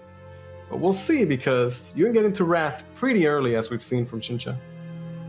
Thing is, though, for V2, this hand has not been looking to just go aggro whatsoever. Sunny Day encounter for the Leod would have been a nice draw this turn, but he's gonna have to just quick blader and trade. Double trade and really showing respect to the early follow from Shincha that could get multiple Wrath procs. Uriah's picked up as well. Very important. Very important. And a second Make that one. Double. Another Axe Devil. I like the idea of just playing another Axe Devil. He saw how much respect Bidu gave that card, and it's pretty good. The 3 attack and trade against 3 drop, which is fantastic. Yep. It's looking like a much rougher start for V2. Like, of course, with it being a slower start, that means you'll have more gas for the long term, but running the long term against Blood of all things might be a little tricky. You're gonna have to have some really big bursts of damage if you want to close it out. Yeah, we're gonna see what Shincha opts to go into here. He's got the Scrappy Werewolf, double Uriahs, but as I was saying, generally speaking, you want to hold the Uriahs for later on, but I mean, he could play one now. It is an option. He's gonna hold on to it. Yeah, he still needs to hit Wrath, and he's very close to doing it. Ooh, is this gonna be an Evo trade? It feels like the case. I mean, that's gonna give him a bike. I can see it. And then, he gets to push some phase damage of his own. And I continue pinging himself with the Devil, getting ever closer to the Wrath. And the Demon is just there as a 2-2. Just nice, might help out to fight for the board. Already, it is a 4 life. That's good. The sustain is coming through already. Oh, so now for V2, no Erica in hand, which definitely, it just makes this board a little awkward. Like, because you want to trade away as much of it as possible, but at the same time, it's like, what do you want to do? Like, Leod on this bike? And yeah, I mean, who's gonna take Admiral? Who's gonna take all the amulets, right? Leod, not a bad target for them. Mm-hmm. Bidu thinking. He's had such amazing games this weekend.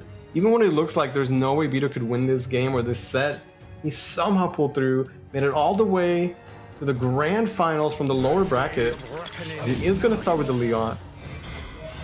Yeah, I think that's the only target you could possibly have to put all of those amulets on, because at the very least, like, him surviving means that you have that pressure for next turn to at least, contend some of the board there.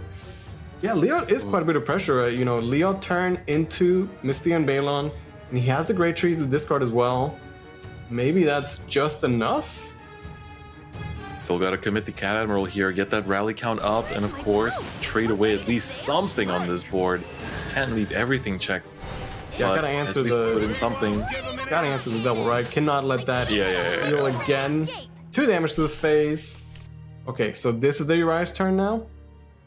Surely, right? I think you've built up towards the Wrath count. Now it's just a question of Urias sitting up. Leader effects, your hand isn't that big to begin with as well. Yeah, and he's got like some good trades with the spells, right? 1 damage area, Yep. kind of nice right now. Mm-hmm. Not gonna check the Leod, but it is gonna help him just counter the rest of this board. Man, it's so intense knowing how much is on the line for these players, and V2 already being one step closer, and Shincha just looking unfazed. Like, I feel like the moment he gets this win with Blood, you know, we've seen him just, like, I guess his shadow has looked a little shaky throughout the day, but that's about the only question mark. And now the second question being added to that is, like, can this Blood succeed against everything? But with V2 having a slower start, I think that is a potential. He's not going for Urias.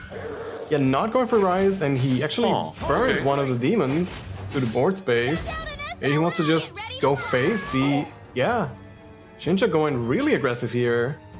Not Like, another Urias.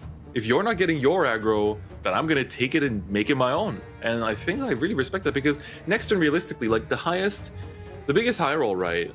Let's see. He gets the 1 ping from Leon. I mean, he's Plus gonna eat with a 12 damage. face? I like it. It's a good way to do it, because here he has like 6 he damage gets on the the 4/4 board as well. right now. There's 6 damage on the board as it stands. And then let's say like he had Misty, which is another 6, plus the Erica. That doesn't take him to lethal. Oh man, Shincha playing a dangerous game here, but I mean, I do like it. It is the play to win line, which we've seen time and time again from Bidu, right? Mm-hmm. The Misty and Balon does not hit the ward. Yeah, that's the first trial you've got to clear. It could be Gunslinger Evo. Gunslinger Evo, like, does a good job of just clearing the board, letting everything else connect to the phase, getting that extra amulet as well. Maybe draw first just to see what you actually hit. But then, of flying course, you squirrel. lose the space for the amulet, so depends what he prioritizes here. Either way, this game is gonna end soon, right? Vito's kind of low, but he's got so much damage on the table. Urias was not played from Shincha last turn. This here. Yeah, Okay, so yeah, you have to like Gunslinger. spend time setting up. Yeah, I think this is just, it's too solid. You get so much out of that one draw. Because then you can also put something onto the amulet too, right? Yeah, You get don't that actually- squirrel. Yeah. So keep drawing, but at the same time, ooh, that's a good pickup. That's some damage, yeah. That was a good pickup. Face. Down to 5. Now, how does Shincha respond? Urias can go with all the spells at the very least here. I mean, but he can, but even all the Not ready to spells, play. it's not enough, is it? could this be where the blood just kind of runs out of gas? He's been doing so great with it throughout the weekend, but it's just not been coming through enough for him now that we've reached the grand finals. Yeah, against everybody else, the blood looked unstoppable. He hadn't lost a single game until he, got to face Bidu here in the grand finals. This is... He's thinking it's about tough. Urias. There's anything that could save him. So much pressure. The Leo turn into the Misty Balon with the Gunslinger follow-up on top of it. Rise draws. And it was looking like Shincha would be able to close it out too because of how well he was responding to the aggro, but oh, this is a pretty good way to go about it. You do get to check the majority of this board. That's actually quite nice, and you get a bit of healing back as well. That might just be enough to keep him alive here. That definitely seems like the best play. He doesn't get to utilize the Urias spells right away, but it doesn't matter. He stays alive, right? Ooh, but hold on. Is there any lines of play here that he could go for? Oh man, Bidu very close to lethal himself, but at this point, like the Lizard and the Ramiel just like a little bit too slow. I only see 4 damage on this board. I mean, the Fudo is like an option, but ugh. Yeah, it's not the greatest option, right? And he can't just go phase because he's at 7 life himself, since Shincha was going aggro early on in this game as well. Really turned things around here. And against Blood of all things, which can, you don't know what's in that hand. He could just have a bunch of ways to just, run you down. Raise recall, GG's, let's move on. So you can't just take it easy against this list. This is a lot closer than I expected, and V2 has excelled in these awfully close situations, but could this be it? Okay, it looks like he's thinking of trading and then taking the 50-50. Okay, no. Sword swinging bandit, trade. He used to trade. Ugh. Okay, with this line of play, he gets a full clear. He does spend a lot of his resources that, dealt damage to trade. It's like a storm follower and a bike that did not go phase. But he does stay alive. Yeah.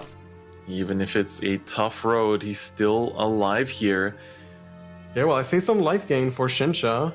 He can still develop the second Urias. And the thing is, like, now that we're reaching the later turns, Shinsha can just start to sustain himself and not die to this aggro. So it's looking a little bit shaky. Yeah, Bidu, he just survivability. He doesn't have that much gas to close the game out. He would need like some crazy top decks, like Royal Summons, like the very late game Erica, something like that. And Shinsha's at the point where he could win by just surviving, right? Like, Yep. Like, I think for Shinsha right now, it's like for a lot of decks, to be honest, when it comes to facing off against the aggro rally sword, it's like you kind of have to forego your deck's main gameplay objective and just prioritize survival at certain points, because that's all you can really do. Here he's going to continue healing down. Yeah, I like this play. I like it. He's committed to not using Urias, just getting as much heal as possible. Erica top deck picked up by Bidu, but Shinsha healed so much.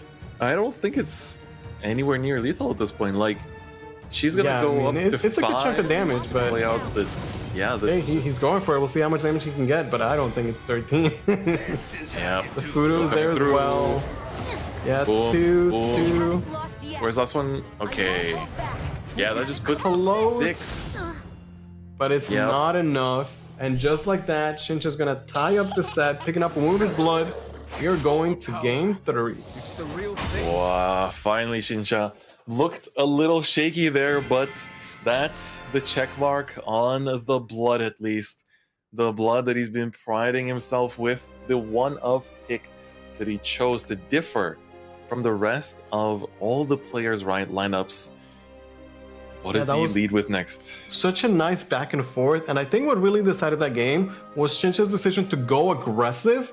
He was faced against, the Rally Sword aggression, but instead he played the Demoness, he evoed it face instead, and he really turned the tables on Bidu and forced him to use his aggro resources to trade. Yeah, that's right. And so now, going into his rune against V2, switching off into the Shadow list. Okay. I like the Tyrant Keep. Tyrant into Gatekeeper is pretty good. Yeah, Bidu going with the Shadow. We've seen Shadow so many times this weekend. And Bidu, he's had the best of Shadow hands and the worst of Shadow hands. But with Tyrant in the opening, it's looking at least okay so far. Yeah. I think this is definitely on the brighter side of things so far compared to what we've seen. Sarah's picked up. Yeah, I think this is going to be just a nice little, get the Tyrant, get the Gatekeeper, slowly build up a board. And, for this matchup, he also has the Celeste that just arrives on cue there to potentially shut out a pesky turn. Yeah, we're talking about early how you could really see Shinsha's emotions on his face. I think both players, they look like a little bit concerned, right? They know there is so much on the line here. Bidu has been through so much this weekend. It's almost like they're trying to keep themselves calm as well. Like you can see that it's almost impossible, right? Yeah. It's just you're seeing slight differences in expression compared to normal. Let's see here. It's gonna actually set up the Celeste now. That's actually not too bad. It's still gonna come out early enough. Is Celeste such a key card against the Rune matchup? But he does have multiple Celeste, and this might still be early enough to be worth it for the Crystallize. You can even follow it up with his favorite Bone Fanatic. Mm-hmm. You know what's painful? Shinsha literally just has a hand of followers and is no insight. Like, he's literally just been passing. That actually hurts to see. Yeah, compared to when Bidu had, the triple Isabel early on. Oh, that's another follower added to the ranks. At least he could banish with the Alistair. That's something. Yeah, like the nice last words. Yeah, just it could come up. and hold the Anne and Greya for those, you know, big evil turns. Someone as beautiful as No, you he's could gonna just never cash out of Greya right now. Start banishing his deck, pick up the Blaze. Okay. Well, in this case, I'm not lonely. go for the Luna here. Does get the Luna's doll as well. I think he's looking to to cash in that retrace the path. Yep. I like that. 2 I like extra that followers with last words. Yep. That's really good. Like you managed to set up more last words. There's so many amulets popping next turn as well. Turn 5 is looking pretty juicy right now. I mean, Shinja could still banish those, but it feels like it's pretty low value, right? Like, you're not actually denying anything by denying the last words, except for the count itself. And they're just like 1-1s and 0-2s. But Bidu's next turn is going to be crazy. Look at all those amulets that are going to proc in the next turn. He's going to have a guaranteed board and card draw as well. With very little effort too, which is quite impressive. He is going to go banish. for it. Oh my god, I mean... You can also Evo the The Greya. double! She survived. Vanish. Yeah, he's going to do it. Okay, get some extra play points. Yep, 5 damage to the face. We've seen Evil Face so many times this weekend, but, you know, we were talking about it. It's usually like a good play from the players that are committed to that. I wonder what the foresight is here to actually choose to commit to it. Like, what is he already projecting into the future turns that he's decided that this is the moment for it? Heals back 1. This feels like a Sarah setup to me. At Bidu's board, he hasn't even done anything. He still has 5 play points. Already has 3 extra followers. Sarah's coming down as you predicted. Yep. This is... It just feels right at this point. Just that the follow-up to it isn't really that clean. Yeah, he doesn't have any followers that are worth cashing in the Darkest Desire on. Yeah, that's the thing, right? And he doesn't have card draw either. Like, that's the more concerning part, is that he has no way to keep cycling through this hand or this board in a way. Whereas now that kind of puts the ball back in Shinja's court and stabilize. He does have a pretty good Shadowverse board as far as, you know, Shadowverse boards go. This is not a bad one at all. Yeah. That's for sure. 5 followers. They all have last words. I'm just a little concerned because once this board is taken care of... Oh, he's got nothing. What's next? Like, what's next? There's nothing threatening coming up from the looks of it in Zopar V2. Like, it's especially just a lack of card draw. Like, no Psycho Pump, no nothing. So, gotta see something come through here. Double just, you know, playing the spells, banishing cards from his deck. And even the Commoner Mage for face damage. Face here. Crystal Witch coming down. You're gonna have to trade this board away yourself. Finally finds the Isabel. Oh, but now does he want to fuse? Yeah, that mug is really low. Yeah. Very interesting play from Shinja. Just kind of ignoring the board, cashing in that face damage. He does have the Resentful Blaze already. And passing on it. Has the N in hand. Picks up double Crystal Witch. I mean, that's definitely going to be a fusion target, but at the same time, I wonder if it was worth... Nah, it surely wasn't worth to fuse anything there. It's just that, like, finding the Crimson Sorcery as early as possible with this kind of aggressive game plan is really good, but, I mean, he might not even be looking at 3 turns in the future. He might just want to be, like, closing it out much sooner than that. And for Bidu, he finally does pick up some card draw. Wicked Rebirth, such an insane card for Last Word Shadow. Yep, we've been waiting for that. A little bit of everything. Yeah, and now it's really Bidu's time to, you know, dictate the pace of this match. Yeah, it's like, I was looking for a Wicked Rebirth or a Psycho Pump, like something to dig him through his deck and be able to actually find the pieces that he wants to put the Desire on. Because so far, still not quite there. Still not quite there. But... Another Ceres picked up if he wants a second Darkest Desire, but again, still he doesn't have any good targets for it. What for? Yeah, like what are we putting it for? He still has the good board though. That's for sure. That's for sure. Like, this sticking around is definitely not to be slept on. He is actually gonna commit it here. What are the Dreamer and Ceres? Oh, I kind of like that. The Ceres gets the heal here too. So actually, yeah, that's not bad at all. Because you have to respect the aggro that Shinja's outputting, because you know he's gonna try to close out the game pretty soon here. Especially like the way Shinja played that. That's 2 evils to the face. We've seen in a row, right? And now it's back with his own Bidu that's going on, with his own aggression. Like, what better way to answer aggression than go aggro yourself? Okay. Well, both players down to 12. Shincha has all the fusion targets for the Isabel now, so we can actually see how many spells he's played with that. Yeah, but he's really gated by his play points right now. Sure, he has Anne, Blaze, Isabel, but he only has 6 play points to work with here. Yeah, it's quite painful. Quite painful. And although we know that there wasn't a great target for the Darkest Desire damage component, Shinsha doesn't know that. For all he knows, there's a Link Staff coming up to his face next turn or something like that. Yep, exactly. Just assume the worst. Assume the worst and prepare yourself, because worst case, you're going to lose to a top deck like that. If this current board survives, it is also... Actually, it's not quite lethal just yet, but... Another Isabel. They're gonna start the fusion. Quadra Magic is there. Might help out with the clear. Hovering over that Resentful Blade's gonna actually cash it out here. I mean, get some of that damage in. The Lich comes down as well. Moggy. It's okay. I feel like when we see the Blaze being used to clear like that, it never leads to the Mysterio winning, right? Like he does actually at the end of the day clear a good amount though. But he burned the Quadra Magic there. But hey, there's another one. Yep, he gets another one, but that's what having 2 Isabels, it gives you that kind of leeway. Oh, of course, Kagero top decked can do absolutely nothing there once more. Honestly, credit to Chincha. Like, yeah, the Blaze didn't look that great, but he ends up with a good outcome. It's in only the Ceres and Bidu. He doesn't really have the greatest follow-up either. Yep. Don't forget, this is the region's finest. These players, one of the two, will be representing West in WGP depending on the outcome of these matches. And they're showing you the finest of their plays today as well. And for V2, once again, you keep putting on these threatening boards, but they keep getting answered, and the clock is ticking because you know the burst potential of Ruin, no matter which form it takes.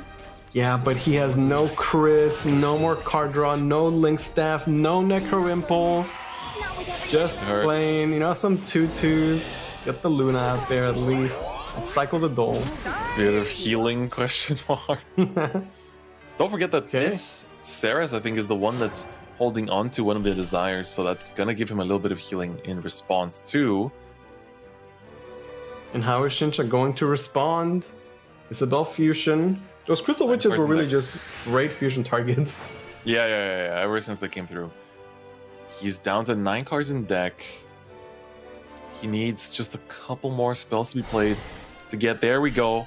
Quadra Magica is live. Okay, another Anne. Board clear. And it's a really good board clear.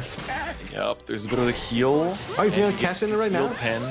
That's, I think you have to. I think it's correct, yeah. He was getting, he kind of has to. And going up to 17 HP, now he surely feels pretty safe. And he will have Anne to close the game out next turn. Yep, 8 cards in deck, draw 1 for turn. Crystal Witch that can get him down another one. He's pretty close, and most importantly, no Soul Strike targets for any kind of fancy plays. For V2, this has been pretty painful. Like, he's just not finding the right targets. He's not finding the things that he wants to continue to just claw his way through this game. Yeah, how many times have we seen this? Like, okay, you have the Darkest Desire, the most awkward followers just to try and stay alive. Shadow has been, insane, but it's also whiffed so badly this weekend. Is this just Ceres and just, yep, with the Darkest Desires on it, you're gonna take it out. Life back. See what it revives. It's gonna be another Ceres, since that is the 3 cost, 6 heal. That's gonna help you survive, but there's a good amount of life to work with. Just feels like delaying the inevitable right now. Isabel gonna fuse once more. Crimson Sorcery, that's 3 damage to the face, and going spell. That's gonna be game. Shincha gonna take game number 3, and now Shincha's gonna be 1 game away from going to the World Grand Prix. That is right. The careful selection of targets there finds the exact lethal. Shincha, you just need to win with that Shadow deck, and you are going to WGP. No bracket resets, no nothing. But V2, he has pulled off miracles. No matter how close it gets, he's managed to win it out. I want to see what he's locking in here. Does he just fight this Shadow Mirror? I feel like you might just want to get it out the way right now. No, he's going with the taking sword. sword. Yeah, you got to take that win. He needs the momentum, you know. Going first. Speaking of momentum, please show me a good opening hand.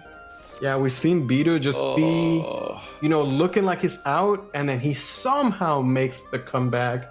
Right now, he cannot afford to lose another game, and if Shinja wins this, he will be going to the World Grand Prix. Yup, and look at this. The opening hand, like Tyrant on 2, is all you need, right? It's the start you want. Oh, he can still put away. Keeping the Chris, actually, that's quite interesting. Okay. Rebirth, pretty key card for Shadow as well. Let us play together. All right, encounter, another Cat Admiral, gets the tree. He actually held onto the Mistlene and Balion, which is quite interesting that, you know, he's choosing to hold on to it this early when he has so much early game potential to go through in terms of just aggroing it out, but looks like that won't be the choice here. He's not going the path of Dodo, where he just kind of like, you know, runs off the top and runs around with all this crazy early aggro and then manages to find the craziest lethals. But the Squirrel picking up the Leod. You know, they're best of friends, it seems like. Mm-hmm. This has to be the Tyrant, I assume. The Dreamer fights for the board a little bit more right now. It's only a 1-3 though, but since you're gonna opt to go with the Dreamer, get that immediate board presence instead. Yeah, and like, we also talked about how the Dreamer is so important in being able to fight these boards, especially, you know, against this matchup where you need to just equalize in any way possible, and having just the bike to put whatever on is so important. But this is a little bit awkward for him because in terms of what he can do to trade, it's not the cleanest of plays. Yeah, he does have the Wicked Rebirth, but, you know, Squirrel being a 1-3 is kind of annoying. Okay, now he is gonna crystallize the Tyrant, and just yeah, Wicked Rebirth to use the Rebirth, but can't clear the Squirrel, but he does at least take out the Lizard. That's right, and double bike gaming. But again, it's whenever we see the double bike's just wasted, right? Every time. Ooh, Erica drawn into rally count isn't too high right now, but that's a very strong potential turn 5 of just Erica Cat Admiral. And no Gunslinger for Bidu means that, you know, his rally count will have to be done the old-fashioned way, actually playing followers. Mm-hmm. We driving manual over here, even though there's no cars in V2's list, but... And, you know, talking about wasted bikes, are there any good targets for Bidu to cash in the bike right now? Like, sure, Erica is good, but is that a good enough use of the Erica? Don't want to waste it, I think. Yeah, it feels like a waste, right? But if not, then who gets the bike? I guess Leon? Yeah, you could do Steed and then just Leod, or just straight up Leod now. Set up the Steed for next turn that you can put the Erica onto. It's not the cleanest of approaches, especially with Shinja having the first Evo next turn, but he's gonna commit to that, and the Steed. Yep, he's basically just playing around next turn. So essentially he needs like the strong turn 5 where he just like goes in with crazy burst potential, and then the Mistlene and Balion that he kept from turn 1 to take him as close to victory as possible and take us to a game 5, most importantly. Now Shinja has to decide on his driver for the bikes. It's gonna be the Gatekeeper. You know, not the worst target, kind of nice. He could Evo it, pick up the extra follower, and then he even has an extra play point if he wants to commit the Luna to the board. That Leon is gonna go unchecked, but really nothing he can do against it. Oh, double Kagero. You know, I keep saying this every time, but that intro reel, that production yeah, by the way, Soul Strike. Give some, real quick, you know, just to detract from the game, but give some love to production, y'all. This would not be possible without them. Give the biggest of hearts in the chat right now for the people running this whole thing. But, you know, in that opening reel, we saw quite a lot of, you know, Soul Strike, Soul Strike, Soul Strike per game. This might just be going in that direction. Okay, well, the Leon doesn't actually clear anything. It is 1 damage to the face, though, and getting everybody just a little bit low. Fudo picked up for Bidu. He wants it. This could be Erica Cat Admiral turn. With this board, I don't know if that's the play. Like, yeah, Fudo is really tempting here, but he's gonna go for it. Erica coming down. Only at rally 3 at the moment. That's kind of crazy. Okay, it's gonna be quite a bit of damage, though, but I mean, he can't ignore the 7-1, can he? Yeah, I mean, he could, but I don't know if he should. Okay, yeah, for sure those two are going face. Just that's guaranteed 9 damage to the face. And now you can look at Bidu and he's gonna be thinking like, man, Cat Admiral 7-1. Or does he take a Valley trade? Does take a Valley trade. Actually doing it. Soul Strike in hand as well. 7 damage on board. You can only imagine it's going to be going to the dome. Oh boy. And what an answer from Bidu. Look at this board. He's done so much damage to the face. And he's got the follow-up too. Misty Balin in hand with the Great Tree and the Cat Admiral on top of that. Yeah. Like next turn is looking very, very strong. There's a lot of damage potential from Bidu's side. It might just come down to the Shadow Mirror match, but for the time being, Shinja's like, he just left up a 7-1. What can I do with this? Yeah, his first thought might be like, hey, can I like win the game somehow for that? Like 7 damage to the face, but I feel like he's got to trade. He's got to answer somehow. Yeah, you get a and little also, bit of healing from the retrace in the past, but man, it doesn't seem like it's going to be enough. Yeah, it's nowhere near enough. And I think even with the 7-1 existing here, it's great. It invites him to consider lethal, but we're just not getting there, right? This, like on board right now, is like 9, 11 with an Evo. He's actually solving the Emerging Corpse here. So he does have a ward target to attack into. Alright, that's going to be the trade for sure. Get the little healing out there. Okay, he rolled a 2 on one of them. Okay, some that's soul good. strikes. Up to 10. Chris coming down. Okay, it's just the 5 Chris. Alright, 1 damage. The Lich is going to come out here. Down to 9. Miscellaneous Balion in hand.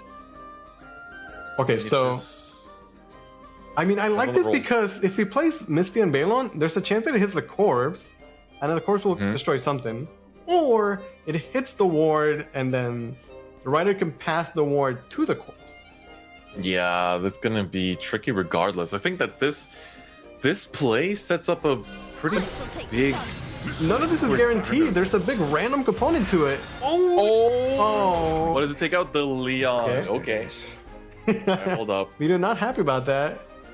Oh, hold your horses, boys. I wonder if that was the best outcome for Shinja because, you know, now the corpse did its job and he still has guaranteed double ward. And Leon did absolutely nothing too. Well, I mean, he got his 1 damage in there, right?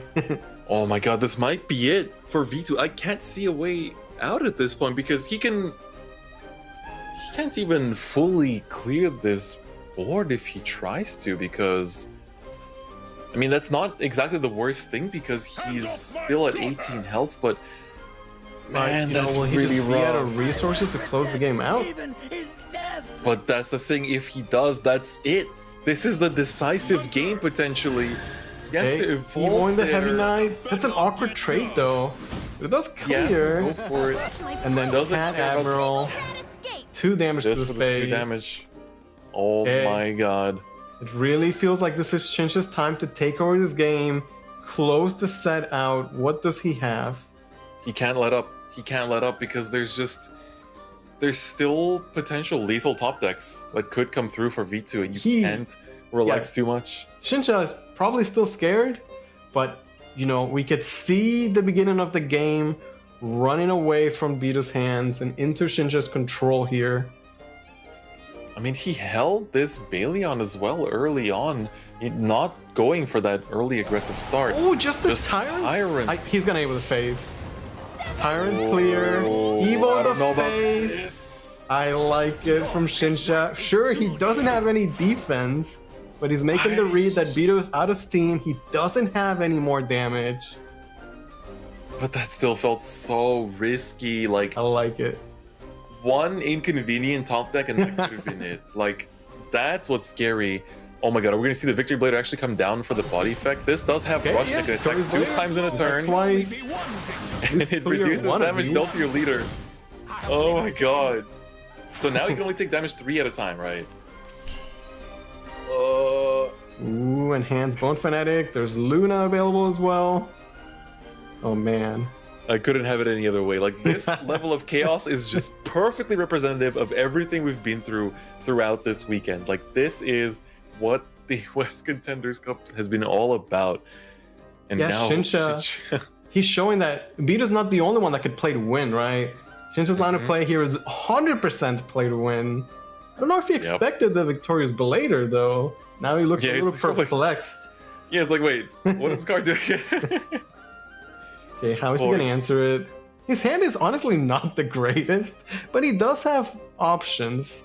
Bone Fanatic in hands might unironically be the play. Just to round it all out. Noir must be so happy right now. And hands Bone Fanatic in the West Grand Finals. Luna for the Evo. Every flavor of... I mean, it is a ward. Oh, pre-Evo too. Let's go. Oh my god, he's really just putting in all the effort. Because now this way, if another Baleon comes out, it doesn't actually check it. That's it, Bidu. He has nothing. He literally doesn't have a play for this here. Like, put down the Fudo and yeah, that pre was actually clutch. The lizards are just much too slow. And you know, for the very aggressive rally sword, now he's just stuck with like these expensive cards. Doesn't have a great tree for the Balon. Fudo's just 5 play points. Prey. Oh my god, he's just not finding anything. Okay, Selena Balion's still gonna come down. What does it hit? Hits the ward. Okay, he gets rid of the Bone Fanatic. Take out. Okay, that leaves only 8 damage on the table. No targets for Soul Strike. But Link Staff is online. And with that, Shinsha is gonna take it. He's gonna be the West Contenders Cup champion. I cannot believe it. Shinsha takes it, flexes the uniform on top of that. He is going to be your Contenders Cup champion. Let me see some claps real quick for Shinsha here. Played immaculately, undefeated the entire time. Bracket reset, never heard of her. Yeah, Bidu had such a good run through the lower bracket. He played out of his mind the entire weekend. But at the end of the day, it's Shinsha with the Bloodcraft, and he's your Contenders Cup champion, and he has a slot to the World Grand Prix later this year.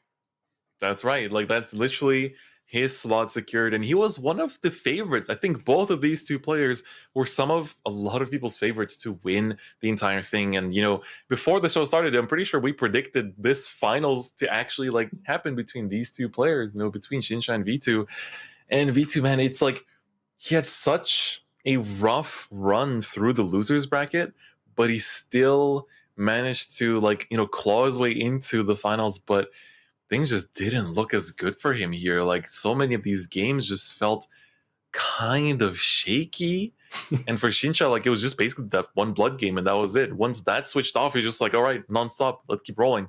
Yeah, Bidu, at least he took down the blood once, but man, Shinsha did not let up after that. Played out of his mind, going the entire weekend, essentially undefeated in sets. Very, very exciting. And, you know, we talk about progress of these players like Spadell, Dodo, but Shinsha, you know, he's had such huge improvements. I think with this win, he does earn that slot as top tier Shadowverse player for the West. Absolutely. He's going to be representing the West region at WGP. And I think, like, who else could you pick than someone who went undefeated the entire tournament? Like, literally undefeated from start to finish all the way. He's had to play the potentially least amount of games today as well, as he didn't have to travel through the losers bracket. But I can't wait to see what he's going to bring into WGP as well, just because of, like, you know, not just like having these kind of like spicy picks in his lineup, but also just having the game knowledge and knowing when to go in. And it looks like we actually have Shinsha ready for us to talk with our champion for today. Shinsha, how are you doing? Congratulations for becoming the Contenders Cup champion. Thank you very much. Thank you. Yeah, congratulations, Shinsha. An amazing display of skill. Can you talk to Luis, us about your... I'm not hearing you. Ooh. Oh, all right. Well, in that case, we'll take over for just a second here. You know, one of the first things I really wanted to ask is obviously just like, how are you feeling now, right? You went undefeated this entire tournament. The blood pick, everybody was kind of looking at it like, oh, really, blood? Like, what's going on? Like, you managed to take that all the way and win the entire thing, no bracket reset. How does it feel right now? Yeah, it was a really intense run, yeah, to be honest. Yeah, the blood pick, I was contemplating it until the last minute. Yeah, but it turned out well, so I'm pretty happy about it, I guess. Can you talk to us about your journey from, last year being in Contenders Cup and not being able to qualify compared to this year making it and then winning the entire thing? Yeah, well, my real life got a bit busier than last year, so I'm getting less and less time to actually prepare for these tournaments, but I try my best to be efficient as possible, and I guess, that turned out well too. So I'm kind of really happy about it, yeah. That is honestly really amazing to hear. And like, how did you actually prepare for Contenders Cup specifically? Like, obviously, you've been playing it out throughout the entire year, throughout the SVO circuit, but specifically for Contenders Cup, was there anything special that you did to decide your lineup, or specific like scrims and stuff like that you did with your team? Yeah, I asked a lot of scrims in my teams, so and like a lot of matchup understanding of specific decks, how to move and what plays people don't like when they are playing a certain deck and things like that. Yeah. And moving forward, looking at the World Grand Prix, can you tell us what that means for you? Any plans, thoughts? Just tell us about the World Grand Prix, man. I don't know. I don't know. It feels really unreal to me still, and I don't have really That's fair. Good plans. It's been like 30 seconds. Yeah, for now, like my first priority is packing for my business trip tomorrow. Yeah. Oh, yeah. My man's always busy. And, it's just amazing to see, like, you were one of the favorites for a lot of people to win the whole event. Even with the deck lineup that people didn't expect, you looked so strong throughout the, like, not just this tournament, but just the entire year. Are there any, like, shout outs or thank yous you want to give to the people that helped you get to here? And especially, like, who's going to be potentially helping you to get to WGP and, like, win the entire thing in, very soon, later this year? Wow. Well, thank you very much for everyone who supported me until the end of the Contenders Cup. And Team Twilight Knights, you guys are the best. There we go. The quick flex of the uniform as well. You love to see it. The team spirit carrying you all the way to the win here in Contenders. So, man, I can imagine you must be really exhausted after all of those games.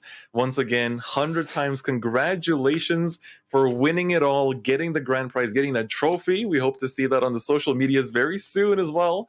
And of course, can't wait to see you represent the region in WGP. Don't let those SEO guys keep talking. We have some talent right here that we're going to be taking to WGP. And, we're expecting a lot. But for now, you deserve all the rest. And once again, huge congratulations.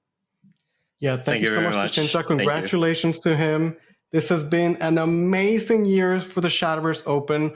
Working with you, Chris, has been amazing the entire year. We've seen players, grow and really... I'm so proud of the guys that are going to go and represent our region in the World Grand Prix later on this year. Same. Honestly, I could say the exact same here. It's, I've just started, working on the SVO circuit this year, and I'm very thankful to the community for being very welcoming and, to everyone around us in general, just supporting SVO in general, whether you're a viewer, a player, just investing into these storylines of these players. It's all I could ever ask for, right? And it's really great to see. But of course, that's not all. We have, of course, WGP coming up at the end of this year, and we also still have a Shadowverse weekend that is also coming up in November that you can look forward to, which of course will be on November 6th or November 7th, depending on your time zone. Yeah, you guys can relax, take it easy with the Shadowverse weekend, but then, I hoped that next year the Shadowverse Open comes back better than ever. Again, it has been an honor, casting, doing this with Chris and everybody. I love the Shadowverse Open. I love Shadowverse, and I'm so glad that I could be a part of this. Same. It's been an amazing year. Like, we've seen so many talented players, make it to the top 8 time and time again. And, I'm really glad that we were able to bring these narratives of these players to light. Specifically with you, Luis, I'm sure you're waiting to just go celebrate your birthday at this point, but it's really been an honor to work with you as someone who's been narrating these players throughout the years, over all the previous SVO circuits. And I can't wait to see how their stories are going to culminate in WGP this year, because we have, you know, we got the 2-for-1. It's not just this year's best, but we got last year's as well, playing for that big prize pool. And it's honestly been an amazing year. I couldn't have it any other way. Yeah, from all of us here at the Shadowverse Open, thank you guys so much for watching. We will see you guys next year.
Give me something new. I want it back, through and through. Just do it, I'll let you rule. I know you like to break the rules, and my cry is being too good for you. I'm too good to you, I'm too good to you. My cry is being too good for you. I'm too good to you, I'm too good to you.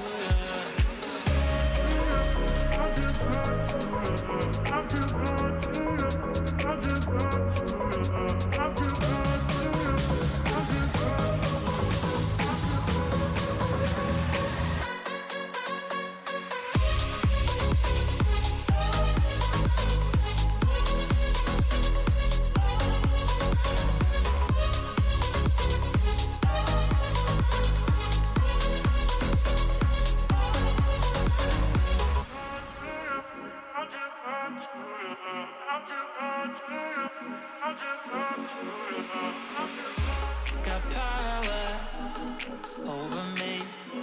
You lock me up. Don't wanna